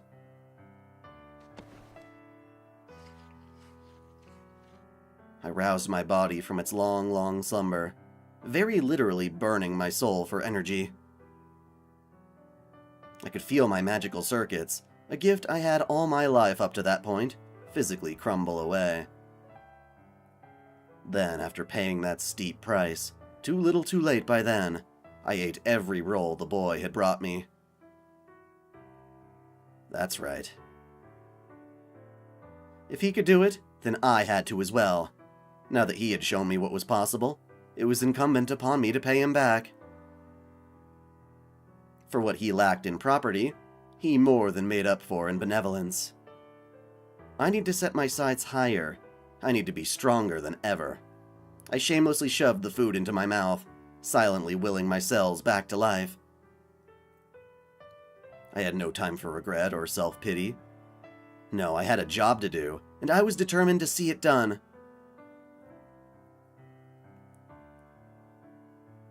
This was an entirely new motivation. I certainly wasn't born with these convictions. If my life had continued as planned, this new ideal would never have even occurred to me. But now I've vowed to dedicate my life to it. To take all the many gifts I was given, and gifts that boy couldn't even dream of, and use them to demonstrate the value of human life for as long as mine own lasts.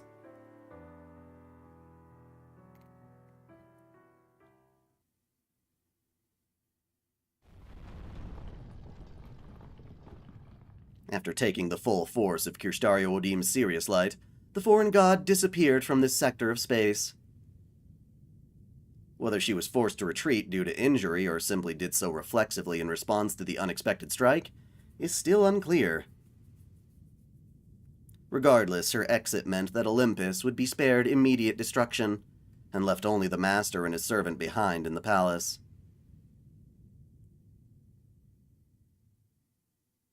So much for that. In retrospect, I may have set my sights a bit too high.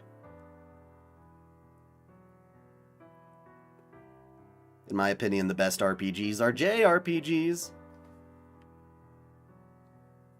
What the hell are you smiling about, you idiot? You look like a kid who just caught with his hand in the candy jar. The servant knelt beside their master, despite the insults that continued coming. Painfully aware of how he would never walk again, now that the bottom half of his body had been obliterated. The master rested what remained of himself on the floor as it crumbled beneath them, and turned to look up at the sky. Damn, that Sirius light was some serious shit. Ophelia didn't do anything even close to that. Ophelia's didn't. Well, this is how they were originally supposed to be used. Director Marsbury told me that in confidence.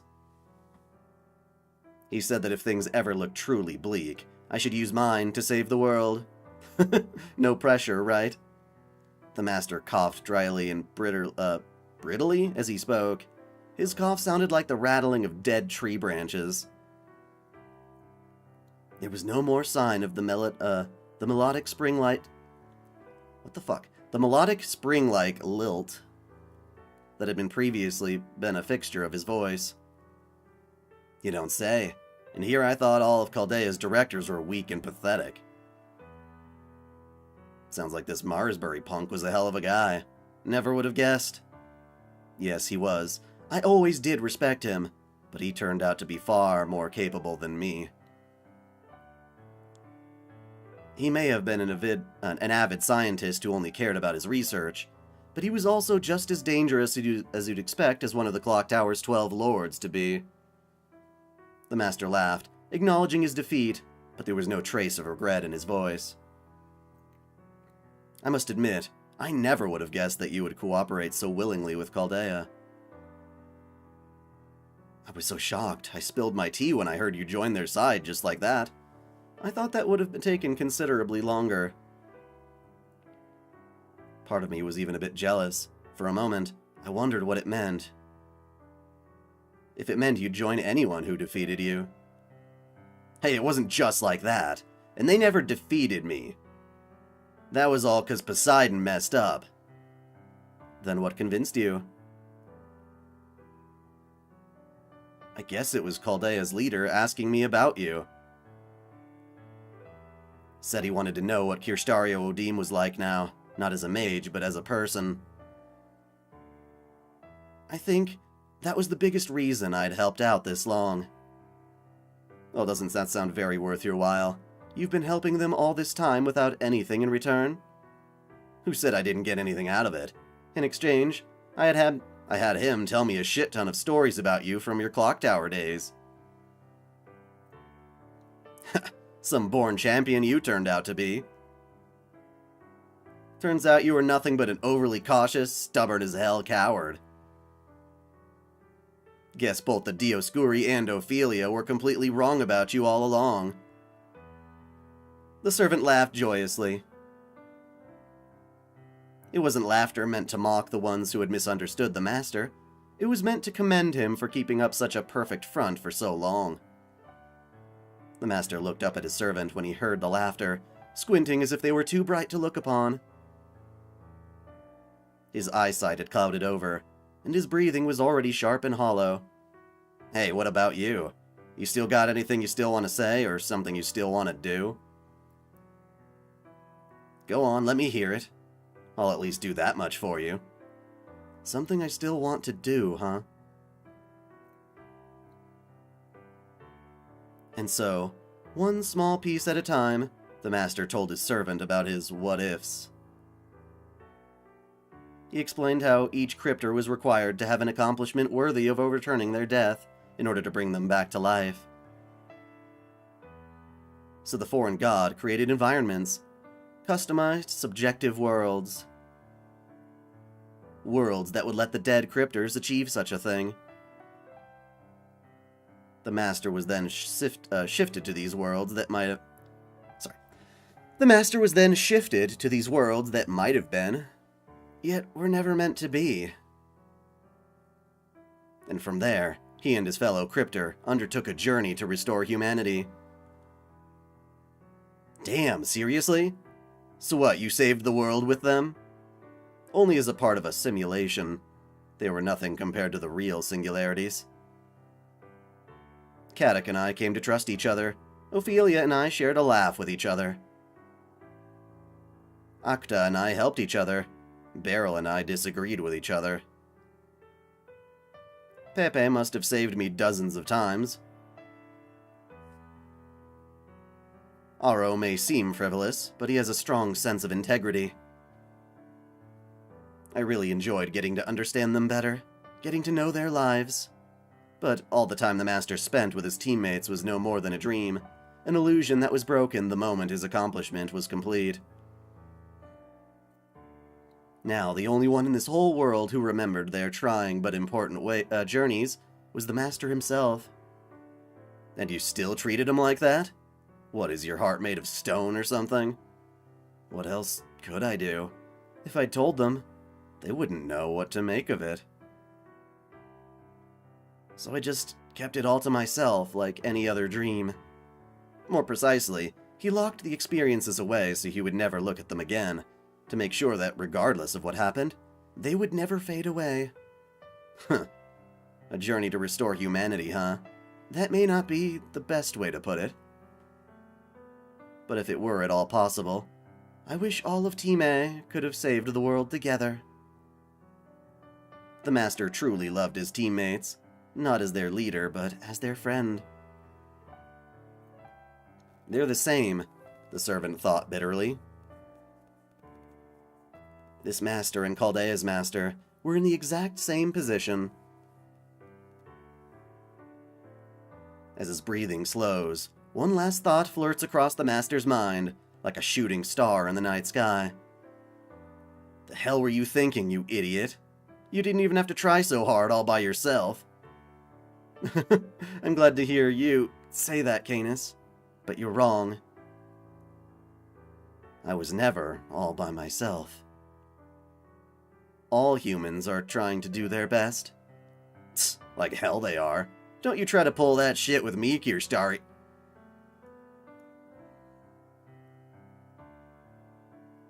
There is no answer. His soul is already gone. The servant turns toward the sky as though watching a bird fly away, never to return. Mistakes flood the servant's mind. Unquenchable hatred pounds the servant's heart. The servant wasn't about to reject the past or previous actions. The pride this heroic spirit held refused to sully the very nature of a hero. After all, the servant had been the one who laughed at the world of humans, the one who mocked and wreaked havoc upon it. That aspect would never change. The servant was well aware they were a villain who hated humans, despised gods, shunned what was right, and embraced what was wrong. But even so, in spite of all that... Damn it. I'm the idiot. Even if everything about her, him, was evil. She, he remembered what she, he was meant to protect, even as she, he regretted failing to do so. I wonder what this section looks like, legitimately in Japanese. What term they use, because they usually don't have to resort to as many pronouns as we did. As English does, rather. So, I guess either pronoun works for Caenis.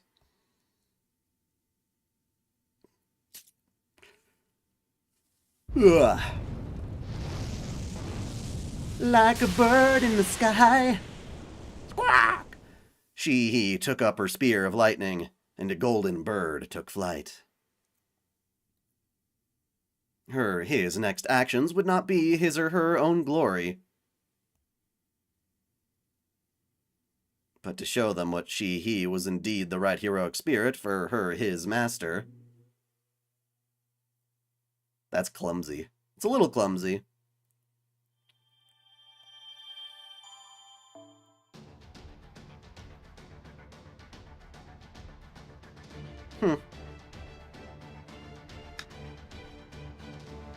Maybe Gordolf being called the Phoenix is kind of like why they have something in common.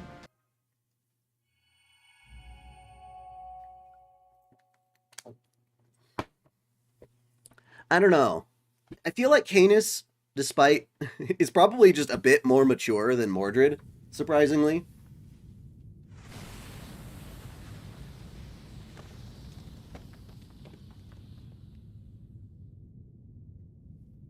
What was that light?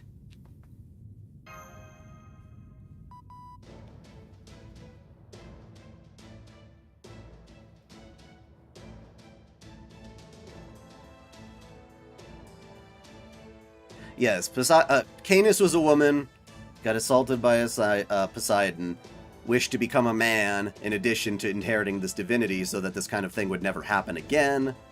And so he became a warrior, different stuff happened in life, became a bird, among other things. But then as a servant was resummoned as a biological woman. So...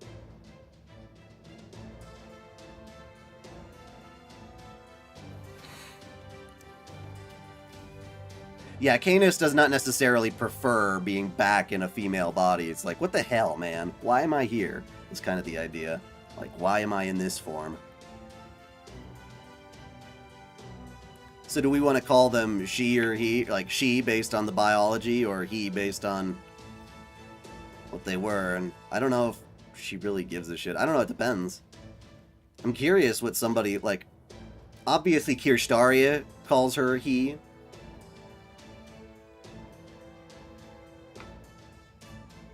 There you are. It's about time we finally got a decent connection. Right then, this is Gordolf Muzik, commander and pilot of the Stormborder. You don't have to say that again. Do you read me, Sarah? Do you read me? Yes? Or you do read me, yes? I'm just going to assume you can and tell you all I have to say.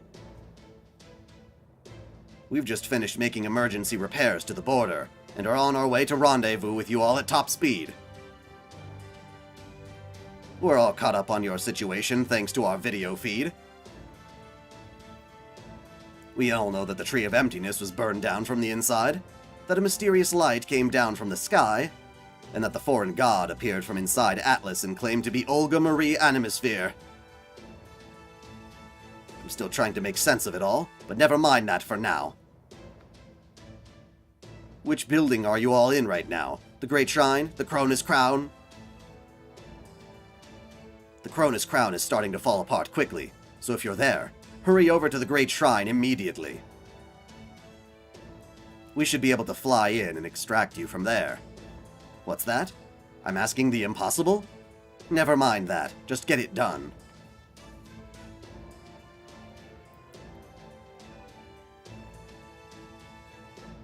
In your headcanon, Dai, is Sarah a trap or a crossdresser? No.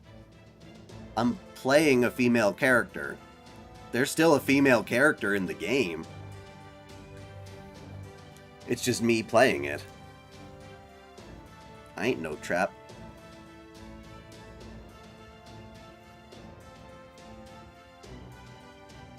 Not to worry, Director Gordolf.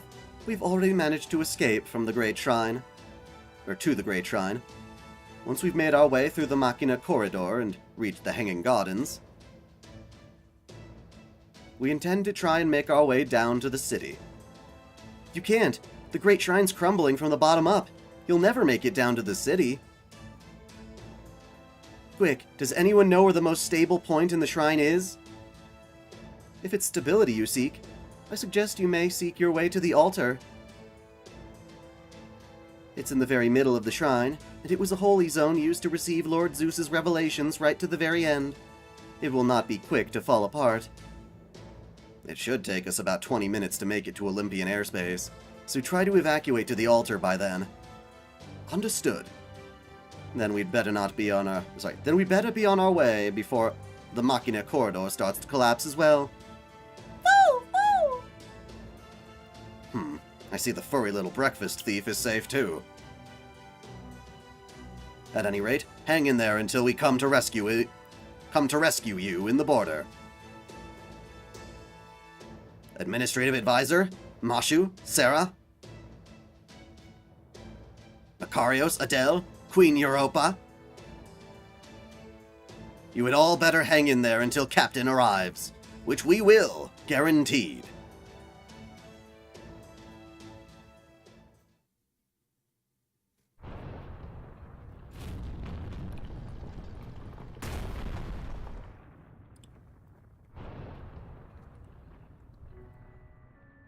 The sounds of destruction echo throughout Holy Vessel Ring Cronus Crown. Great Orbital Shrine, Olympia Dodona. The cacophony of destruction reverberates through every district in Olympus.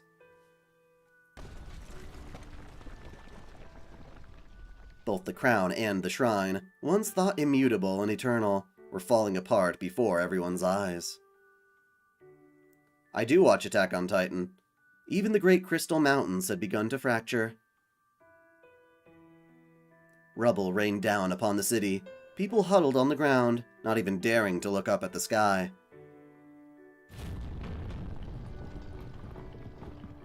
The heavens had begun to collapse. Olympus itself groaned horribly, straining at the seams.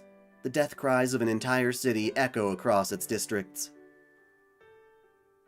People huddled together in branch shrines, believing the destruction would stop once the gods heard their prayers.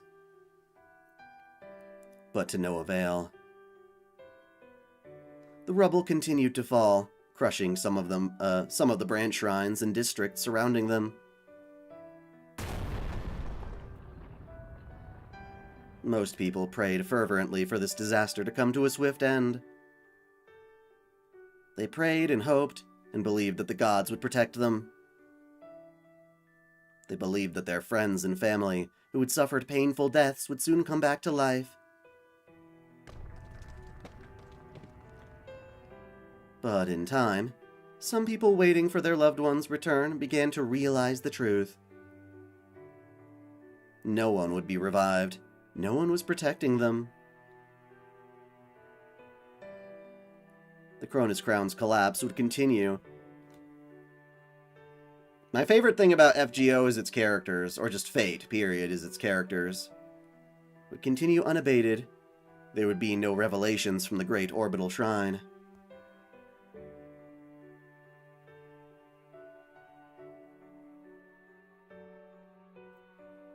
Aaron's genocide is way worse, are you kidding me? This is different. This is different. It's basically their world or ours. We don't have a choice. We don't really have a choice. If we want our world back, we have to deny these other worlds, and it's not our fault at all that these worlds were selected for pruning in the first place. That's kind of a more universal issue. Not to mention the alien god is kind of a B.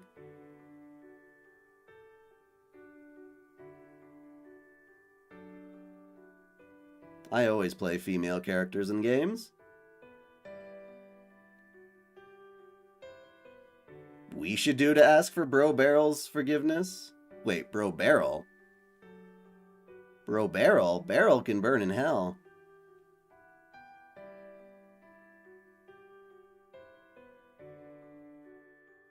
I have an It's a Gundam video laugh? Really? Have you watched Lost Room yet? Yes. And the gods would remain silent. Did you see the 5-star servant ticket? No, did they give us that? Huh? Huh? Is there such a thing now? Or, I thought that was later. For now, at long last, there were none left in Olympus. As time passed, and more people realized the events they were experiencing portended their lost belt's destruction, they fell silent, one after another, despair and resignation shutting their mouths tight. It was the first pall of silence, devoid of even a single prayer, that had fallen over Olympus in 10,000 years.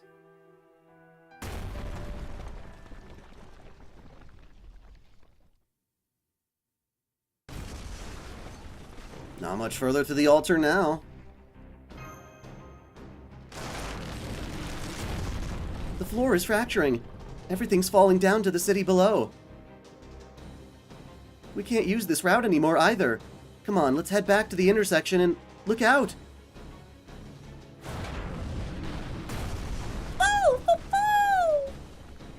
Don't just watch your step. Keep an eye on what's above you, too. You guys are flesh and blood humans, so even a little falling debris could end up killing you. What's your favorite Fate story? Still the Fate route of the original visual novel. Right, I'll be fine, but Senpai is... That goes for you too, Mashu.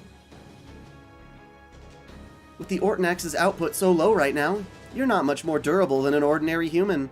So please, be careful. Right, I will. The situation seems dire. While we do have some floating mystic codes prepared, we simply no longer have enough magical energy to make use of them. We could never make them last long enough for the storm border to reach us, and there's no guarantee that we wouldn't end up hurling to our deaths. I'm afraid I don't have much magical energy left either, but there may still be something I can do. Adele, Makarios, I'm going to use the last of my magical energy to provide the children of Chaldea with a defensive bounded field and a floating spell. While I would be very grateful if you would help me, whether you do so or not is entirely up to you. Woo! Europa? Of course we will, Lady Europa. What Adele said. Wait, a bounded field and floating spell would be a huge help, but why stop at just us? Can't we all?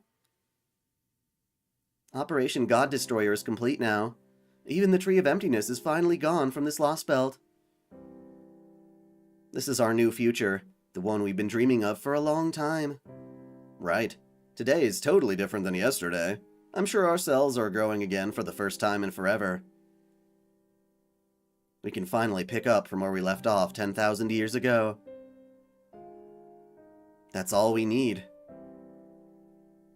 Besides, we're not as weak as you guys, so we can get down from the shrine on our own. What Makarios said. Even if this lost belt does soon return to its original form, our time is only just beginning. Take care, everyone. Take care, Mashu and Sarah. And thank you for everything.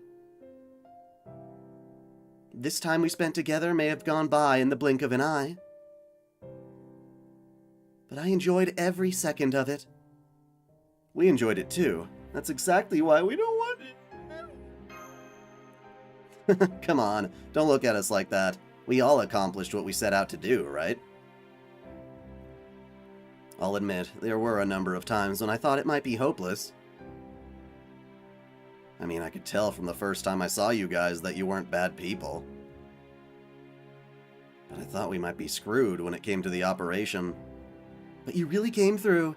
You gave us the tomorrow we were hoping for. I can feel it right now, at this very moment. We are in a different day now than we were yesterday. We're finally growing again.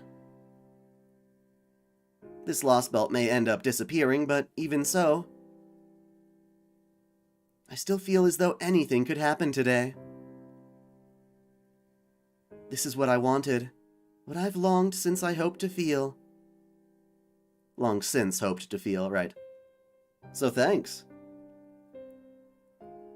I know most Olympians would probably consider you guys and us to be the most evil people ever, but yes, most Olympians may very well think that.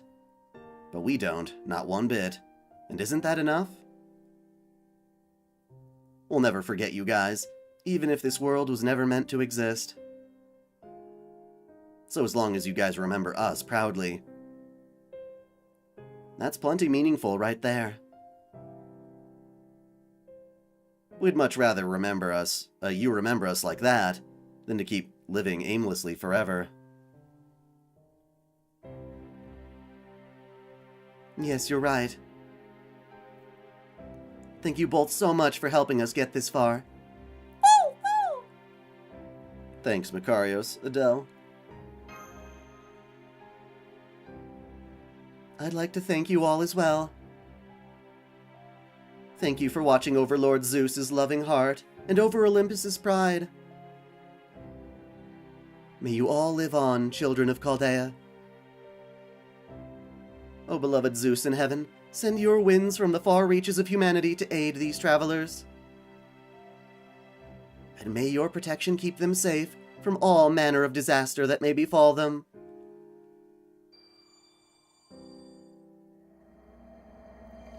It worked. We now have a defensive bounded field and a flight spell.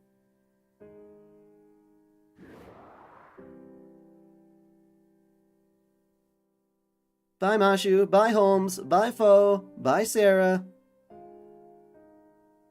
You proper human history, humans, might be weak, but you were still a great master anyway. You proved that beyond a shadow of a doubt, when you faced off with the other master, Jesus Christ, the other master Zeus himself called a friend and won. You guys are amazing too. What's your favorite thing about Fate Grand Order? Just the opportunity to have the servants all together like that, I guess. Oh, come on, you're lumping us both together like that? You could at least try to compliment us more individually. You lack personalities of your own. It's not my fault. Bye-bye. Fly away, Chaldea. Fly away. And make sure you land somewhere far from here. Give our best to everyone on the border. And to all the other people in the world once you've saved them. Man, you're amazing, Queen Europa. They're already so high up I can't even see them anymore. Do you think they'll be okay? I hope they don't get hit by any debris or anything. Not to worry. The gods will surely protect them. Yes, I have no doubt that all the gods who fell here, and the gods from proper human history will keep them safe. Indeed, that would be lovely. Aw. Hey, Makarios. What is it, sister? Remember how you said we can get down from the shrine on our own? You weren't very convincing. Oh man, I can't believe even you could tell I was lying. Sorry, I can't believe even you could tell I was lying. I'm so sorry, you two. There's nothing to apologize for, Your Majesty. We wanted them to take to the sky, and they did. That's all we need. Proper human history, huh? They never did tell us much about it. I wonder what it's like. It must be a wonderful world if it managed to produce people like them. Yeah, definitely. Then we really did do the right thing. This has got to be what's best for Olympus. Makarios. I'm not regretting this. I've been dreaming of this day since forever. This is exactly what we wanted. Now everything's gonna go.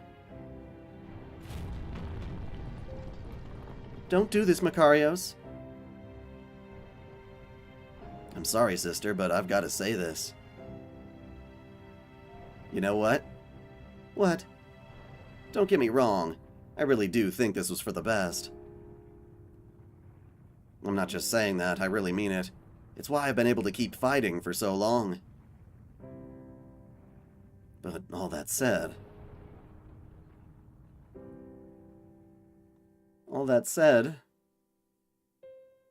I know we've killed all the gods and betrayed all the Olympians, but...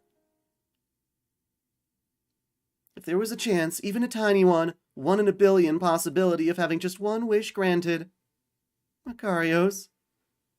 I don't even know who could possibly grant it, now that all the gods are gone, but... there's a tiny, tiny part of me that feels like... if, somehow, I could have one wish granted, then... just once, I wish I could have seen beyond tomorrow. And especially... I wish I could have seen what you were like when you were all grown up. Oh, silly. You didn't have to tell me that. I've always felt the same way.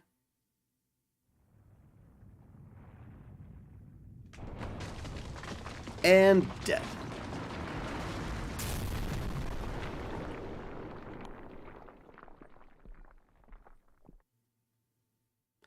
Well, diggity damn. Dun dun dun dun dun.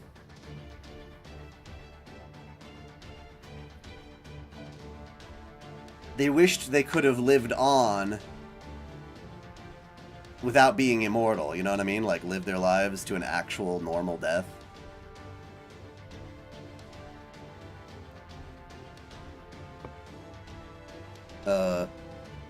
Yeah.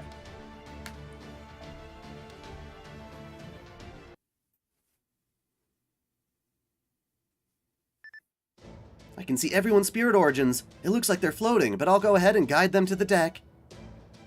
Mounier, switch the border over to thruster mode. Maintain airborne status until in altitude until Sarah's team is safely inside the ship. Roger that. No problemo. Okay, let's see. Where were the thruster controls again?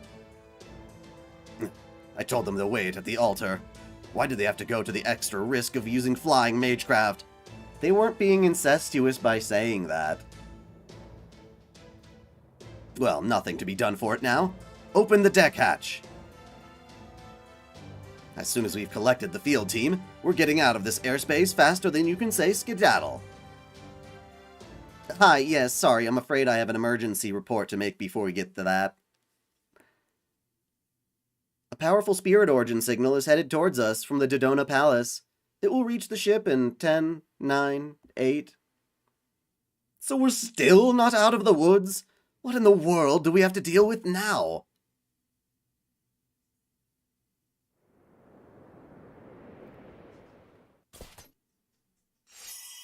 We actually managed to make it back. I almost can't believe it. Right? Though it looks like Europa's defensive bounded field is gone now. Indeed, it was an absolutely perfect spell while it lasted. No question as to why she was Queen of the Gods. If not for her delicate magecraft, I rather doubt we could have flown this far in safety. What are you just standing around for? Get in the hatch already. There's an unidentified spirit origin headed your way right now, and it'll be here in 3, 2, 1...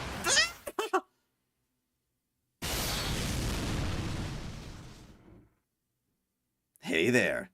So you punks really did make it out of there alive. Good.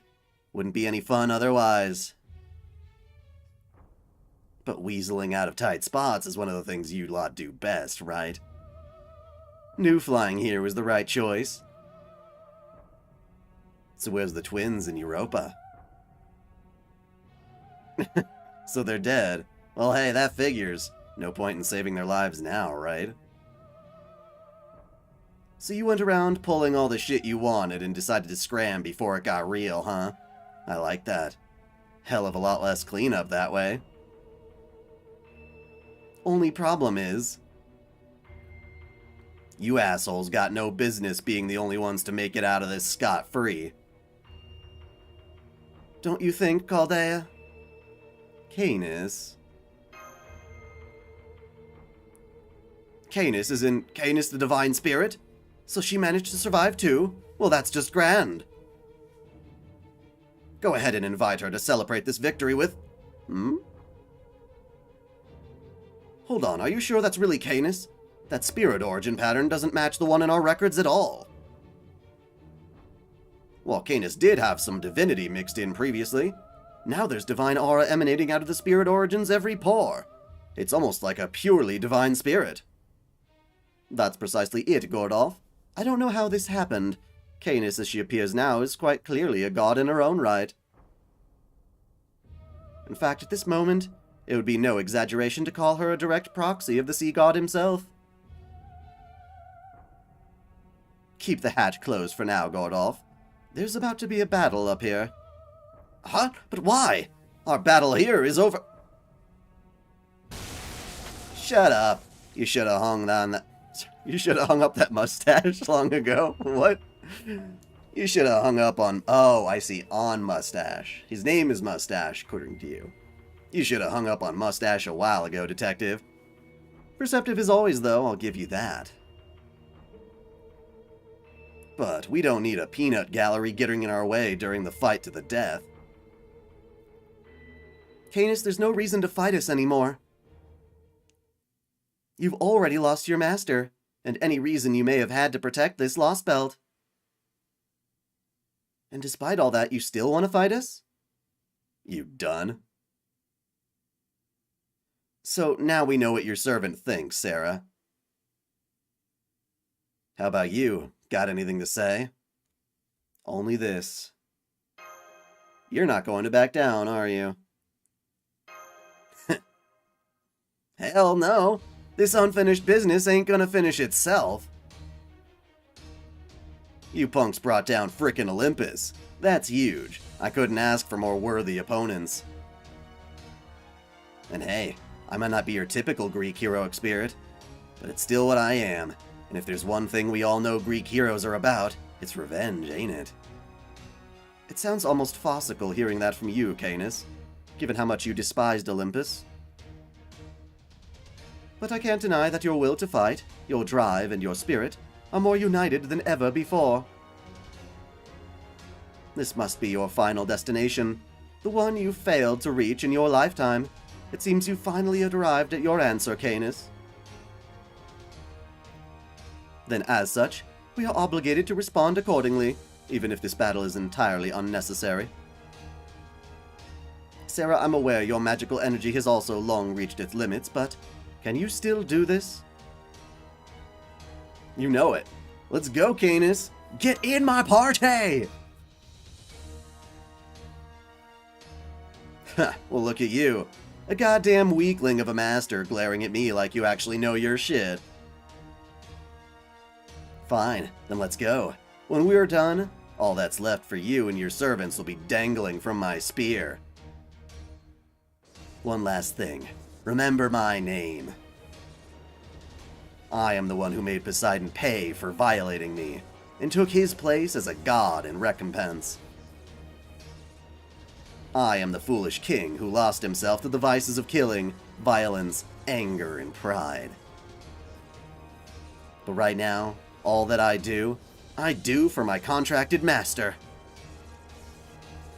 I am Caenis, the divine spirit. And I am the only servant who Kirschtaria Wodim truly trusted.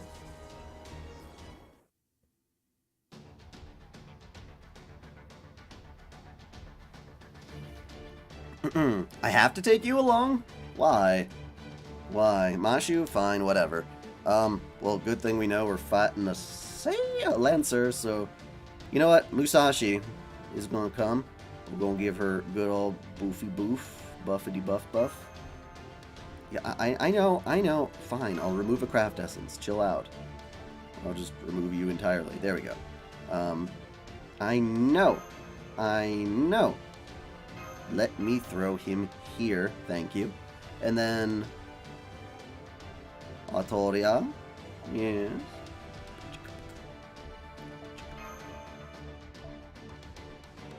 And, yeah, why the hell not bring Mordred? Fuck yeah.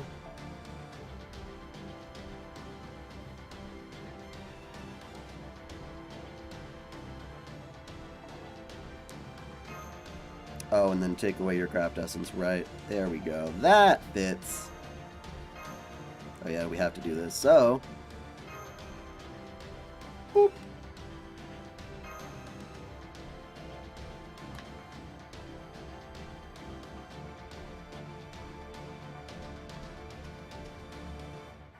Have I seen the Spirit Origin list? The one in your room?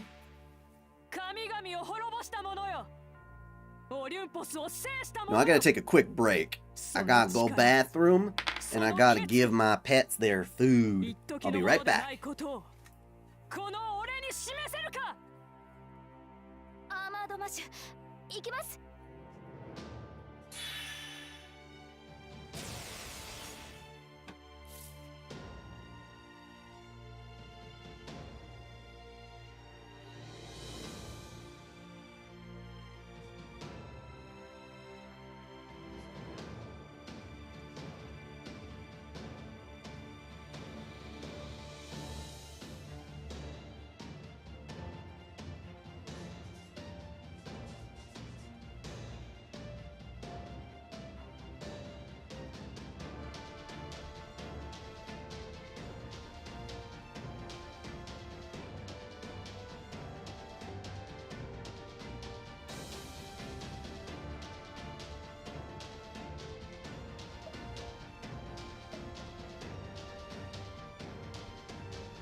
Okay. Grand Battle 3, are you talking about the song? Yeah. Alrighty then.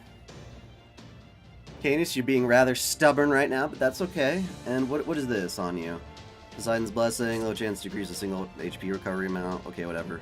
DCO, fine. Low chance to remove a single enemy's defense buff. Okay. Whatever.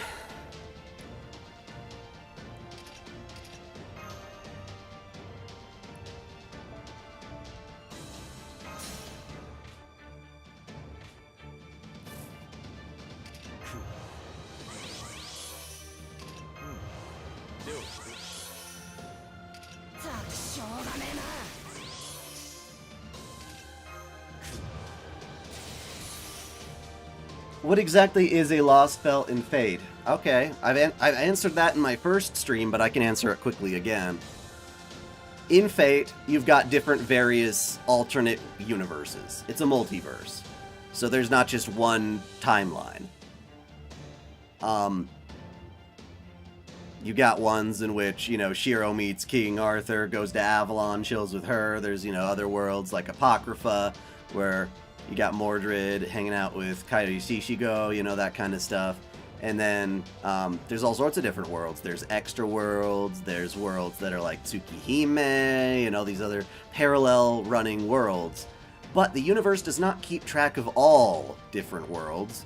It prunes certain ones, because otherwise it has like a bandwidth, basically, of how much it can keep track of. And so the universe at large only keeps track of certain parallel worlds.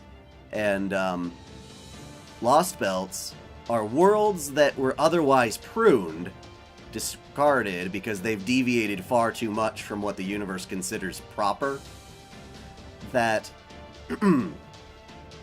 they would otherwise just be gone. They're eliminated.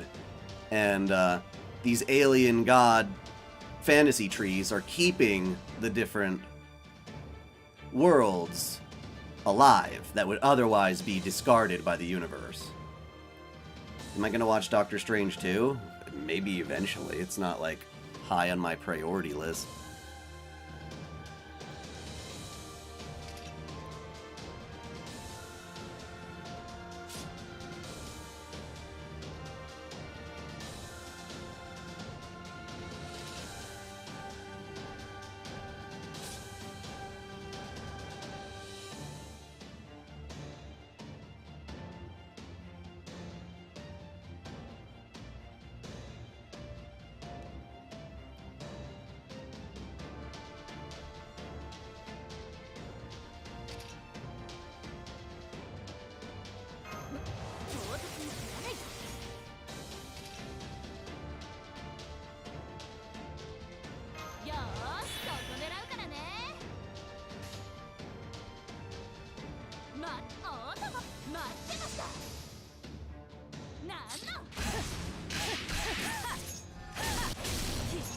That was pretty good. That was pretty good. I like that. Do you want a Doctor Who FGO crossover? I could not care less about that.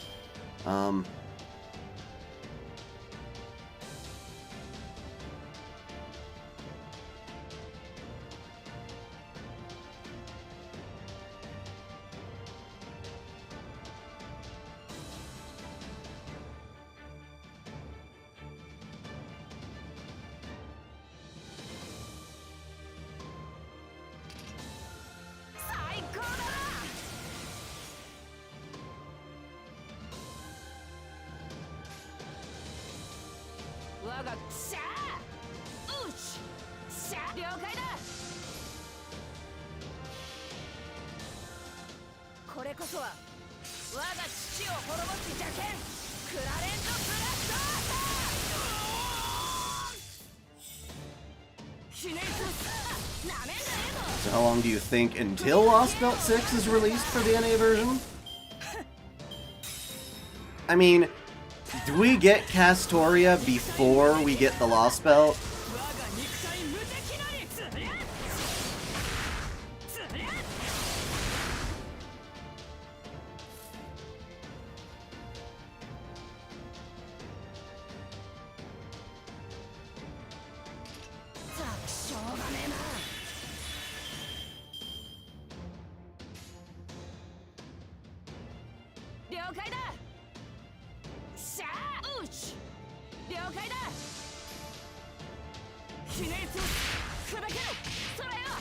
Okay, so, I mean, if we could predict which banner Lost Belt 6 came in.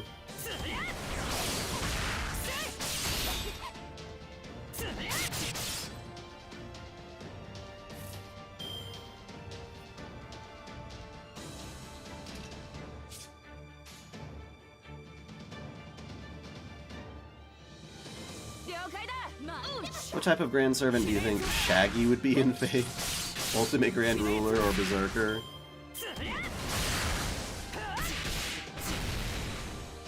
He might be like a foreigner. That'd be rather funny.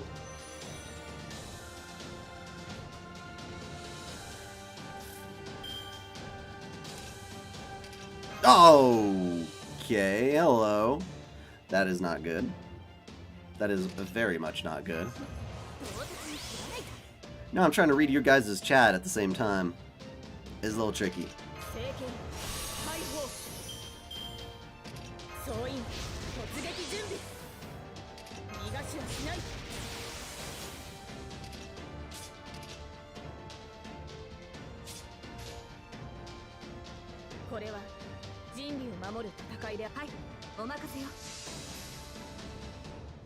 Who do you think the Grand Saber is? I don't know. You'd think someone like Musashi would be, my god. But, nope.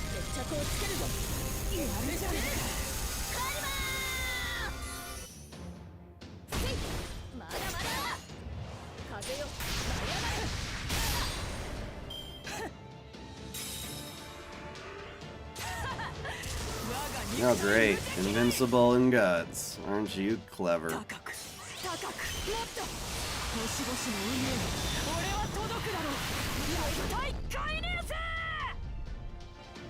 Artoria survived that? Okay. I'll take it, man. And Holmes, what kind of stuff do you provide us? You got arts up for yourself, evade for yourself. You buff immune, like NP seal. That would have been nice earlier. Invincible.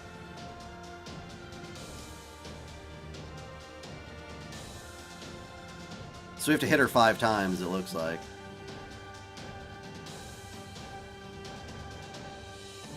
Alright, so time to build our NPs, really.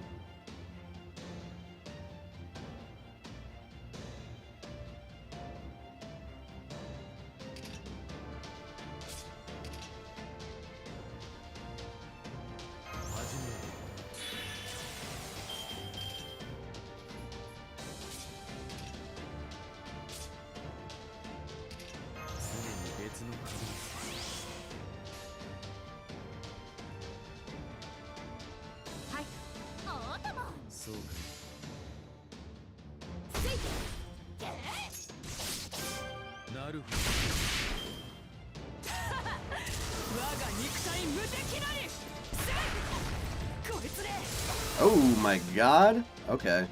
Well, let's see here. Shirley boy, what do you got? Decrease defense for all enemies and ignore invincible for all allies. Oh, hell yeah. Okay. I'm down for that.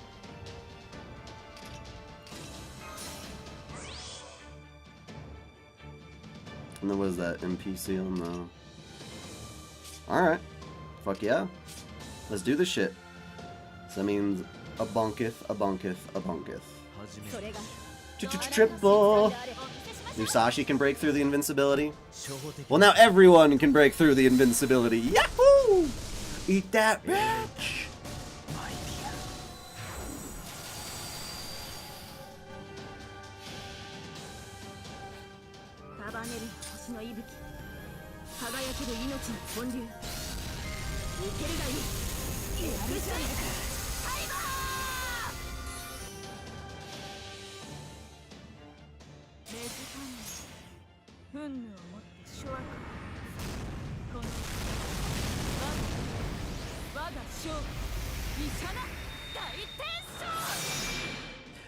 Oh, right, your guts! Oh, I hate your guts.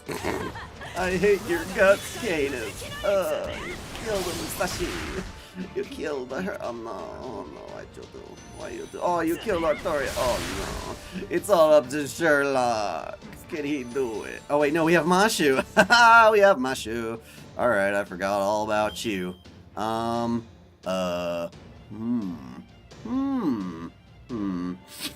Okay, well, let's fucking see, man. See what she can do. Have you seen the really involved theory that Holmes is somehow related to BB? No, that sounds ridiculous.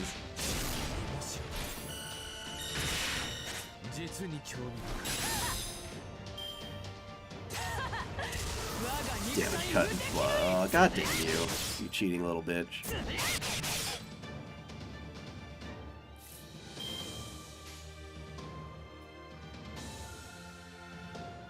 示弾、はい、示弾、装填します。照準、捉えました。You know, that wasn't too bad. 確実に。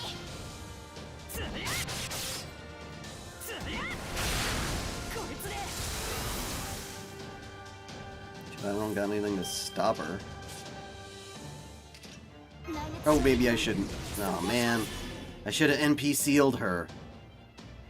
I should have NPC'd her instead. Oh well. 'Tis what it is. 示弾、はい、示弾、装填します。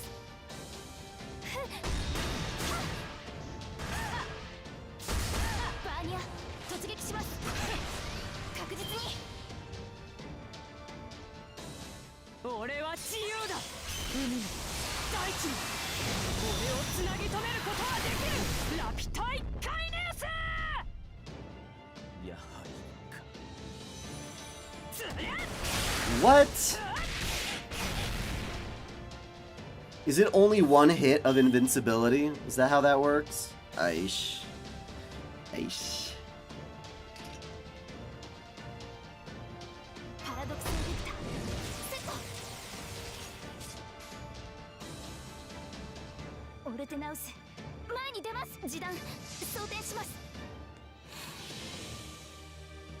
神明、凍結展開。これは多くの道、多くの願いを受けた幻想の城。こうせよ、モールだ、キャメロット。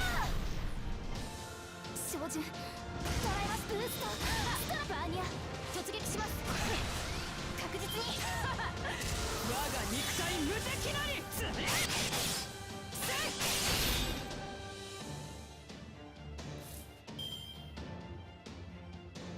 内熱衝撃板、装填します。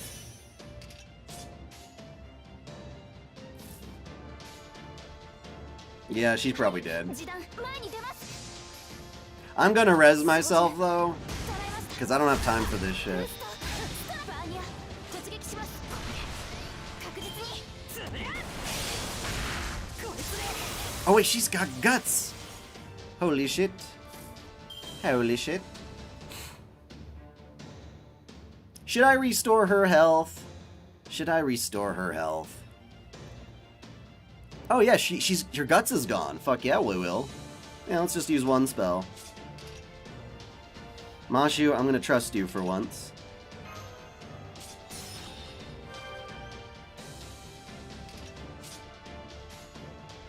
If she doesn't crit you into oblivion, you could do this. 示弾、装填します。ブースト、ストライク。バーニャ、突撃します。確実に。我がカイナに宿れ。力。こいつで。 And just to be safe, bonk, bonk, bonk. I think this will do it. 神明、凍結展開。これは多くの道、多くの願いを受けた幻想の城。 I like the idea of Mashu doing this fight.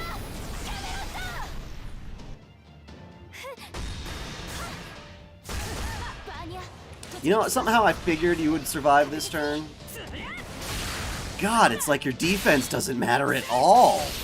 What happened to your defense, Mashu? Come on now. You just buffed yourself up to high heaven. Did you have a debuff immune on you or something? Was that the case? Did that bitch put that on there? I think she did. I think Caenis tried to ruin my fun by being stubborn to the end. Well, now you're gonna be in my party.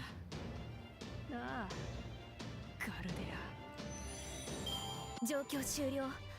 排熱、そして充電に移行しますね、マスター。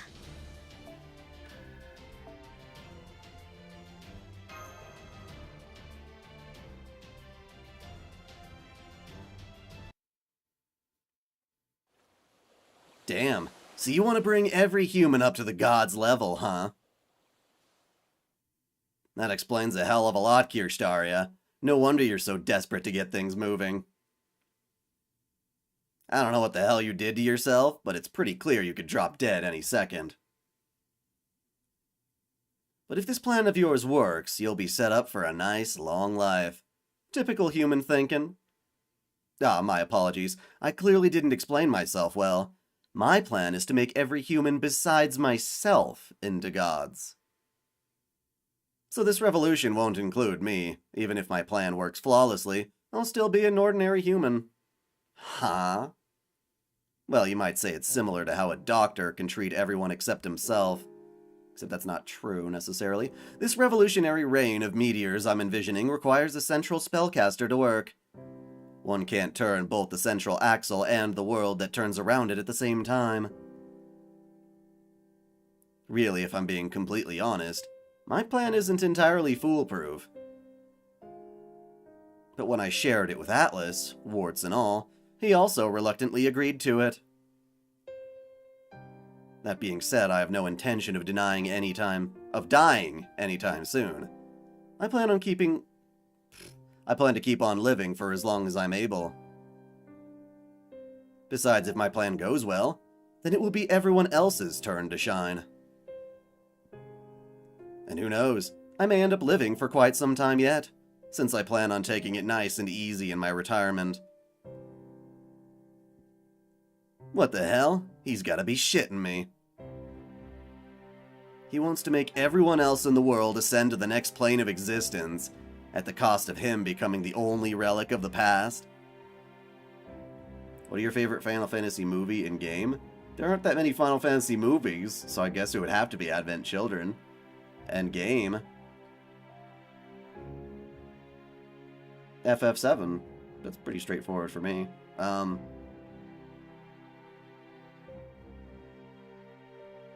After all the hard work he's putting into making a new world, he's gonna be the only one left behind? No frickin' way. I don't believe it. I don't even want to think about it. That's not just cruel, it's goddamn brutal. But he talks about it like it's the most natural thing in the world. You think Tsukihime characters will come to FGO? I don't know. I feel like they should, but I can't say for sure if Nasu will actually bend over and do it. What I meant to say is bend the knee. I like how I turned that into something completely different. He sounded so excited about it, like he couldn't wait for this new, better version of humanity to arrive.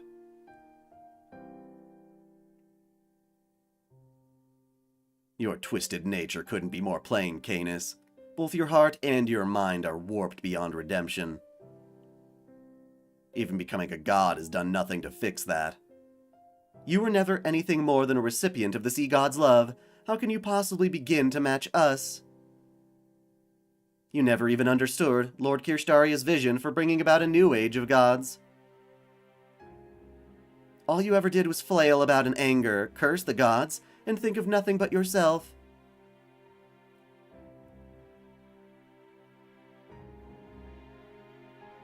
They were right. That sums up my whole life right there. That's why I could never get behind his goddamn plan. Not really. I never once thought it was a good idea. Shit. The idea of a world where everyone's a god sounds like my own personal hell on earth. And I told him as much. But all that aside, he still lived a life I can't even imagine. He had a dream so huge and stupid nobody else would even think about trying to make it reality. Seriously, how messed up is it that he got me, of all people, to want to support someone? And not just anyone. A stuck-up world is my oyster type like him. Crap. No wonder these Chaldea dipshits beat me. The second that happened, my fate was sealed. Am I winning? Yes, I am. We are in the finale. Well, this is pathetic. Can't believe I picked a fight, he went on, Can't believe I picked a fight, then went and lost it. But you know, it's okay. At least I got to go out swinging. This'll tie a nice little bow on my stupid summoning. Now I don't have to worry about you punks or him anymore. That's what you think. Alright, assholes. This is where I'm getting off. See you all in on second thought, guess you won't be going to our hell, huh, Sarah? Hi, Kenny. Well, whatever. Point is, I'll be waiting for you on the other side. Make sure you stop by once you're all done with everything here. No, I'm bringing you to me. Get in my party. I'll have a few words of praise for you, about how you pulled off a hell of a thing, especially for a human.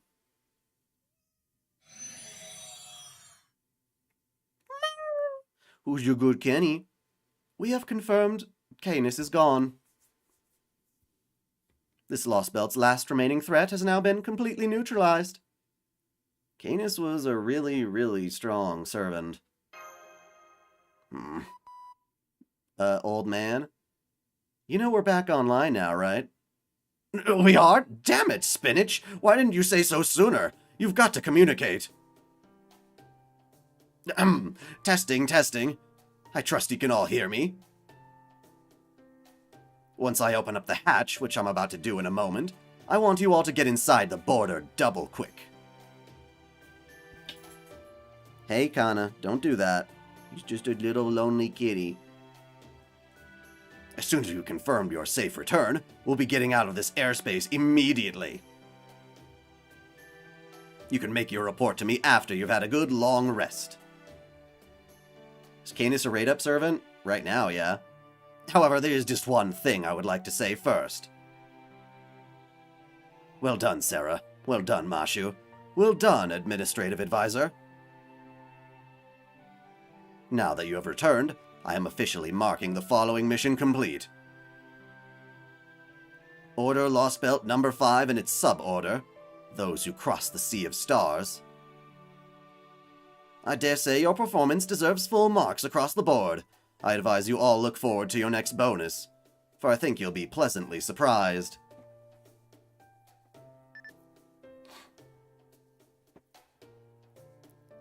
Come on, Mashu, let's get home. Right. Congratulations on a job well done, Master. Kenny, I'm trying to pet you. You're such a cat. Cats like to be like, hey, I want your attention, and then you raise your hand to pet them, and they're like, oh, I'm gone. Sarah is what I named my Ritska. I don't know what you mean. God, 3 story segments? 3 of them still? Come on, game. I want to get to work on the lore. Which means I gotta finish this. Okay.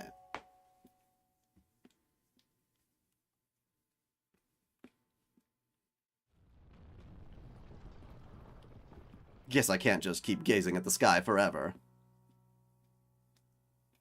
Now that it looks like the Tree of Emptiness is gone, it's only a matter of time before Olympus disappears. I suppose I should be glad this whole frontier area didn't fall apart the moment Zeus died. Alrighty, I'd better get a move on before the ground here starts to collapse. At least I don't have to wonder where to go next. While I do wish I could go be with David in South America, there's something I still have to take care of first. I'm not usually one for revenge. But I'll make an exception for you, Barrel Gut. As you should. We're all gonna kill Beryl.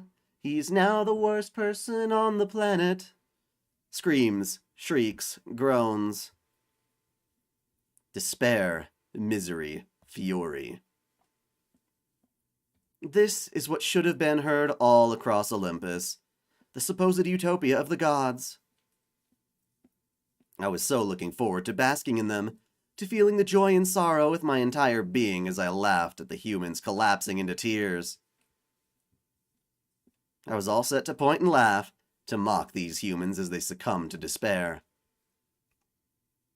but I never expected to encounter someone who could use Rojinsu in such a manner.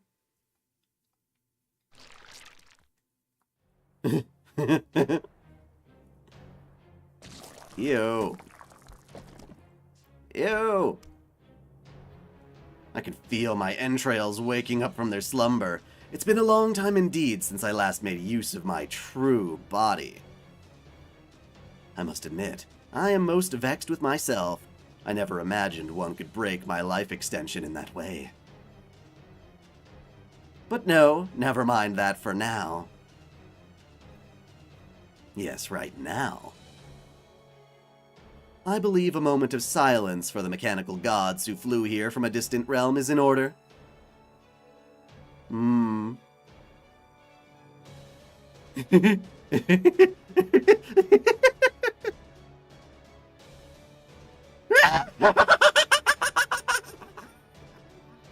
Imagine! To think the end of the gods' pets would come like this. The gods must be proud indeed, knowing they kept these pets around for 10,000 years for this. Oh, what a truly dreadful thought. Academia? Art? Did those so-called legacies amount to anything whatsoever?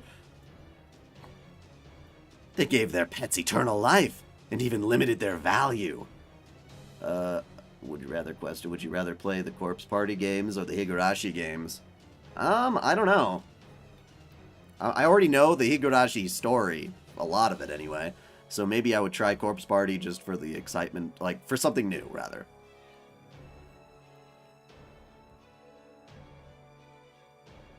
And in the end, they were done in by rogues they utterly failed to control.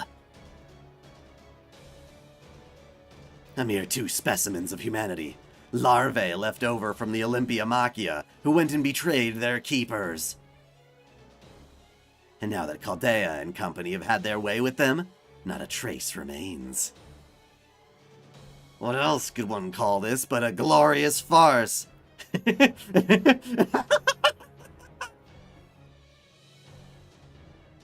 Come not to bury the gods, but to praise them.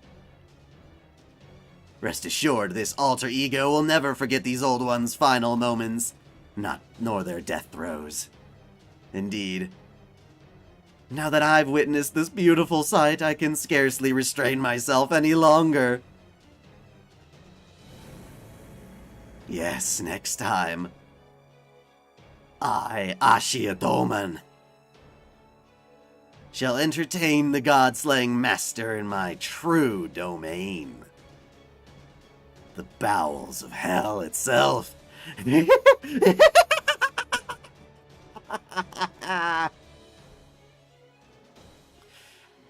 Damn, dude. Chill.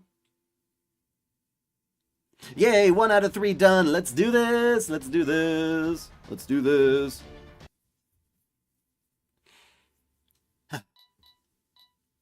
Zero sail systems are all green. Magical reactors are operating in parallel. Hull damage minimal. In that case, there won't be any need for us to do a rush dive. We'll be able to begin a standard one before this lost belt disappears.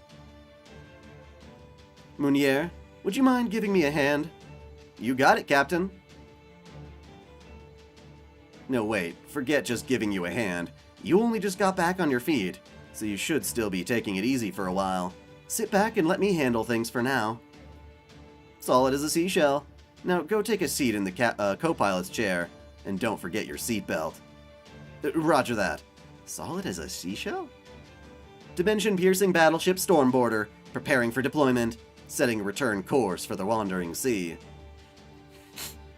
All hands, I'll do my best to keep the ship steady, but stay alert just in case.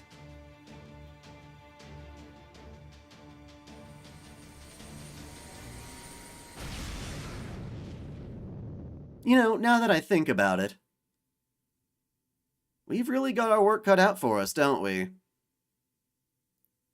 Getting through Atlantis and Olympus was a huge ordeal, and fortunately, the Atlantic Lost Belt's Tree of Emptiness is technically gone now. But its branches covering Earth's stratosphere haven't gone anywhere. The foreign god made her descend. And if that wasn't bad enough, she manifested with the spirit origin of Beast 7, one of the evils of humanity. At one point, the foreign god was one step away from wiping out all of Olympus and taking you guys with it. But a massive burst of magical energy fired at her from the palace put a stop to that. That seems to have done some damage to her from the looks of it, since she responded by pulling in two of the alter egos, Rasputin and Senshi Muramasa, and disappearing. At the moment, not even the border sensors can determine where they might have gone. Just as well, really, seeing as how we wouldn't have a snowball's chance in hell if she tried to attack us now. Anyway, the big problems now are the foreign god's name and what she looks like. You, Olga Marie. Yes, I recognize that face from the database. That was definitely Olga Marie Animosphere. But how? She was killed right after the bombing at Chaldea that began the incineration of humanity. What in the world is going on here? Don't tell me this means Chaldea was behind everything after all. Did I really make a once-in-a-lifetime bet on an organization that's trying to wipe out all of humanity? We're not sure about that either. Was that really Director Olga Marie? Fair question. Given both yours and her reactions, it seems safe to say those are strong similarities. There are strong similarities, but there were also too many clear differences to say they are the same person. First, we know that the foreign god manifested in the spitting image of Olga Marie, and that she also claimed the former director's name as her own. Second, her spirit origin was far from human. She is neither heroic spirit nor servant. The foreign god manifested as a beast. Third, she did not know who you were, and she also seemed unfamiliar with Earth culture and language. Taking all this into account, it would seem that Beast 7 shares many similarities with Beast 1 Getia. And the way he manifested using King Solomon's body. Then, the foreign god is using Olga Marie Animosphere's body in the same way? The body of the daughter of the Animosphere family, which was formerly among the lords of the Clock Tower? This is a disaster! A highly talented mage's body being used as a vessel. Then, if I happened to be there, that means the foreign god would have looked like me? Calm down, Gordoff. No one would want to look like you fat ass. I do understand the terror of the unknown. But remember, we do know a great deal about what sort of person Olga Marie Animosphere was. While we may not yet know what it is, we can assume there is a reason why the foreign god chose to resemble her. Fortunately, all of the Animosphere's data was also brought along to Chaldea base. So I'll start going over it once we've returned to the Wandering Sea. I have no doubt we'll find some manner of clue in there that will help us lead to the truth. Help lead us to the truth. I see. You're certainly taking all this in stride, Administrative Advisor. Actually, I just had a thought. According to the report I just received, it looks like one effect of you being struck by Zeus's lightning was a reduction in brain power. So, how are you doing now? Are you back to your old self yet, or are you still something of a moron? Not to worry, Gordoff. My brain power has nearly fully recovered.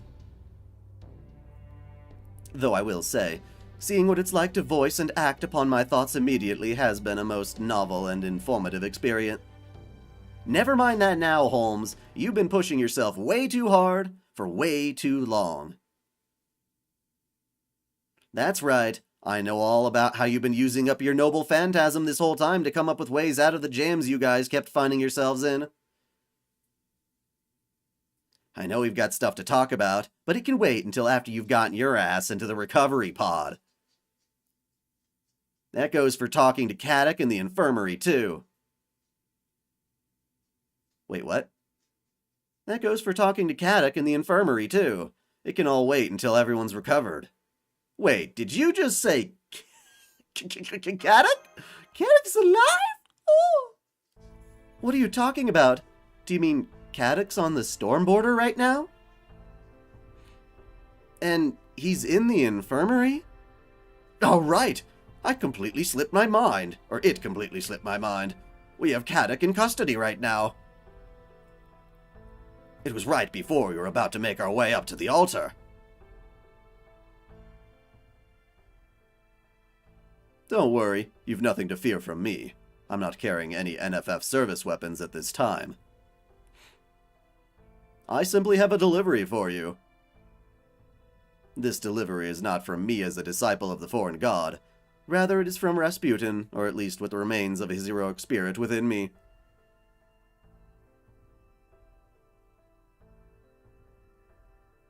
Take care of Caddock for me, would you? Aw, aren't you so glad you had a wonderful lost belt, King? Well, that was Ivan, but you know what I mean. That mischievous Grand Duchess was more worried about someone else's future than her own safety.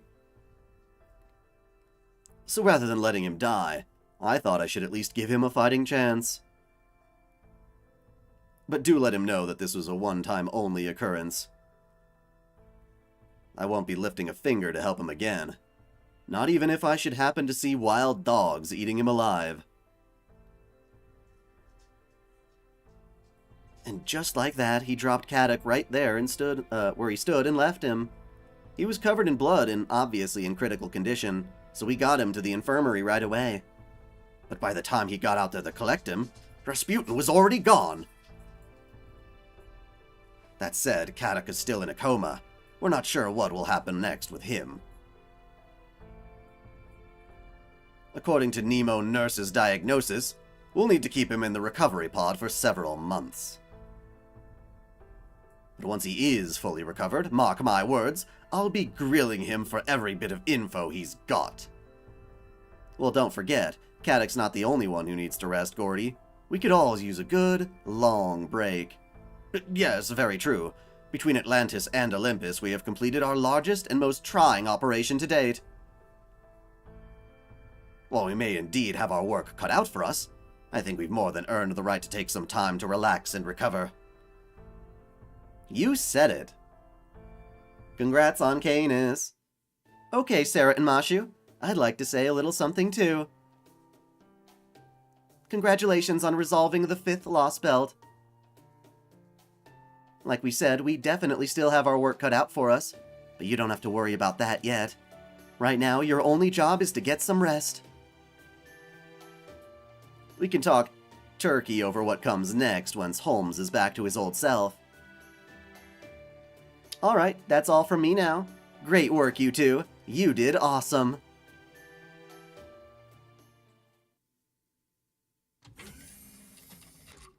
Senpai, could I talk to you for just a little bit before we go back to our rooms? Come to my room. You can talk all you want. Thank you, Senpai. I was just wondering something. What do you make of the foreign god of you, Olga Marie? I know Holmes thinks she's an imposter who only looks like Director Olga Marie, but I can't help but think it was totally her. Right? I don't have anything concrete I can point to explain to it, to explain it, but I felt the same way. There's just something about you, Olga Marie, that tells me she's the same Olga Marie we knew. Yeah, and that makes this an even bigger concern. You got Caenis? Yeah. No, you're good. Huh? What do you mean? Well, now we've got to figure out how we're going to save her. Right. That's exactly right, Master. I know we still have a lot of thinking to do about what we can do and what we should do. But if our goal is to save her rather than defeat her, I'm more than willing to fight. Who's a good Mashu? Who gets head pats? Who gets head pats? Hey, Hephaestus, are you still fucking around? Never thought I'd end up back here. Guess even a servant's life's full of surprises. So what happened to the foreign god? How come she locked herself up in the workshop as soon as we got here? She sure settled down quick for that all heavy breathing she was doing. What's the deal? She having second thoughts after one of the earthlings she treated like fleas managed to cut her? Try to be understanding. She couldn't help but be surprised when something she considered merely part of the scenery decided to attack her. So does this mean that... Does this mean that they built their workshop for the foreign god in the image of Hephaestus? What the hell is this? Or are we just still fucking around in Atlantis?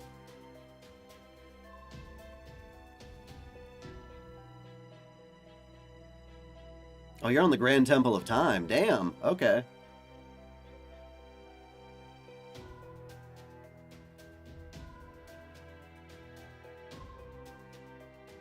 Try to be understanding. She couldn't help but be surprised when something she considered merely part of the scenery decided to attack her. Attack her. If a pebble laying on the ground jumped up and slashed at you out of nowhere, wouldn't you be shocked, too? Suppose so. Hell, I'd lose my shit if the eggplant I was having for breakfast suddenly came at me with a sledgehammer. Ha! That's funny. Guess it's a lot like how some people are scared of bees. So what? This means Kirchtaria's serious light thing, actually? Of course it didn't actually hurt the foreign god. Why, it didn't even come close to breaking her skin. But the fact that there were beings willing to attack her at all has made her stop and rethink her approach. She's currently using this terminal to review human history, even if she doesn't seem very happy about it. You know, in a sense, Kirchtaria saved our lives as well.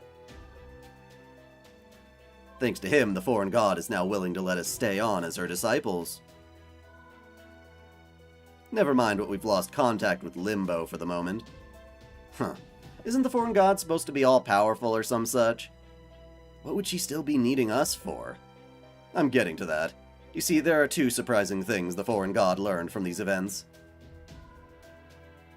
The fact that there are insects on this world willing to attack her, reckless and meaningless as those attempts may be, and that there exists a lance of light capable of burning down even the trees of emptiness. She'd like you to go investigate the latter, and destroy it, of course. She says she'll teleport you there as soon as she's ready. That's so. Well, it can't be any worse than here. No telling when this place will up and disappear anyway. So how about you? You gonna stay here as her escort? No, I'll be heading out shortly myself. The foreign god desires a more durable vessel than the one she has now, so she's sending me out to procure one. Ain't she plenty strong as she is? Hell, it's not even possible to make her a stronger spirit origin anywhere on Earth, right? So where are you gonna find one better than what she's already got? Not to worry, I already have just the place in mind. You see, the machine gods of Atlantis aren't the only foreign beings who made their way to this planet in ages long past. There is a golden sea of trees in the belly of the underworld known as Xibalba that is home to an enormous beast. It slumbers in a world where Alaya is stable, and wriggles to life in a world where Gaia shows itself. I speak, of course, of an ultimate one, a being who came here from the Oort Cloud. Ah, right, okay.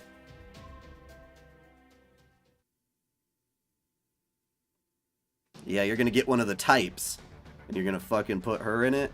That's gonna be cray-cray. Now I see why people's all saying, Oort, Oort, Oort. Hey, you up now? Oh, good, you are. There's something you ought to see. I went back and forth whether to bring this to you, but ultimately I thought you deserved to see it. Sorry to spring this on you when you're still tired, but I didn't think it could wait. So what is it I ought to see? A video file from the destroyer god Alliance Base.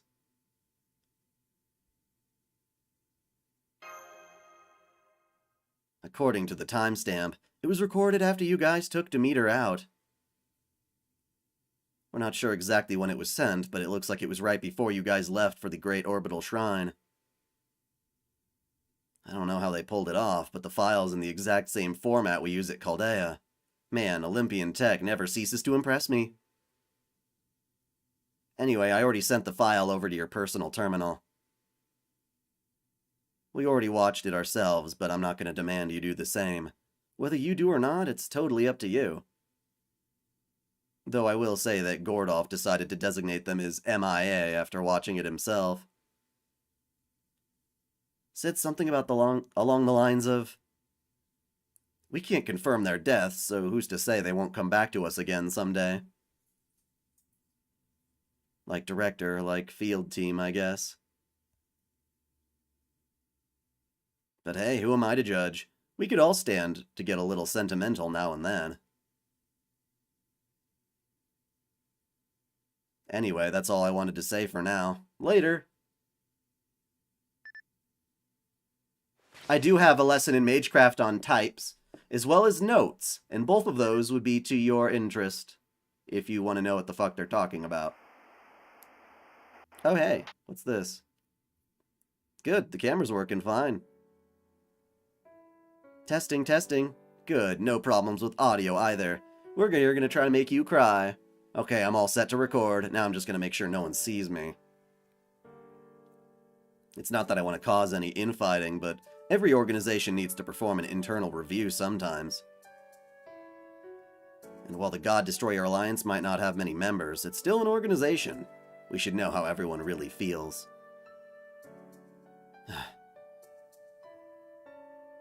I don't like the idea of surreptitiously filming them, but then again, Edison said it was perfectly normal.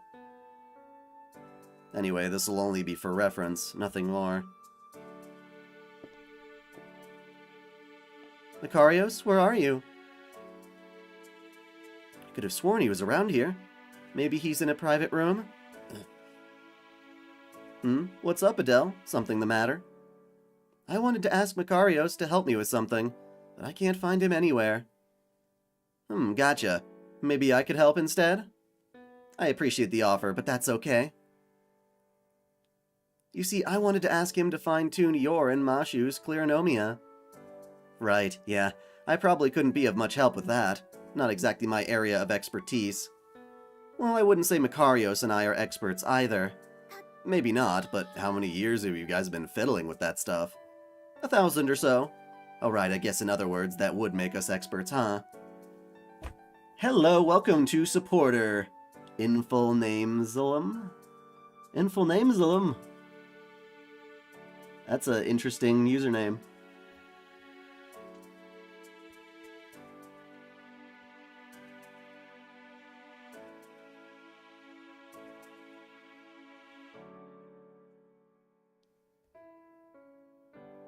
You can say that again.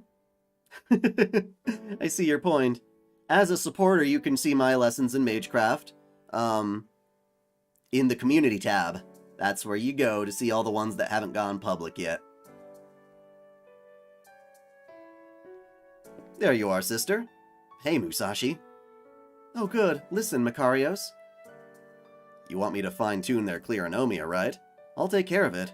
Gotta make sure there won't be any after effects and such, after all. Anyway, on a different subject, can I ask you two something? What is it? Well, I was just wondering what you think of the Chaldeans. What do you mean? They're our comrades in arms. They've been invaluable to our alliance. How about you, Musashi? Good question. Maybe travel companions? No, that's not quite right. I honestly don't know much about Holmes. I've barely even talked to any of the other staff either. But I do love Sarah. And Mashu too, of course. Really, I just love both of them to bits. Hey, Normes. Thank you, and welcome to Supporter. Really, I just love them both to bits. Oh my. At first, I didn't really know anyone besides Sarah. My first impression of Mashu was basically just that she seemed really earnest. But then once I saw how she fought, I got it. The whole reason Sarah's able to live the way she does is because she's been with her all this time. Once I figured that out, well, I just fell in love with Mashu. Now I can't help but smile whenever I see her and Sarah doing their best together. That's so touching. I just love that sort of thing. You think? I don't really get the appeal myself. Anyway, next question. Are there any requests you'd like to make of them? Maybe something you'd feel like they could be doing better? What kind of question is that? We doing some kind of performance review thing? Of course not. I'm just, making conversation. I wasn't asking for any particular reason. Nope. Here, 5-star free servant ticket needs to be bond level 5 to keep... Well, you get them, but they're temporary until you reach bond level 5. And Ascension 1, right? So, that won't take too long. Of course not. I'm just, Wait, we already said that. Oh, really? Okay, if you say so. Anyway, let's see. Something I'd like to request from them, huh? I guess I'd like them to do all the living I won't be able... Huh? On second thought, just forget that one. Here, let me try again.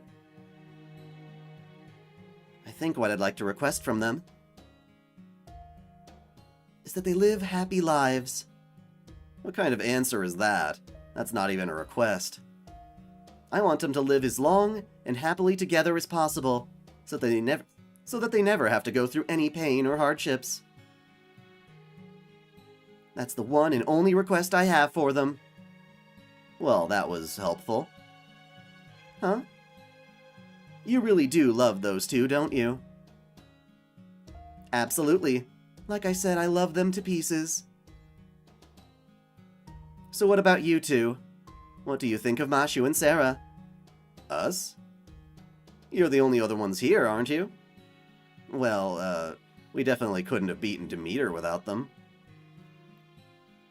In fact, the Alliance never actually managed to destroy a single god until they came along. So, I like them personally, and I don't just mean as comrades or Alliance members. Sister, if we hadn't met them while we were in the middle of fighting a war, I even think we could have been friends. Well, of course you could. Honestly, I thought you were already friends, aren't you? I also want to remake Musashi's lore. I think she deserves it. A remake of her lore that includes all of this stuff. Because I know I definitely did not do that, in my thing.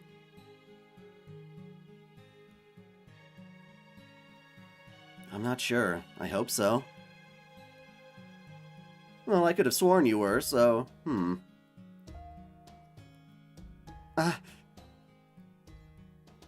I've got it.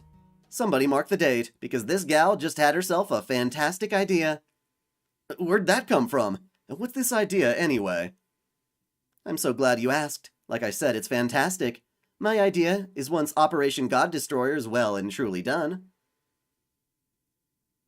we should have a party to celebrate, one with lots of yummy food.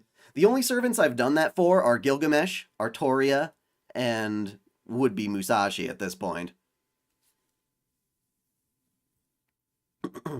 I also think, like, I feel like I'm better at reading these things, so, yeah. I feel like I'd be more proud of it.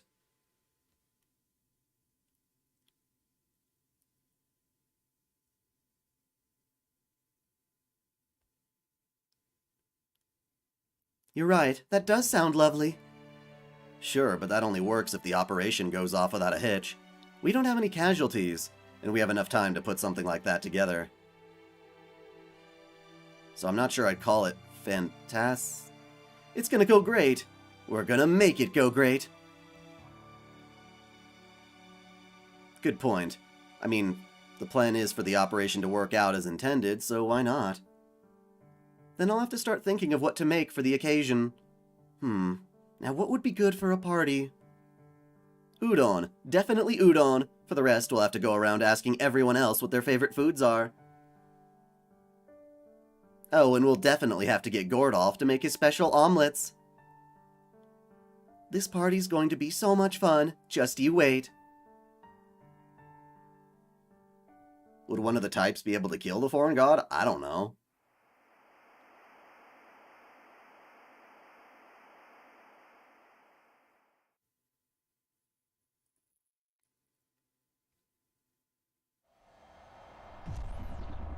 Cosmos Denial. So did we never have a chance to have that party, or did we have that party? I don't remember having that party. I know the craft essence they're going to show me is going to have it on there. Oh, excuse me. Give me my grail. I know.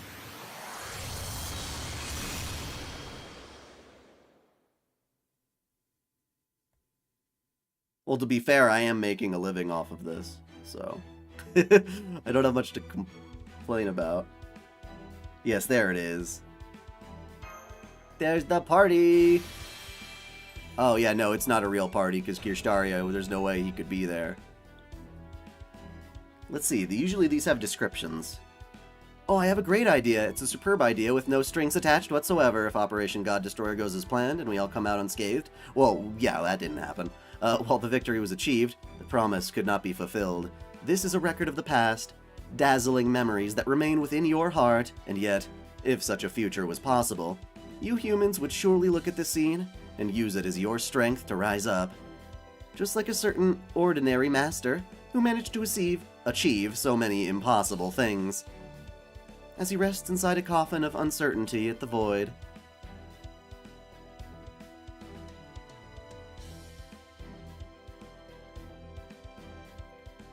I see.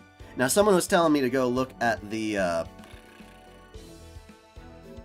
Spirit Origin list, which I think is in here. Tells me all the people I have yet to summon. I don't know how far along. What number is Musashi? I guess we'll just see, like, a big no data. Like, there it is. No! No! No! No!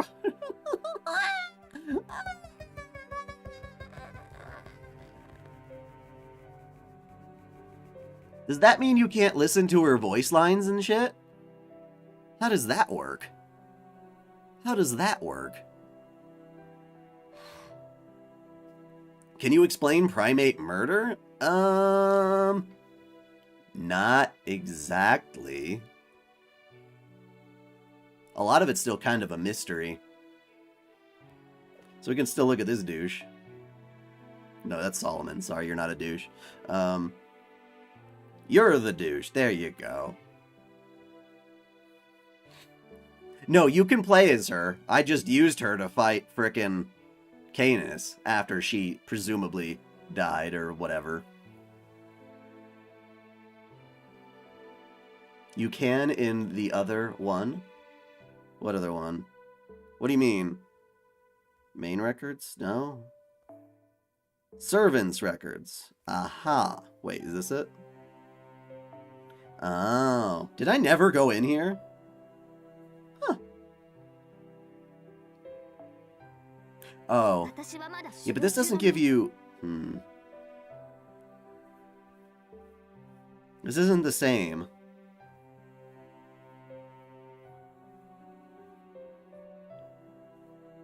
Oh, this is... Oh, shit. Shit, what did they put her under? M? It's 2 M's, so let's try this. Aha, oh, there we go. So she's chilling there. You can hear these, but you don't get, just normal Spirit Origin list? What do you mean? That was the Spirit Origin list. Material, Spirit Origin list. She ain't there. So how do you listen to her normal voice stuff? Like if you wanted to hear her say like, "Yay, sexy, Musashi Miyamoto!" again, or whatever.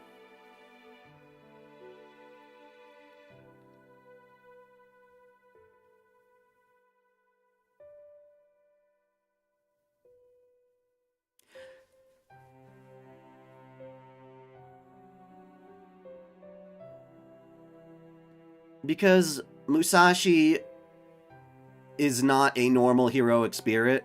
She basically was just herself.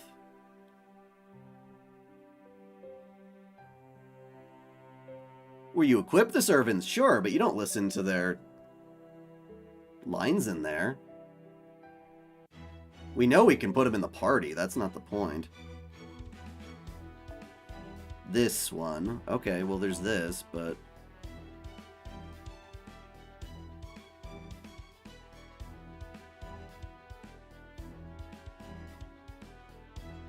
Oh, there she is. Oh, you can get to there that way. Cool, in her honor, we're going to listen to that funny voice. If I can find it. It's one of her noble phantasms. No, not that one. No, her actual noble phantasm. Nope. Wait, where is it?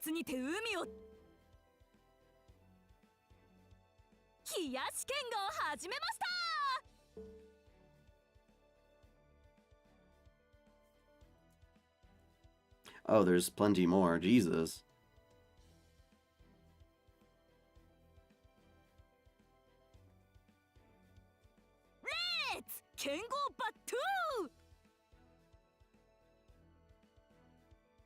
Oh yeah, sexy! My name is Musashi Miyamoto! So yeah, she may have been defeated, going out in a blaze of glory to slay the void from which chaos was emerging, but, and it's a nice but she will still be here. We will still use her. And even if the game says no data, they're full of it. Because they didn't really give a reason why she couldn't come back like any other servant. You feel like you could register her spirit origin. Now, as soon as she became a servant, you could, put her in there like that. So, who knows? Who knows?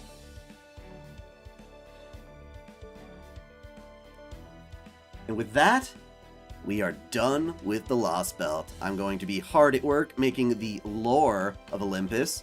Now, people were asking about the lore of Kill la Kill, and I realized that we've been doing a ton of Fate stuff recently. So, for Friday, I'm going to release the lore of Kill la Kill. So you'll have that to look forward to, as a bit of a shift of balance a little bit, since we've done so much Fate in a row. And, that'll let me do that. Thank you all for tuning in. If you enjoyed this video, feel free to subscribe to OtakuDaiKun. And until next time, celebrate your fandom.